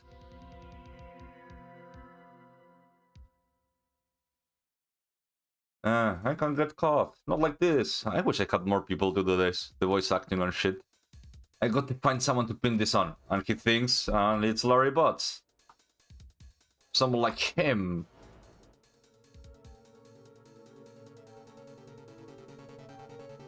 He did it. He laughs evilly. Yeah, I think about doing it. It's been a while, but I do remember, like, the basics, I believe. No, actually, no, I don't remember. Like, the thing is that I actually have to, the tricks in this game are kinda cool, I guess. I bought this game because it was going off Steam, like, and I thought, maybe I could do it. Oh, hiya, Cheat. Ooh, I'm glad you made it on time. Well, I have to say, Phoenix, I'm impressed. Not everyone takes on a murder trial right off the bat like this. It says a lot about you, and your client as well. Thanks. Actually, it's because I owe him a favor. A favor? You mean you knew the defendant before this case? That should be tried. Well, actually, no, I guess that shouldn't be a mistrial, I guess. But you're a defense attorney, it's... And, well, he didn't pay anything, I guess. Yes, actually, I kind of owe him for my current job to him. He's one of the reasons I became an attorney. Well then, that's news to me. I want to help him out, any way I can. I just really want to help him. I owe him that much. It's over. My life says everything is all over. Is that your client screaming over there? Yeah, it's him. That despair, oh. I'm gonna do it, I'm gonna die. It sounds like he wants to die. Yeah. Nick! Yeah, here there, Larry. Hey there, Larry. Dude, I'm so guilty. Tell them I'm guilty. Give me the death sentence. I'm not afraid. I ain't afraid to die. Yeah. What's wrong, Larry? Oh, it's all over. I'm finished. I'm finished. Yeah, I remember this. I can't live in a world without her. I can't. Who took her away from me, Nick? Who did this? Oh, Nick, you tell me. Who took my baby away? The person responsible for your girlfriend's death? The newspaper said it was you. My name is Phoenix Wright. Here's the story. My first case is a fairly simple one. Finish my nails. There we go.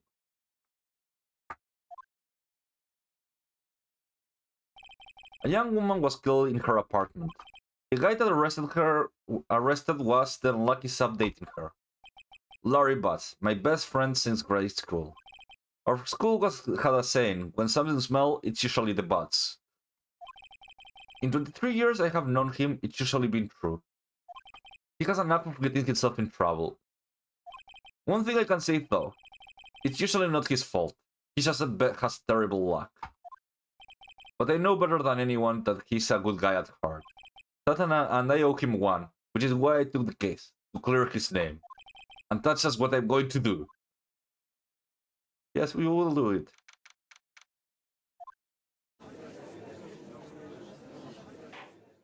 Man, the graphics look so weird. I remember the pixelated look of these games. Well, it was a Game Boy Advance games, I believe. Game Boy Advance. Advance, I'm saying advance weird. Advance. Court is now in session for the trial of Mr. Larry Butts. The prosecution is ready, Your Honor. The defense is ready, Your Honor. Mr. Wright, this is your first trial, is it not? Yes, Your Honor. I'm a little nervous. Your conduct during the trial will decide the fate of your client. Murder is a serious charge. For your client's sake, I hope you can control your nerves. Thank you, sir. Mr. Wright, given the circumstances, I think we should have a test to ascertain your readiness. Yes, Your Honor. Hands shaking, eyes at pain. The test will consist of a few simple questions. Answer them clearly and concisely. Please state the defense of Larry Butts. Well, that's Larry Butts, Your Honor. Correct. Just keep your wits about it and you will do fine. Next question. This is a murder trial. Tell me the victim's name. I know this one. Glad I read the case report cover. It's, No way, I forgot. I'm drawing a total blank. Phoenix, are you absolutely sure you set it up? You don't even know the victim's name? Oh, the victim, of course, I know the victim's name. I just forgot temporarily. I think I feel a migraine coming on. Look, the victim's name is in the just press tab this time. Remember to check it often. Do it for me, please. I'm begging you. Right? Who's the victim of this case? Cindy Stone. Correct. Now tell me what's the cause of death. She died because she was hit with a blunt object. Correct. You answer all my questions. I see no reason why you shouldn't proceed. You seem much more relaxed, Mr. Wright. Good for you. Thank you, Your Honor. Because I don't feel relaxed at all for sure. Well done. First, a question for the prosecution, Mr. Payne. Yes, Your Honor. As Mr. Wright just told us, the victim was struck with a blunt object. Would you explain to the court just what that object was?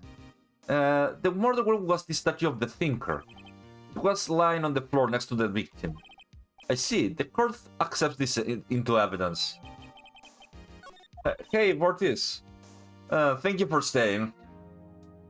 I dislike being kind of alone. I know maybe the mystery nights are not as they used to. Maybe it's not fun. I don't know. Maybe I should think. I should rethink things. Be sure to pay attention to any evidence added during the trial. That evidence is the only ammunition you have in court. Use that to check court records frequently. Mr. Payne, the prosecution may call its first witness. The prosecution? Thanks. I know, it's I don't know. Streaming is an easy thing to do, but it's hard to make it go forward for a long time. I know, you're not super chatty. I'm okay with that. I'm okay with not super chatty people. I do prefer people that are super chatty, but even when I go to streams of other people, I'm not super chatty, so I can't like complain and not do this thing. Sometimes I'm more chatty than other times, you know? But sometimes I have other things to do. You probably are doing something else while hearing me out. And for that, I thank you.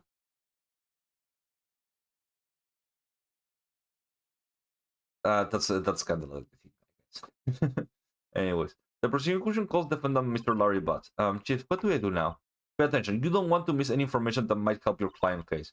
I get your chance to respond to your prosecution later, so let's just hope he doesn't say anything unfortunate. Oh, Larry gets excited easily. This could be bad. I guess the Fifth Amendment doesn't work in the world of Phoenix Wright. Is it not true that the victim had recently dumped you? Hey, watch it, buddy. We're getting great together. We were Romeo and Juliet, Platinum and Mark Anthony.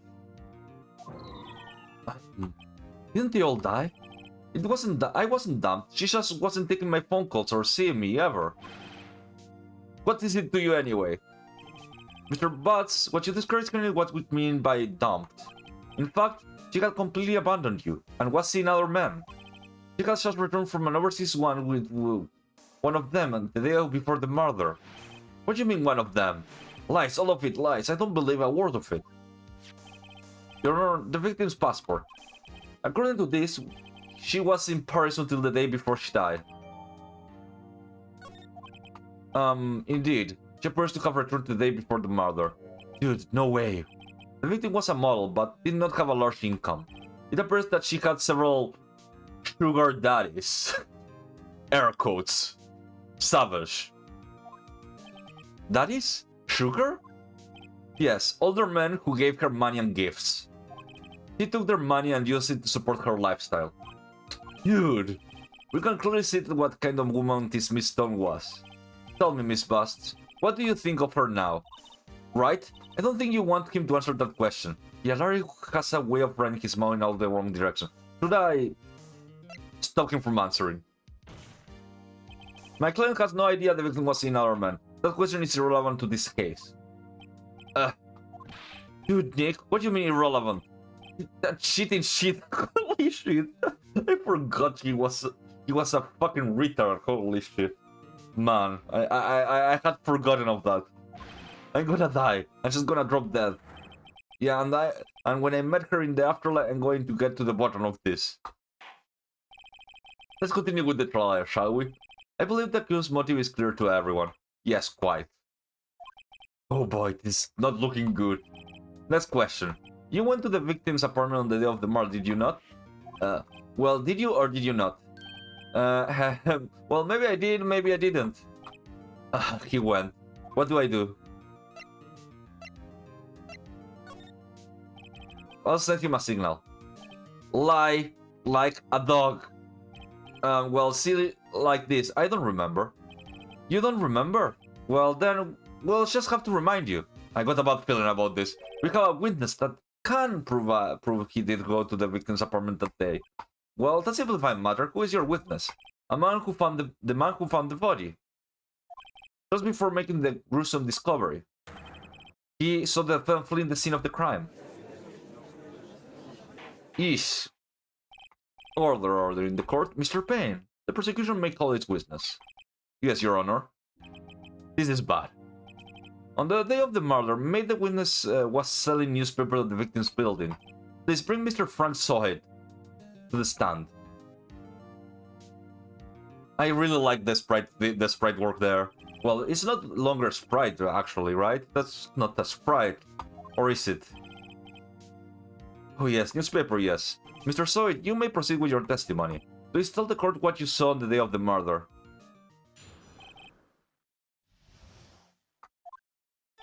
I was going door to door selling subscription when I saw a man fleeing an apartment. I thought he must be in a hurry because he left the door half open behind him.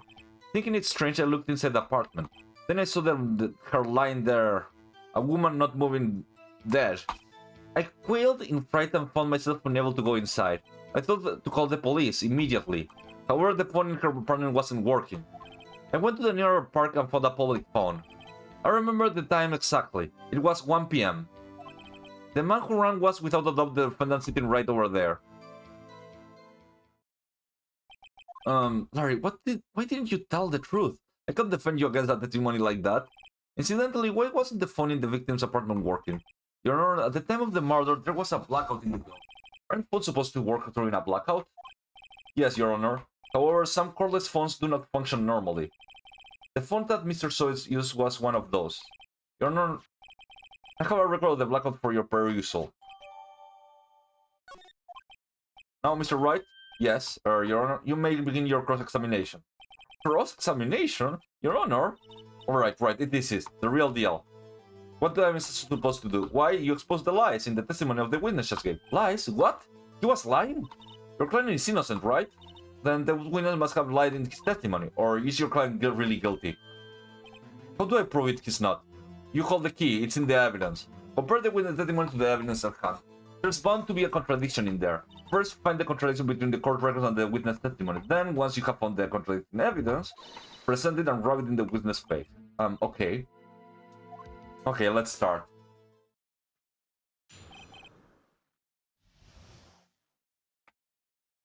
Okay.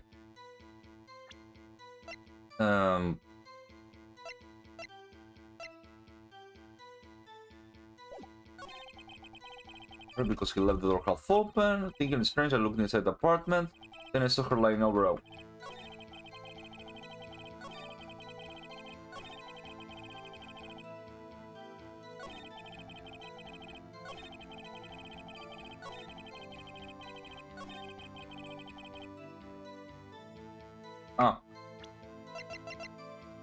Obviously, this is the first case. The evidence...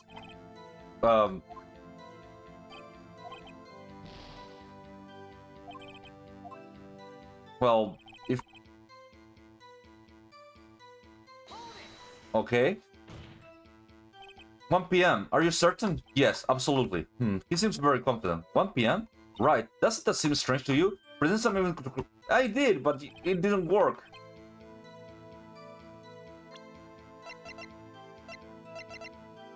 Oh. I guess that one also works. You found the body at 1 p.m. You sure? Yes, it was 1 p.m. for certain. Frankly, I found that hard to believe. Your statement directly contradicts with the autopsy report. The autopsy notes the time of death was after 4 p.m. There's nobody to find at 1 p.m. How did you explain this 3-hour gap? Oh, this is trivial. The witness merely forgot the time. After his testimony, I find that hard to believe. Mr. Soit, why were you so certain that you found the body at 1 p.m.? Really good question. Great job, right? Way to put it on the spot. That's all you have to do. Point out contradictions. Lies always beget more lies. I see through one, and their whole story falls apart. Wait, I remember now. Would you care to give your testimony again? Okay. Time of discovery. You see, when I found the body, I heard the time. There was a voice saying the time. It was probably coming from the television. Oh, but it was 3 hours off, wasn't it?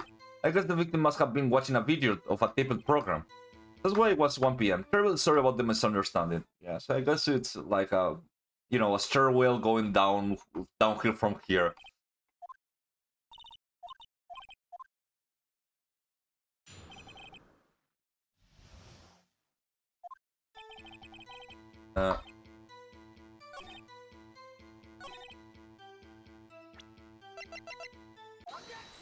Yeah, no. Hold it right there. The prosecutor said that there was a blackout at the time of the discovery. And this record proves it. You couldn't have heard a television or a video. The defense has a point. Do you have an explanation for this, Mr. Soit? No, I found it quite puzzling myself, quite. Wait, I remember now. Mr. Soit, the court would prefer to hear an accurate testimony from the very beginning. This constant correction are harming your credibility. And you seem rather distraught. My apologies, Your Honor. I must have been in a shock to find the body. Very well, Mr. Soit. Let's hear your testimony once more, please.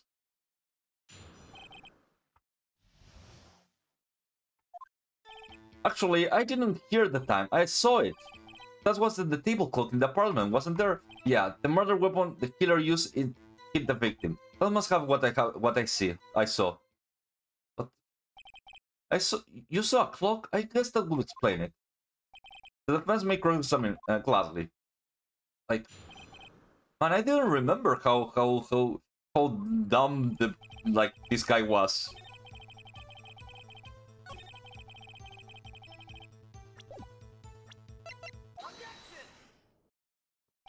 Wait just a moment. The murder weapon wasn't a clock, it was the statue. Now, how is this supposed to be a clock? Well, yes, with your objection and your evidence, just who do you think you are? That answered the question, Mr. Soit. Hey, I saw it there, okay? That's a clock. Your Honor, if I may, yes, Mr. Payne? As the witness stated, this statue is indeed a clock.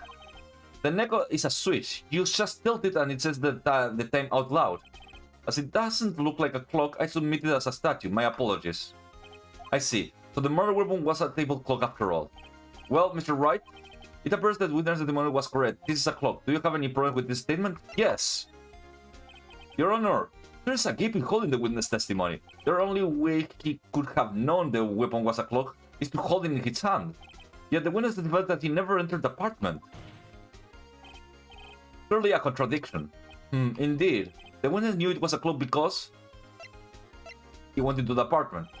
You're lying. You were inside the apartment on the day of the murder. Oh yeah, prove it. Prove it I went in there. I'll do better than that. I can prove you were the one who killed... Holy shit. Phoenix, he sharps his guns. I forgot he was like this. You struck her with the clock and the shock of the blow triggered the clock voice. That was the sound you heard. Order in the court. Intriguing. Please continue, Mr. Wright. Yes, Your Honor. Mr. Soit, that song must have left quite an impression on you. Understandable, since the murder weapon spoke just as you hit the victim. The voice was burned into your mind. That's why you were so uncertain about the time. What's the meaning of this? This is all baseless conjecture. Baseless? Just look at the witness' face. Would the victim care to elaborate? Did you strike the victim with the clock? That day I never... Look, the clock never... There you go. I remember the plot. Shut up, I hate you. It was him, I tell you, I saw him. He killed her and he should burn, give him death. Order in the court, they say. Your Honor, a moment, please. There isn't a shred of evidence supporting the defense claims. Mr. Wright, Your Honor? You claim that the sound the witness heard from the clock. Do you have any evidence? The whole case is riding on this. I'd better think thoroughly carefully. Your Honor, the sound Mr. Soid heard was definitely this clock. A fact is clear simply... First sounded the clock. Let's sound the clock now. Here is in this court. Your Honor, may I have the clock? I asked the court to listen very carefully. I think it's 8:25. Certainly is a strange way to announce the time. Well, it's the finger after all. So we heard the clock. What's your conclusion, Mr. Wright? Mr. Payne, can you tell me the time it is now? It's 11:25. As you can see, the clock is exactly 3 hours slow. Precisely the discrepancy between Mr. Soid heard and the actually time of death. So, Mr. Soid, try to talk your way out of this one. You forgot one thing. What's he talking about now? Well, it may seem like the clock is running 3 hours slow. It proves nothing. How do you know it was running 3 hours slow on the day of the murder? If you can't prove that, you don't have a case. How am I going to prove that? Damn it, I saw so close. It seems that your lack of critical evidence supports your claim. Yes, Your Honor. This means I cannot let you indict the witness. Unfortunately, this ends with the cross... I come all the way down here to testify and look what happens. You treat me like a criminal. A criminal, you lawyers are all slime. You almost had him. Sorry, Larry, I failed you. There's nothing I can do about it now. You have the evidence. Hold it! Not so fast, okay. Oh, they had to have me, I forgot about that. Listen up, right? Don't throw this one away. Not like this, think. But Chief, it's over. I can't prove the clock was slow the day of the murder. Nobody can prove that. Well, yes. But that doesn't mean you can't still win. Try thinking out the box. Don't waste time doubting the facts. Assume the clock was 3 hours slow and think through it. Actually, why was the clock 3 hours slow?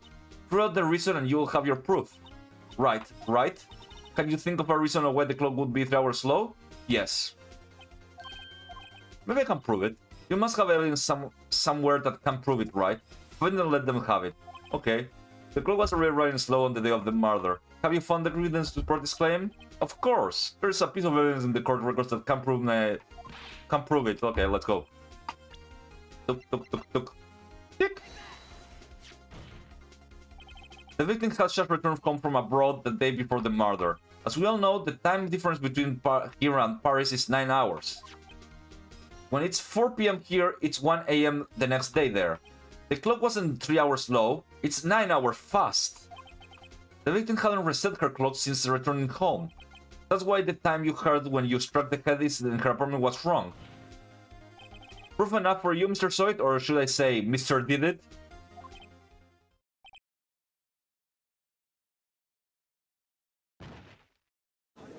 Wow, I actually forgot how tiny this the first case is. Well, this case has certainly turned out different than we all expected. Mr. Payne, your witness? He was arrested and has been taken away, Your Honor. Very well. Mr. Wright? Yes, Your Honor?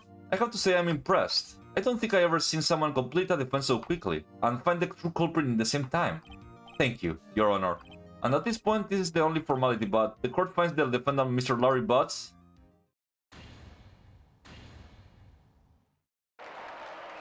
I like all the confetti.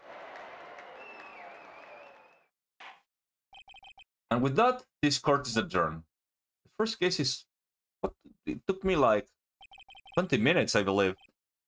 Man. He posed as a newspaper salesman to check and see when the people were out of their house. That day, when Larry went to her apartment, the victim wasn't home. After he left, Mr. Sawyer let himself in to do his dirty work. While he was searching for her place, the victim returned. Flustered, Mr. Sawyer grabbed the nearest blunt object that could find.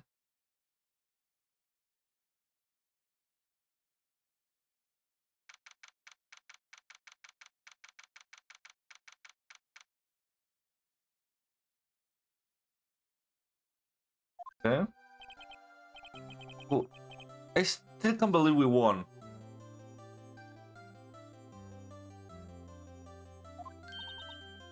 Good job in there. Congratulations. Thank you, Chief. I owe it all to you. Not at all. You fought your own battles there. been a while since I've seen a trial end at such a satisfying note. Never seen the chief looking this happy. If she's this glad, I imagine how Larry must feel. My life is over. Larry, you're supposed to be happy. What's wrong now? Nick, don't worry about me. I'll be dead and gone soon.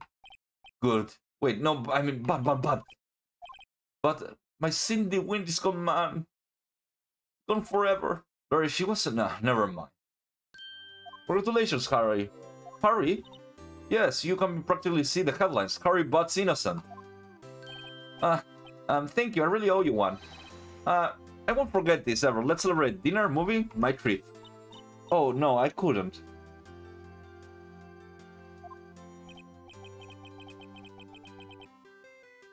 I was the one who got you off the hook. Oh, hey. Here, take this. It's a present. A present? For me? Wait. Wasn't this evidence? Actually, I made this clock for her. I made one for her and one for me. Really? You made this? Well, thank you. I'll keep it as a memento. Yo, Nick. Can you believe it? I was into that chick. And she was just playing me for a fool. Doesn't that make you just cry? Larry. Are you sure? Excuse me? I think she thought quite a lot of you in her own way. Nah, you don't gotta sympathize with me also. Okay. Oh, I'm not just sympathizing, really. Isn't that right? Don't you have something to show your friend? Something that proves how she felt about him? Oh, yeah. Right. What the heck is she talking about? She's talking about this. Check this out. Proof positive you weren't some champ to her. Huh? What about that clock? This is the clock you made for her, Harry. She probably just needed a clock, that's all. You think so? It's pretty heavy clock to take traveling. Well, make it of what you will. Hey, Nick. I'm glad you asked you to be my lawyer. Really, I am, thank you. Hope that made him feel a little better. Right? I hope you see the importance of evidence now. Also, hopefully you realize things change depending on how you look at them. People do. We never really know our clients are guilty or innocent. All we can do is believe in them. And in order to believe in them, you have to believe in yourself, right? Listen, learn, grow strong. Never let go of you believe it. Never. Well, I think our work here is done. Shall we be off? Yeah, I guess so. Say, how about dinner? On me. We'll drink a toast to innocent butts. Yeah. Oh, speaking of Harry. You were saying a part of why you became a lawyer was because of him? Or part of at least. You have to tell me more about it sometime, maybe. Over drinks. And well, that was the first case. I had forgotten how small it was. It took me like 5 minutes. Larry slapped me on the back and said, "Gee, Nick, it's good to have friends." I'm pretty sure it's going to pay us, unless we count on the clock she gave me. I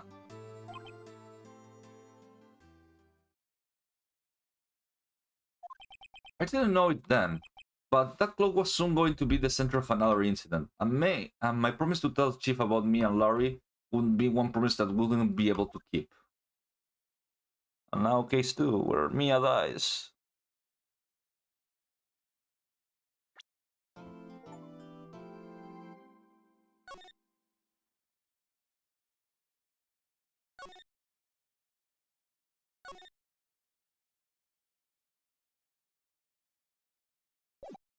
I could make a tier list of these of the cases.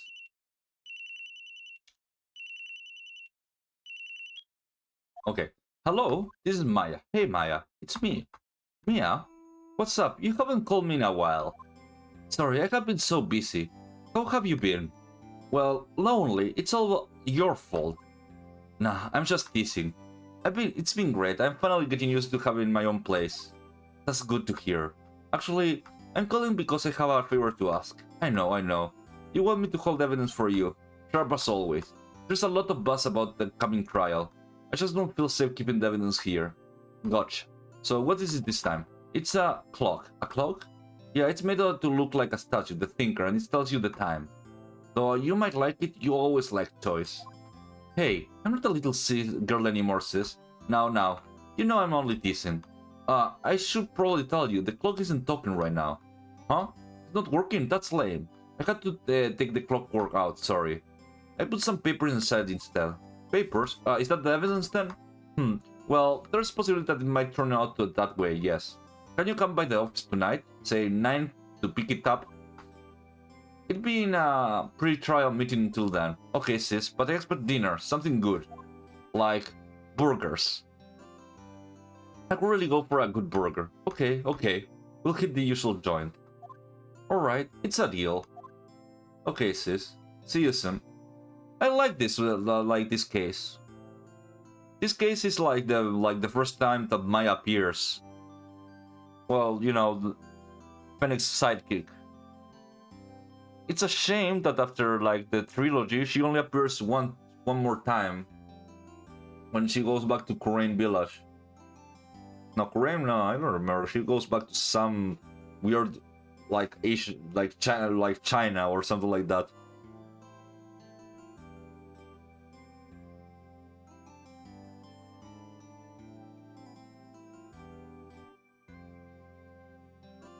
Like China XP, you know, on the game that you go to China. Yep, I'll be waiting, Maya. Conversation recorded September 5, 9:27 a.m.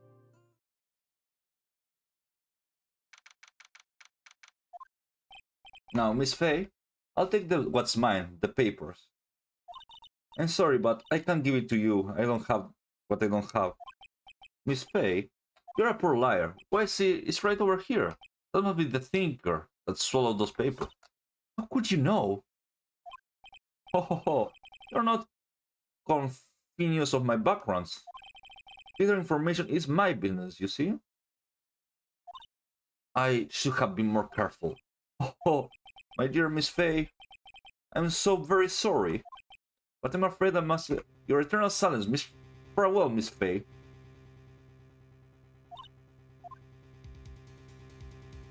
And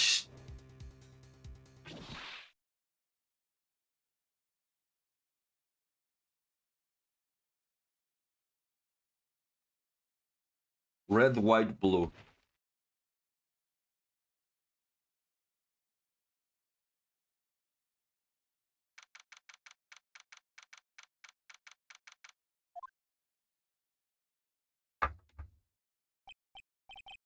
Oh, I'm late. Huh?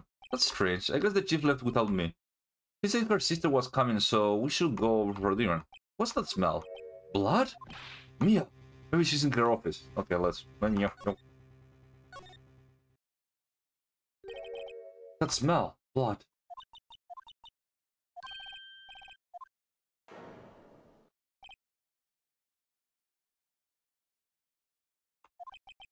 Chief. And now April May sees you through the window. Who are you?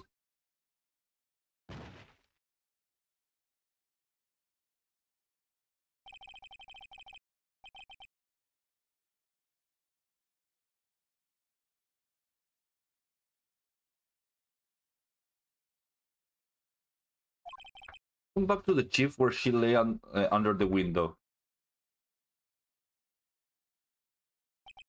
Her body was still warm. I could feel it when I held. Then all too quickly it began to fade, until finally she was cold. Chief.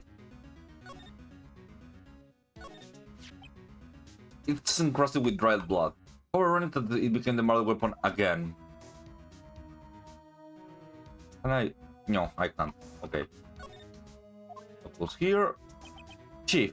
It's hard to see her like this, but it's closer. She's struck on the head with a blunt object. She probably died instantly. The thinker lying next to her must have been the murder weapon. There's some glass shard nearby the chief's body. There's a piece of glass that stands lying broken in the back of the room. Okay. Nothing else to...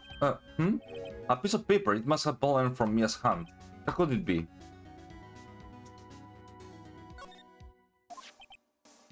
It's a word is written in blood on this scrap of paper. Maya, did Mia write this? This piece of paper is a receipt for a department store dated yesterday. I think that's enough snooping around. I better call the police. I find out what the girl's doing here.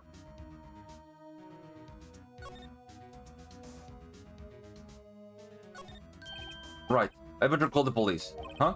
It's funny. A few of the screws on this receiver are missing. Look, someone... What was that? She's staring right at me. She's holding a phone in her hand.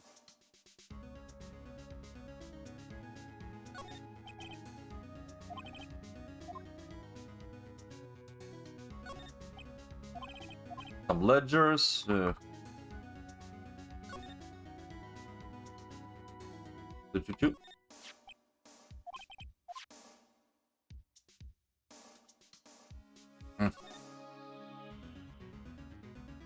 Options? No. No.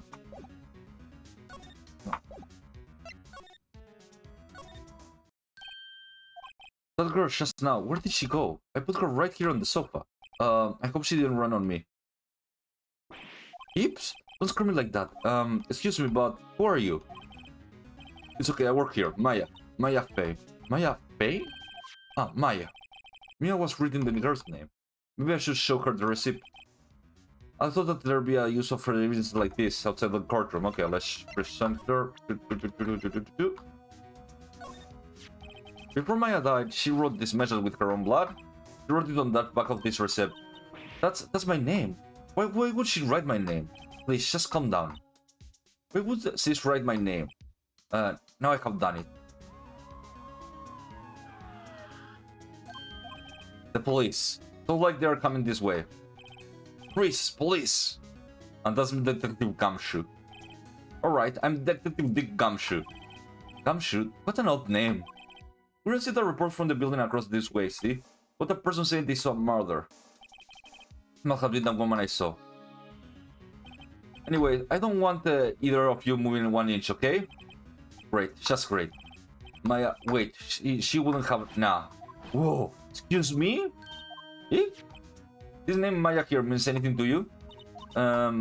That's my name. What? The victim wrote this here, not in her own blood, see? With her dying breath, she wrote down the killer's name. Killer, I'm not... Place close. You're coming down to the pressing, ma'am. Ma'am. And that's... Yeah. This is the first case of many where she's the accused. The accused. I was taken in for question and didn't get out until next morning. My eyes were heavy, but I couldn't sleep. I sat around waiting for 16 hours to begin the detention center. I had to talk to Maya as soon as possible. Oh, they have a poor Maya locked up as a criminal. Oh, it's you, the lawyer. Good morning. Good morning. Looks so tired. Are you going to be my attorney? Well, that's what I wanted. It's up to you. I better give it to her. It's up to you. Up to me? Yes. I don't think this is something I should decide. After all, you're the one in trouble here. They are never going to believe me, are they? Even if you, when you found in the office, you looked at me like I had done it. Did I look at her like that? No. I never thought. It's okay, I understand. And I also heard about you. Heard? I was talking to my sister on the phone the other day. Today was my junior partner's first time in court. 1 second. Wow, really? How's that go? It was quite the scene. Honestly, I was on edge the whole time. It's been a while. So he crashed and burned? He's a genius. One of those strikers. The only thing he's lacking is experience. Looks like it was fun. Well, I know who to go to if I ever get in trouble now. I don't know, Maya. I think you might want to wait. Give him 3 more years. That's it, unless you want to be found guilty. Well, that's a way to burn you down. That's when she said. I'm sorry. I didn't mean to insult you. No, it's okay. It's true, I guess. But at the same time, I can't wait to see it by and watch. When I think of the person who did this to Mia, I know. Let's go. Talk. Maya. There's something I've been wanting to ask, yes? What's with that outfit? Oh, this is what the acolytes wear. It's my uniform. You could say. Acolytes, like people in a religious training, what is it you do? Oh, it's nothing really strange, really. I'm a spirit medium in training. Spirit medium? The spirit still qualifies as strange. Could you tell me about the day of the murder? Yes, let's see. That morning I got a call from my sister. She wanted me to hold on to a piece of evidence for an upcoming trial. Evidence? Yes. The clock shaped like the thinker. That's one Lori made. How could you could have been evidence in that case? Right, she said something about that. Oh, I remember. Do you want to hear it in her own voice? Her own voice? Yes. I'm pretty sure our conversation is on my cell phone. You recorded it? Yeah. I forgot how to delete this. Okay. So you have the conversation with you and your sister's cell phone? Let's hear it. Right. Oh, I should remember that detective took my cell phone. Sorry. Oh, right, of course. Next time I see the detective, I go ask him. Write you a note so you don't forget, okay? Sure, thanks.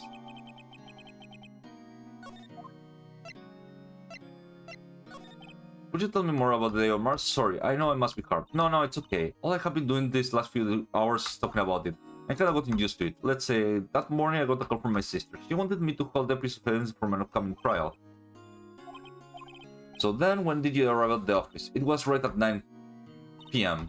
The lights were off and I could smell blood. That's when I found my sister. Thanks, Maya. That's all I need to hear for now. So you're an acolyte medium in training, right? Fae family, especially the woman, have always been very sensitive to the spirit world. Wait a second, you said the Fae family? Yes, Mia was into stuff too? Of course. She left the mountain to follow her career, she said. Her powers were first class too. I had no idea. Wait, what? So you're a real honest to goodness spirit medium with ESP and all that? Yes, in training. Well, can you contact me a spirit then? We can just ask her who killed her. I'm sorry, I'm still in training. I couldn't do something on that level. I thought that would be too easy. Huh? Something to matter? I was wondering, could I ask you a favor? This is the address of the famous lawyer. My sister gave me this a long time ago. He said if I ever in trouble, I should call him. And well, I'm in trouble. Do you think you could go and represent me? Accept. Sure, why not? I'll go ask. Thank you so much. I have no one else to turn to. Say, what about your parents? I see. Don't worry about it. Leave it to me. Thank you. The trial is tomorrow at 10 p.m. 10 a.m., I guess. Tomorrow. What if the guy refuses? They told me that if I don't find one, the state will pick an attorney to defend me. When will that happen? They're giving me until 4 this afternoon. And visiting hours are almost up. I better hurry. Right, I'll be back. Back.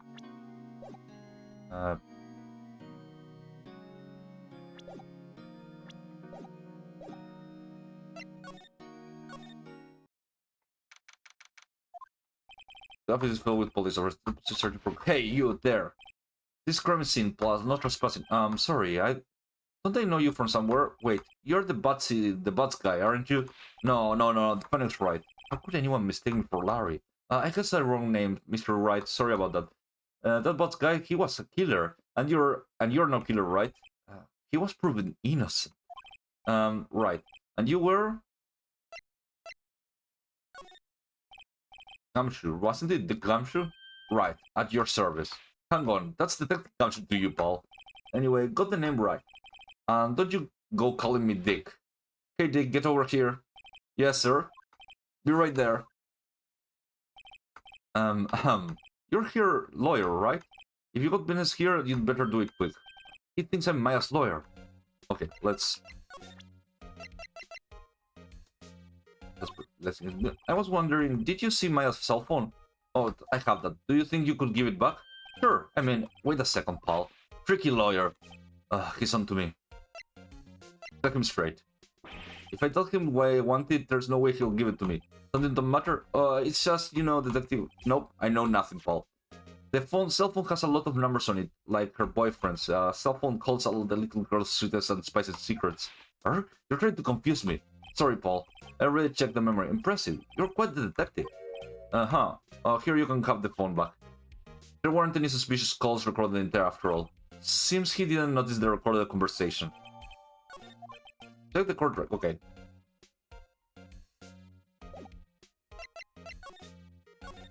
About Miss... Did you do an autopsy? You want to know results? No, don't you look at me like that, Paul. It's no use. She might have been your boss, but that doesn't mean you get an special treatment. Alright, you can see the report. But that's all. About Maya, yeah. Looking forward for the trial. Sorry, Paul, but this is one trial you aren't going to win. Why do you say that? The city put prosecutor Edgeworth on the prosecution. Edgeworth? I'm sure you know what that means, you being a lawyer and all. I guess I have asked all the questions I needed to. You all done, Paul? Yes. Thank you for... I'll be cutting out. Oh, wait. One more thing I want to mention to you. I don't suppose you're planning on talking to the witness. Anyways, you're better not. No influence the witness with your lawyerly ways, pal. Come to think of it, completely forgot about her. The witness. Yeah, Miss April May. I'm sorry about this, but I can't tell you anything about her. Well, you just told me her name, Miss May, right? So you sent her home already? Ha, you're trying to lawyer tricks on me again? She's not on her way outside. She's still in the hotel across the way. I guess I know and try to get the Detective League information. You got that right, Paul. Then to pay a visit to Miss May. Prosecution Edwards, that's right, Paul. Wait, you do not know him. Of course I do. He won't stop until he gets his guilty verdict. Oh, don't talk about him that way. You make him probably sound human. Still, I'm afraid it's pretty much a decided case. So Edward is on this one. He hasn't lost a case since they became a prosecutor at the incredible young age of 20. Of course, there's rumors of backalley deals and forged evidence. All I know for sure is that Edward hates crime with almost an abnormal passion. I never imagined I'd be facing him so soon. Okay, let's move.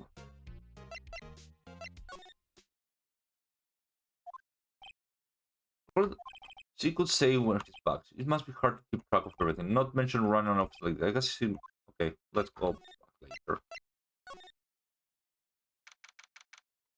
Oh, they let me do... Oh, well, hello there, handsome. Hi, smooth, right? Real smooth. You're the lawyer, aren't you? The detective told me. He said, don't say nothing to that lawyer pal there. The memo to self, thanks. Thanks to the guy for making my job harder. Gee, this is all like something out of a movie. So excited, I can hardly contain myself. Oh, let me go freshen up so I can look the part for a beautiful witness. Pity the lawyer that has to cross-examine this one. So, himself. Wonder what's inside. Let's look. What are you doing? No touching. Oh, bad boy. So you really shouldn't pry around in other people's room now. You wouldn't want to make me upset. Upset? I thought she was going to explode for a second there. I wonder what could be inside the drawer. Do you think you could tell me something? You need to describe what you observed in the time of the incident. Oh, observe incident? It sounds like a lawyer in the movies. I like a man with a big vocabulary. Better not encourage her. You know what happened the other day, the bad thing? What did you see happen? Don't suppose you could tell me about it, pretty please? Let me see. Well, dream on. You want to know? You'll have to come to the court tomorrow. Oh boy. Could you just tell me who you are? Are you kidding on me? No, hey, I'm just doing my job here. You know you're cute when you blush. Believe me, this is the first time in my life I've blushed this much. Right. Can you just tell me what is it you do? Well, no, you had your little hopes up, didn't you? Oh boy. You see there are two glasses on this table. Is someone staying with you? Oh, what an amazing power of observation. You must be one of those famous people like on television. Oh, no, not me. I'm just a lawyer. Hey, Mr. Big Detective, why don't you go look for clues in the garbage, Miss May doesn't like nosy little lawyers, Oh boy.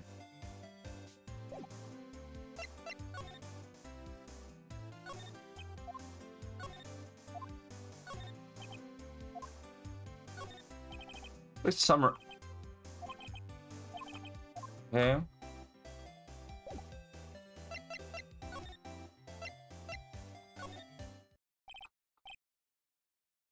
Okay, he's still out. Oh, he's back. So you're the one they say has been looking for me? Yes, that's me. He looks even rather than I imagined. That badge on your collar. So you're the lawyer, are you now? Yes, well, yes. And what do you want? I'm not particularly busy this day. Please, proceed. Busy? Then how come no one could get in touch with you? Something that matters. You come to see the one and only Marvin Grossberg. Did you not?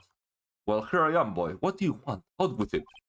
Well, sir, actually, it's about Maya Fey. Ah, yes, Maya Fey, go on. Why is this strange reaction? Really quite busy here, son. I can't go taking cases on a day notice. No, it's quite impossible. Wait a second. How did you know the trial was tomorrow? Anyway, I'm afraid it's entirely impossible for me to represent her, Sonny. Sorry, end of discussion. What's going on? He refused me before I even got a chance to ask him. What do I tell Maya?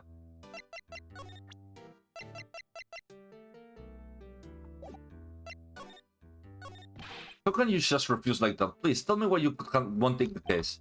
Well, you see, it's just, I'm busy, you see. But the claimant is Mia Fey's sister. Mia trusted you. She knew her sister would be in a good hands. Yes, of course, I know that. However, I'm sorry, but I must refuse. Sorry, goodbye. Creep. Fine. I don't have time to argue with you anyways. I'll go look at somewhere else. Point. Not. Huh? Did you say something? I think not, I said. What do you mean? Terribly sorry, but I'm afraid no lawyer worth their salt will take on this particular case. Terribly sorry, my boy. Why? I cannot say. I beg your pardon, but could you leave now? I have nothing more to discuss with you. What's going on here? How did you know, Mia Fey? She's worked here a long time ago. Quite the apprentice, this one. Learned my technique in the blink of an eye. She left one day. She had a mission, you see? A mission? You could see it in her eyes. She followed with the burning passion, never looked back at one. That's quite a painting. Haha, you noticed. It's my pride and joy. Impressive, isn't it? Well, isn't it? The color of the sky, the hue of the sea, the weave of the straw hat. The worth of the last 3 million. I have no intention of parting with it. Of course, I won't sell it. Not even to you. I wasn't interested. Not for sale. I'm not buying.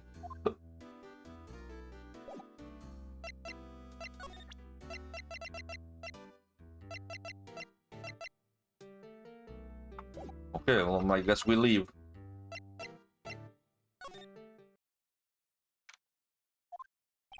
Yeah, oh, you're back. Did you find the lawyer? Well, what did I tell her? Well, see, I really don't think you should use that guy. He didn't seem healthy. He was all skin and bones. What really happened? You don't mean he refused to help? Ugh, I see. You've been abandoned then. What about your family? I only have my sister. My father died when I was very young, and I don't know where my mother is. Don't know? She could still be alive? The women in my family have been mediums for generations. They see a lot of spiritual power runs in our blood, but about 15 years ago, our family was involved in an accident. She ruined our mother's life. Ruined. After that, she disappeared. Several years after that, my sister been okay. So, you live by yourself? Yes. I've been gotten used to it. Oh, also, I have to become independent, or I would lose my powers. I feel bad for her, all by herself all the time. So, who was this man who ruined your mother? About 15 years old, there was an unusual murder case. It made quite the story everyone was talking about it, apparently. The police were running out of leads and they were getting desperate. Wait, they didn't use a 3 million, did they? The police convinced my mother. So what happened? The case was solved. We thought. You thought? The man my mother helped the police capture was innocent. The police consultation with a medium had all been carried out in secret, of course, but a man found out about it and leaked it to the press. He told all the papers that my mother was a fraud and that the media jumped on TV. She, my mother, became a laughingstock of the nation. I see. Why? Excuse me? That was his name. My sister told me. Why? Just a little longer before the state-appointed lawyer comes, I guess.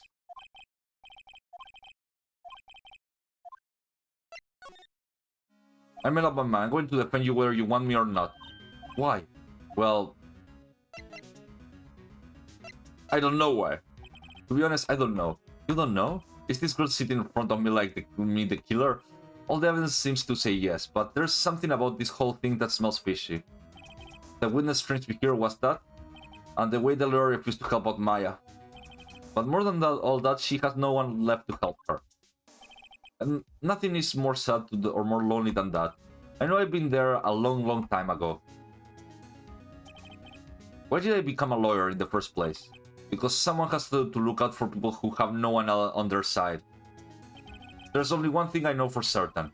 I won't abandon you. You can count on me. That's so kind of you. Okay, let me see something.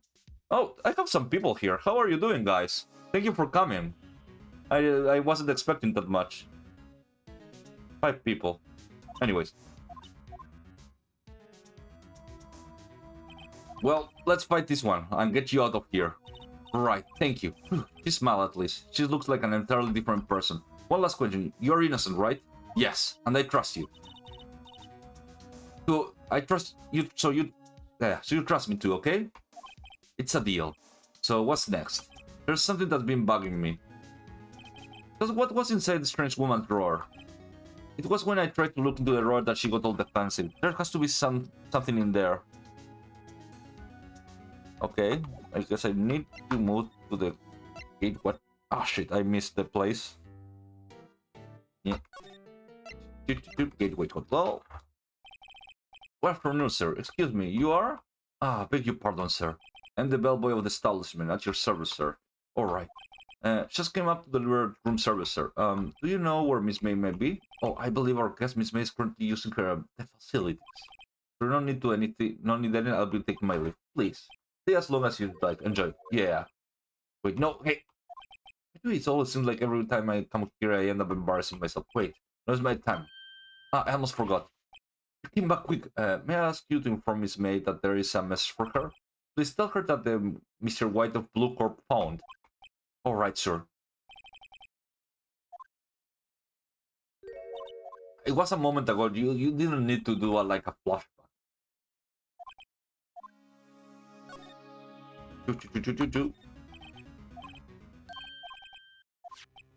A wiretap? What would a woman like her be doing with a thing like that? There's definitely something suspicious about Miss May. Why would she have something like this in her hotel room? There's a story behind this all. Alright, I'll be using this bit of evidence tomorrow trial for sure. For Maya's sake. I'll get to the bottom of it. Wait, I mean, you know what I mean. Belbo is still there. Time to scram. Look forward to tangoing with you, Miss May. In court.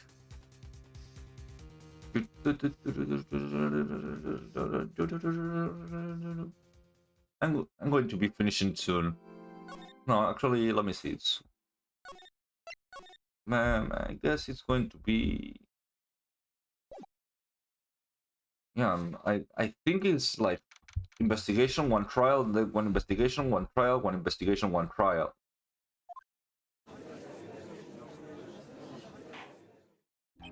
Court is now in session for the trial of Miss Fay. The prosecution is ready, Your Honor. The defense is ready, Your Honor. Miles Edgeworth. I better not show any signs of weakness to this, or he will be on me in an instant. Edgeworth, please give the court your opening statement. Thank you, Your Honor. The defendant, Miss May, was the scene of the crime. Prosecution has evidence she committed the murder, and we have witnesses who saw her do it. The prosecution sees no reason to doubt the fact of this case, Your Honor. I see. Thank you, Mr. Earl. Let's begin then. If we may call our first witness, Your Honor. The prosecution calls the chief detective at the scene, Detective Gumshoe. Witness, please state your name and profession to the court. Sir, my name is Dick Gumshoe, sir. I'm the detective in charge of homicide done at the present, sir. Detective Gumshoe, please describe for us the details of this murder. Very well, sir. Let me use this floor map on the office to explain. The body was found by the window here. There is a cause, and the cause of death? A loss of blood due to being struck in the head by a blunt object, sir. The murder weapon was the statue of the Thinker, found next to the body, sir.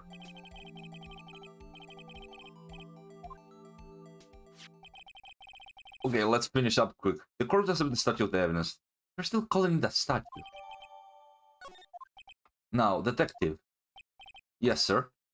You immediately arrested Miss Fay, who was found at the scene of the crime. Can you tell me why? Yes, sir. I had a hard evidence she did it. Detective Gumshoe, please testify to the court about the hard evidence. Okay. So as soon as the phone call came in, I rushed to the scene. There were 2 people there already. The defendant, Miss May, and the lawyer, Mr. Phoenix Wright. I immediately arrested Maya Fay. Why? We had a witness account describing her. The witness saw Miss Maya Fay at the very moment of the murder. That's the very moment, you say. Very well. Mr. Wright, you may begin your cross-examination. I could see a single contradiction in the testimony. Hey, Maya, just threw something at me. What's this? When my sister couldn't find any contradiction, she would bluff it and press the witness to her. The witness always slips up and says something wrong. It worked lots of times. I should have expected Maya would know some tricks of her sister. Let's see. So that's how it works. Like in later Phoenix Wright games, usually the tutorial of this is on the first case. The first case was super small, so I guess I didn't realize how small it was. Who did you say you got a call from? Hey pal, don't play dumb, you know who. The call was from the customer at the Gatework Hotel, right across the crime scene.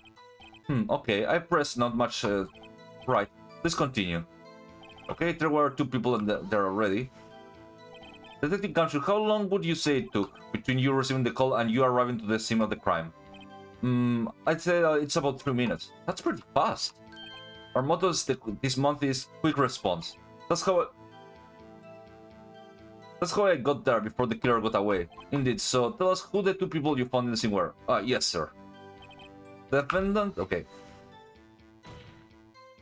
Are you absolutely sure it was us?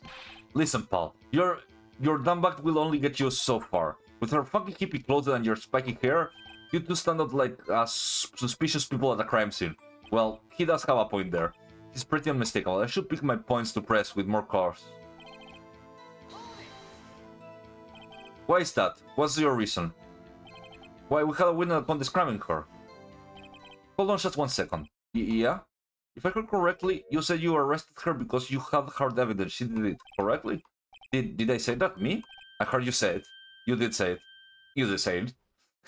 Exactly. What about this suspicious woman in pink claim was hard evidence? What? Miss May isn't suspicious. She sure isn't pink, Paul. Well, okay, she's pink. Well, I guess she's pink.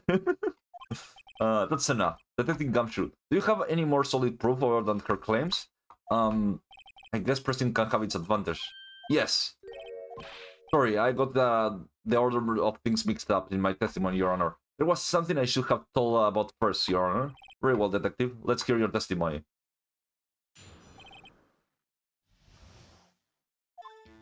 After this, I found a memo written on the piece of paper next to the victim. Okay, lab test results showed the victim's blood. Also, there was a blood found on the victim's fingers. Before she died, the victim wrote the killer's name.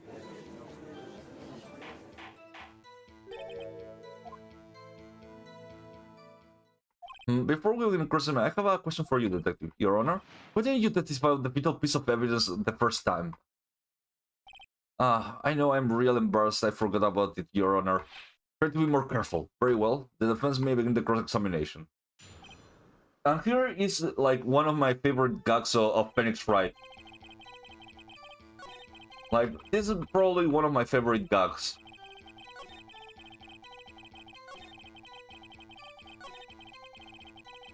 Okay, here. No, wait, no. I didn't want to press it.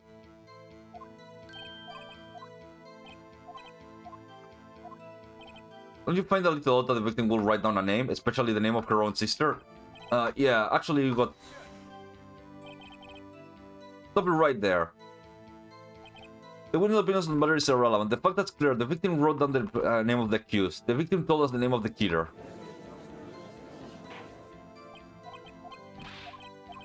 Okay, that's the whole testimony, but I have to go back because... Ah, fuck, I'm missing it. Here we go. Present. This one.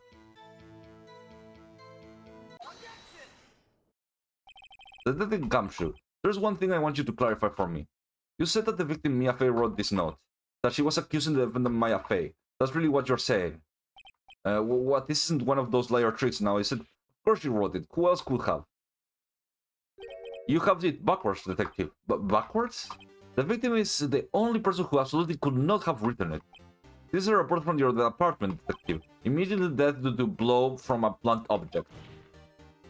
She died immediately. But no butting your way out of this one, Detective. Order. The defense has a point. Someone who died immediately wouldn't have time to write down anything down. Mr. Wright, I beg your pardon, but when exactly did you obtain that autopsy report? When? The day of the murder? I'm pretty sure it was the day of the murder. You're wrong there, pal. We didn't write an autopsy report till the day after. Alright. The procedural point being that autopsy report is outdated, Your Honor. What? A second autopsy report performed yesterday at my request. That was almost immediately due to blow from a blunt object. But there is a possibility the victim lived for several minutes after the blow. Received this result this morning. No way! Your Honor, it's quite easy to imagine that the victim did have time to write Maya. It is all. I see. Damn you, Edgeworth. I should have known you'd have something up your sleeve. Why, Mr. Wright, you look shocked. Something you want to say? I'm a sham. Detective Gumshoe, was I a fool to trust you on your report? Me? I wasn't. Detective Gumshoe. I'm disappointed in you handing him the wrong report like that. I'm sorry, sir. You're at fault, detective. This isn't going to look good on your evaluation next month. What? Your Honor, I submit this report to the court. Understood. The court accepts the evidence. Well, Your Honor, the evidence strongly suggests that the victim was identified the killer. Suppose that's the obvious conclusion, yes? Darn, this isn't good. The prosecutor would like to call its next witness. This poor innocent girl saw the murder with her own eyes. Let witness Mrs. Maya Fay take the stand. Exactly. What part of her is innocent? Pum pum pum pum pum pum. Witness, your name, please. April May. At your service. She should have a bigger gap. Order, an introduction should not require any reaction from the crowd. The witness will refrain from wanton winking. Oh yes, Your Honor. This is not good. She's already captured the hearts of every man in this courtroom. Tell us, where are you on the night of the September 5 when the murder occurred? I was like in my hotel room. I checked in right after lunch, and this hotel is directly across from Fay & Co. law offices. That's right, big boy. Let's notify the court about what you saw. Witness a call. Okay. It was like 9 at 9. I looked out the window, you know, and oh, I saw a woman with long hair being attacked. And one attacking her was a mousy girl sitting in the defendant's chair. And the woman like dodged into one side and ran away. But that girl, she caught up to her and hit her. Then the woman with long hair, she kinda slumped. The end. That's all I saw. Every little bitsy witsy. Well, Your Honor, I see. It is a remarkably solid statement. I don't see a need to trouble the witness. Wait, Your Honor. Yes, Mr. Wright? What about my cross-examination? I thought the witness to the just now was quite firm, didn't you? Mr. Wright, I understand you were Miss Maya Fay understudy, were you not? You must know her techniques very well. Her cowardly way of finding tiny faults in the perfectly good testimonies. Hey, how dare you? Well, Mr. Wright, will you cross... Yes, I'm doing it. I'm glad you proceed with the cross-examination. Only because I have a feeling Edward doesn't want me to. He has to have some weakness. Very well, you may begin your cross-examination.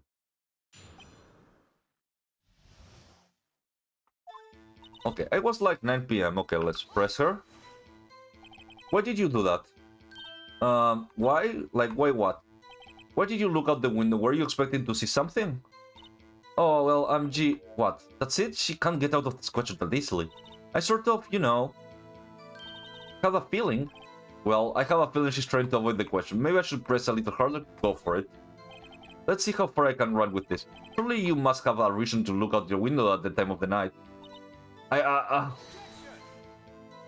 Mr. Wright, I will not have your badgering my witness. Badgering? You insist on needless her question with trivial questions. I really don't think you should be allowed. Yeah. Order. Mr. Wright, you have been warned. Poor Gil, what's poor about me? You look out the window, what did you see next? The woman with long hair, that was Mia Fay. Slender, sort of, well, some people might say pretty, if that's your thing. Your thing? And the person attacking her? How did you know she was the defendant? Well, you know, she had a girlish physique. Women know these things. Look, I just know, okay? There's only one person at the scene of the crime, short girlish figure. The testimony is pulled from. He's right. I question the witness. Hold on a minute. That testimony stinks. What? Miss May, I'm willing to bet that...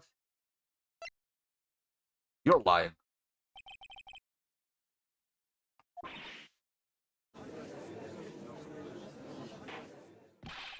Mr. Rock, what's the meaning of this? Yes, what's the meaning of... Somebody tell me because I'm clueless about this. Okay, if you had really witnessed my client Maya Fey, you would have noticed her clothes before noticing her physique. No one wears clothes like this one on a daily basis except her. I'm no expert on fashion, but her hairdo are far from normal to me. However, the witness testimony mentions neither of these things. The testimony is bogus. But still don't know if she was dressed that way the day of the murder. She was, Your Honor. I saw her, and so did Detective Mamshu. What do you say to that, Miss May? Roar. What are you trying to say, you mean lawyer? I saw what I saw. I just didn't think all that trifling little details were necessary, darling. Miss May, the court would like to remind you to please omit nothing in your testimony. I'm sorry, I'll be a good girl, I promise. Your testimony again, if you will. Damn, I almost had her. Okay. I did see everything, I did. The victim, the woman, the girl in the hippie clothes ran after her. And she hit her with the weapon, I saw it. I did. That clock, kinda statue clock? The finger, I think? Well, yeah, that's the accuracy of my report not startle you? There's another problem there. I guess the first case with the first game was actually kinda easy, or did they make it easier in the first one? Yeah.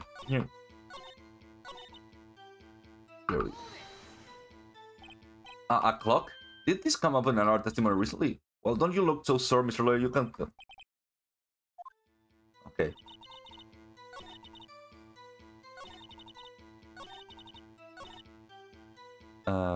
Tab? You... Miss May, what you said just now was quite revealing. Revealing? Oh, you like that, wouldn't you, naughty Mr. Lawyer? You just said that this finger statue was a clock, but there's no way you know it just by looking at it. Another person in much the same position as you recently called this a clock too, and he was found guilty of murder. Order. Miss May, can you explain how you knew this was a clock? Oh, the witness saw the murder with her own eyes. That's all that's important here.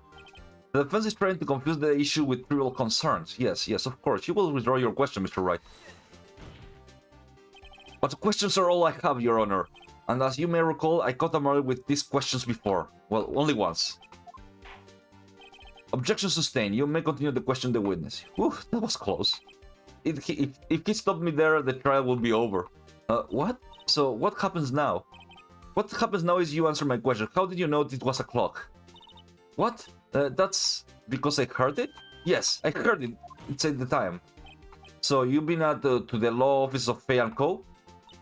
No, hey, I didn't say that. Why would I go there? I heard it from my hotel room. The laws... Places are very close to the house. She could easily have heard the clock. Well, Mr. Wright, are you satisfied? No, Your Honor. I can't give it up now. I'm not satisfied because... it couldn't have rung. Your Honor, members of the court, it is inconceivable that clock is questioned wrong. It's empty. The clock is missing its clockwork. How could you possibly take a look right now? Oh, see anything interesting, Your Honor? It is as the defense says. The clockwork is missing in this clock. What? La.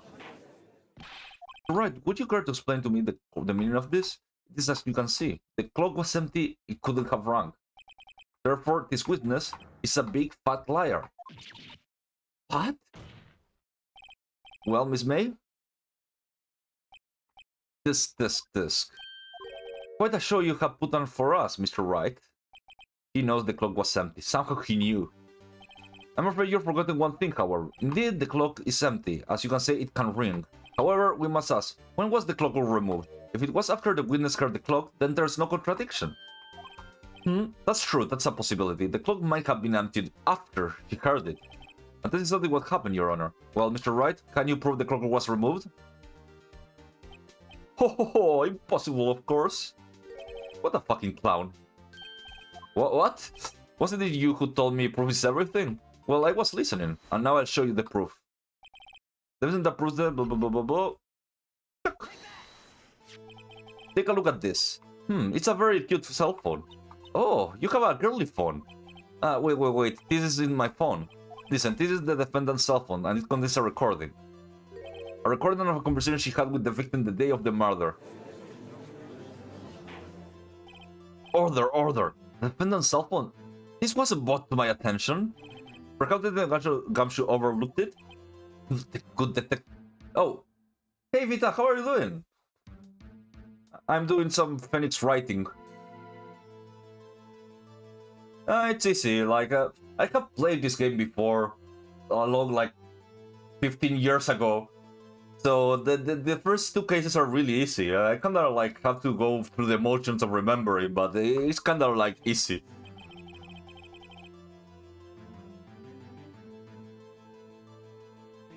Like, I remember vaguely how it happened, but super vaguely. Like, when I started, I didn't remember that they removed the clockwork of the thing.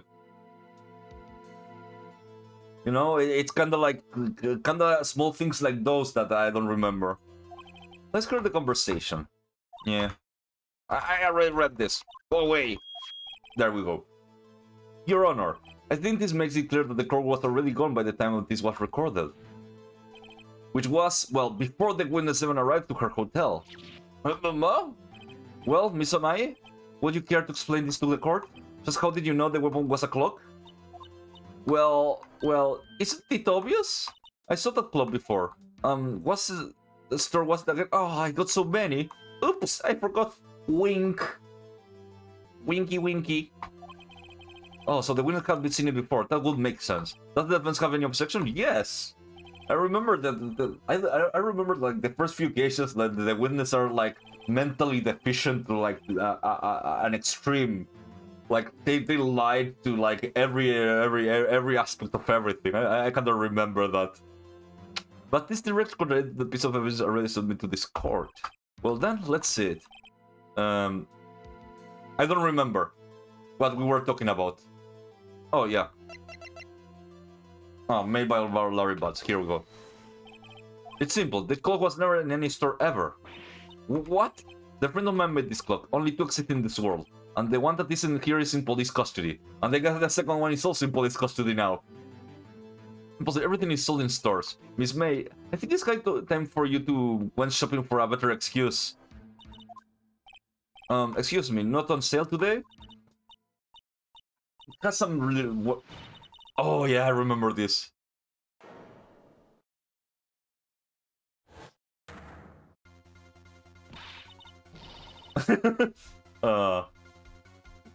Shopping for a better excuse? That's a good one, I have to admit it. That's good, like, Chef keeps writing. What's into you, perky gun head? Holy shit, woman without makeup, you know? I have seen that discussion in Twitter. Woman with makeup, woman without makeup. That stupid clock doesn't matter, okay? She did it, and she would die for it. Die!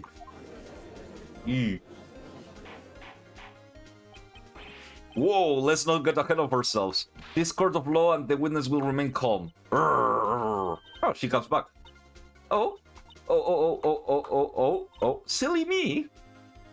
Silly me. You know. Did I, like, lose it? I guess I did. Hiki. Yes. It's scary. Miss May, let me ask. Tell me, how did you know the weapon was a clock? Does the defense have an opinion on this behavior? Okay, this is it. Yes, Your Honor. Allow me to explain how I see the truth of the matter. Miss April May, you know the clock because you have heard about it. The witness had never held the clock in her hand. However, she had heard that it was a clock. She heard? That is correct, Your Honor. There's no other way she could have known the Tinker was a clock. Actually... Hey, that's actually kinda smart. Like, it's the Thinker, but she Like, Larry Botts should have named it the Tinker. That would have been really smart. He's not smart.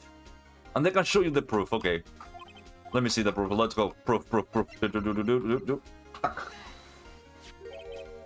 Have a look at this. I can't stop laughing at like her angry face. I found this in my room.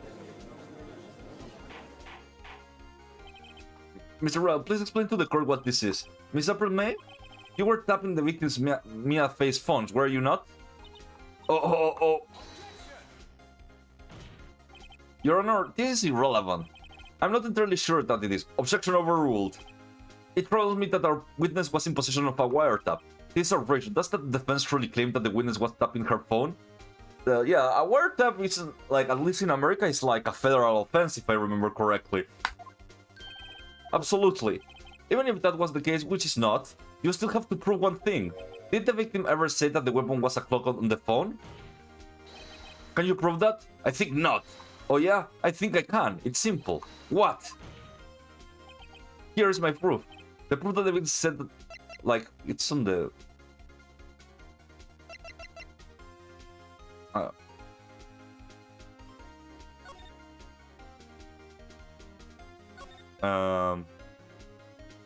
There, yeah. Like, I just showed you the phone. I thought that maybe the phone didn't say that it was a clock, but come on.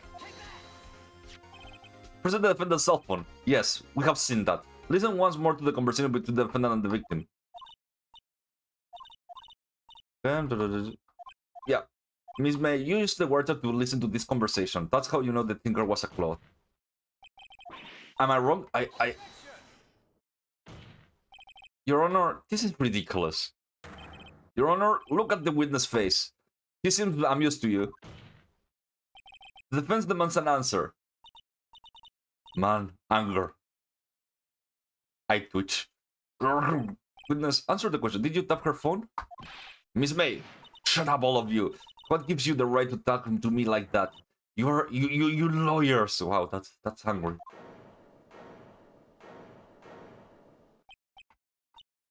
Oh, it's not fair. All of you ganging up on me like that. Oh, I'm a bad girl. Is that it? That's it? She did it. The court's seen the real Miss April May now. Now to deal the final blow. Why the wiretap? Why did you tap her phone? Answer the question. Do I have to? Isn't that a murder trial? Isn't tippy-tapping irrelevant? Yeah, she's saying exactly what Edward wants to say. Miss May, you were tapping the victim's phone. I hardly call that irrelevant. While this court does not condone the defense tone of voice, he has a point. Well, Miss May, do you have an explanation for the court? Can you prove you had nothing to do with this murder, even though you were tapping her phone? Ha, I'd like to see her pull that off. Mr. Lawyer, I saw that evil grin. You were probably thinking, I'd like to see her pull that off, weren't you? Damn, she's good. Well, you're not the first man who thought that, and of course I can, and I will. You can't be serious, no way. Wait, I say, wait. And I assure you, I'm serious, Mr. Lawyer. Okay, so the killing happened at 9 at night, right? Why? That's just when I was getting to room service from that sweet bellboy. Room service? Iced coffee, I believe it was. Iced coffee, you know, like normal coffee, but cold. But you don't drink it quickly, the ice melts and then you have regular cold coffee. Iced coffee? Think I'm making this up? Ask the bellboy. Ergo, the witness was not at the scene of the time at the time of the murder. She's not up. So where does that leave us? It is my greatest pleasure to inform you that the witness appears to have been tapping the victim's cell phone. However, this is a separate crime with no bearings on the current case whatsoever. Her testimony stands, she saw the defendant Maya commit murder. No, that's going... There's no way I can win this unless I tie Miss May to the murder somehow. Well, does the defense has anything to say? Well, come on, think of something. Call the Babel as a witness. The defense would like to call the Hotel Babel as a witness. There's something suspicious here and I'm going to get to the bottom of it. I think you're sunken quite low enough already. I'm just calling the Bible. Why? What's your reason? Because I hold that the wiretap had nothing to do with the killing. However, if you agree to one condition, I contest to calling this witness. Condition? If Miss April May alibi is not called into question after you examine the bellboy, then you will recognize Miss April May was not the killer, thus she is innocent. Thereby, you must also accept the verdict of guilty for Maya Fate. This is my condition. What? I better find something suspicious in that bellboy, otherwise Maya will declare it. What should I do? Accept the condition. Alright, I got nothing to lose, except, well, everything. Understood, I accept your condition. Fool. You fell right into my trap. Uh-oh. Very well, the court calls the hotel bellboy to the stand. I believe we're ready for the witness to testify. He certainly does look like a bellboy. Yes, sir. I received your summons in the middle of work, sir. I'm happy to be of service. That seat set looks rather heavy, so without further ado, the witness may begin his testimony. Very good, sir.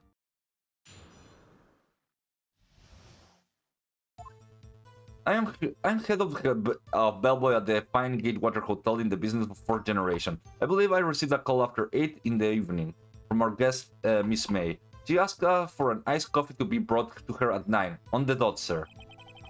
I brought it to her at precisely the request time, of course. And I believe the iced coffee to our guest, Miss May herself. I see. The defense may begin its right. I'm ready. Sit. If I can't prove Miss May was involved with the murder now, Maya will be finished. Okay. Okay, well, let's start. What exactly did you do at the hotel? Why, anything required of me, sir. Check in guests, check out clean rooms, and make beds. Even deliver room service, sir. I checked Miss May in the personally. Are you always so prim? Right, you will refrain from asking frivolous questions. Are you sure it was Miss May on the phone? Absolutely, sir. How can you be so certain? I checked Miss May in personally. Not only did I see her in all her stunning radiance, but I also heard her voice. And then I saw them. And I... The point being, I remember her quite well, sir. Yes? What then?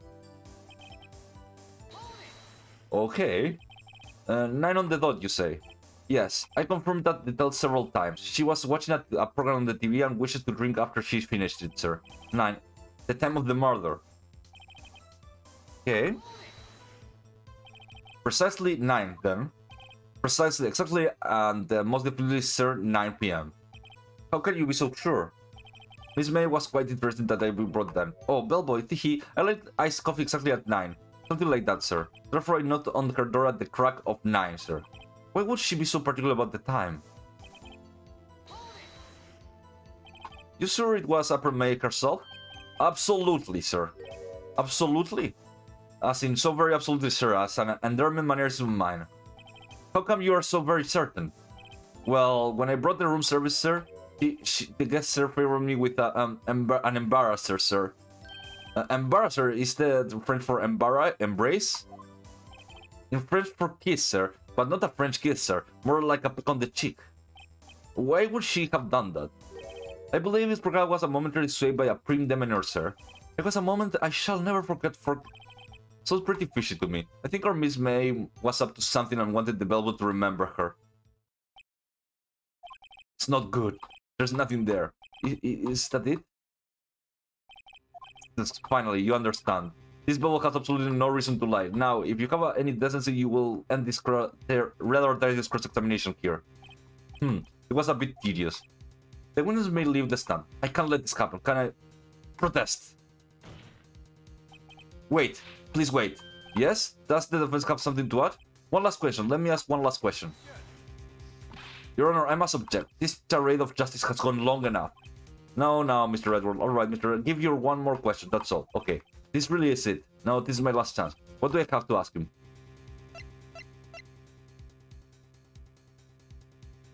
I guess I have to ask him about room service. Tell me again about room service. Again, sir?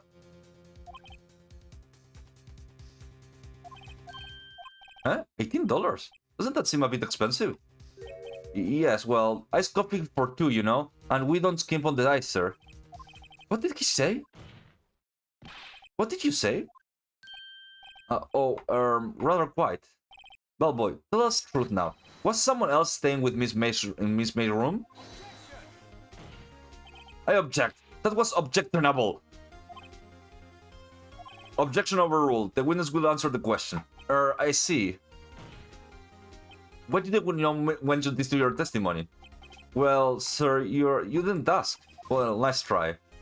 That's the sort of thing you're normally supposed to mention. Ah, yes, quite. Indeed. It was the good barrister there, Mr. Edward, who asked me not to mention if it wasn't specifically asked, sir. Oof. You fool! That's embarrassing. You've done it. I won. Miss April May checked into her twin room with a man. Correct? Yes, sir. Then, when you brought them room service, you didn't see that man in the room? That's right, sir. Your Honor, we have just learned another person involved who may have been the murderer. In light of this new fact, I thought it's impossible to judge the defendant. And would you agree, Mr. Edgeworth? And who, Mr. Wright, who is this other person? Simple, it was... the man with Miss April May, obviously. The man who checked in with Miss April May. Ooh. Well, that was a stupid question, Edgeworth. I don't remember Edgeworth to being like this stupid. Your Honor, it has been previously revealed Miss April May was tapping the victim's phone, yet Miss May herself had the alibi to the time of the murder. However, that does not clear the man that was with her.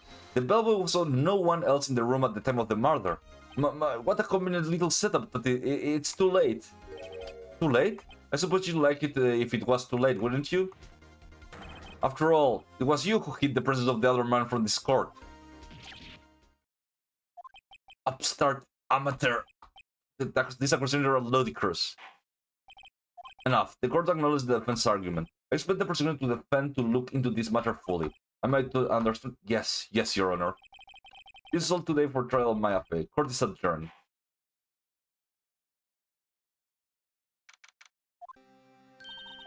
You were amazing in there, really? I think I might be your newest fan. Oh, I was just doing my job, you know? Then again, the other attorney was pretty cool too. Huh? That face of his with his eyes wide and trembling lips. It's sent shivers up my spine. If you say so. So, what happens with me? Do I get to go home now? Well... No, I don't think so yet. Not yet. Ah, I see. But I got a great lead in today's trial. A lead? That means the man with Miss May. He's the key. Oh, I get it. What happened to Miss May after that, anyway? I heard that they arrested her. I guess she's learning her charms won't work everywhere. She's probably at the detention center now. I may have to go down there later. Anyway, this case is far from over. Yes, sir. I'm going to find out more about this man. Do you think he was the one who... Maybe so. Sis. Don't worry, I'll find him by tomorrow, I promise. I'm counting on you. As for a full record of April May testimony, I thought it might come handy during tomorrow's trial. But now that I have it, I'm not so sure. Most of her testimony was all lies. In fact, there's only one part that hasn't been stricken from the record. I don't know how good this will do to me. Anyway, time to hit the pavement and do some investigating. Maybe Maya doesn't belong in the detention center, and it's up to me to free her. I think this is a good point to stop. I kinda already went, like, you know. Yeah, it's already kinda late, so I think I'm going to stop. 6 p.m. Yeah, I guess. Well, maybe I will get. Yeah. I'm gonna raid, maybe sing. It's kinda super late. I'm very tired right now, and I have to do something tomorrow. So maybe tonight I will not. Yeah, tonight I will do something else. See you guys later. See ya. With a raid, first a raid.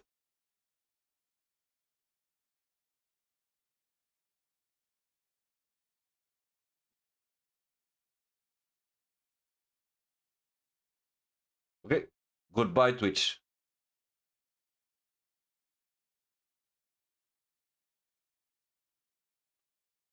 Okay. Okay, guys. See you later too. Thank you for coming.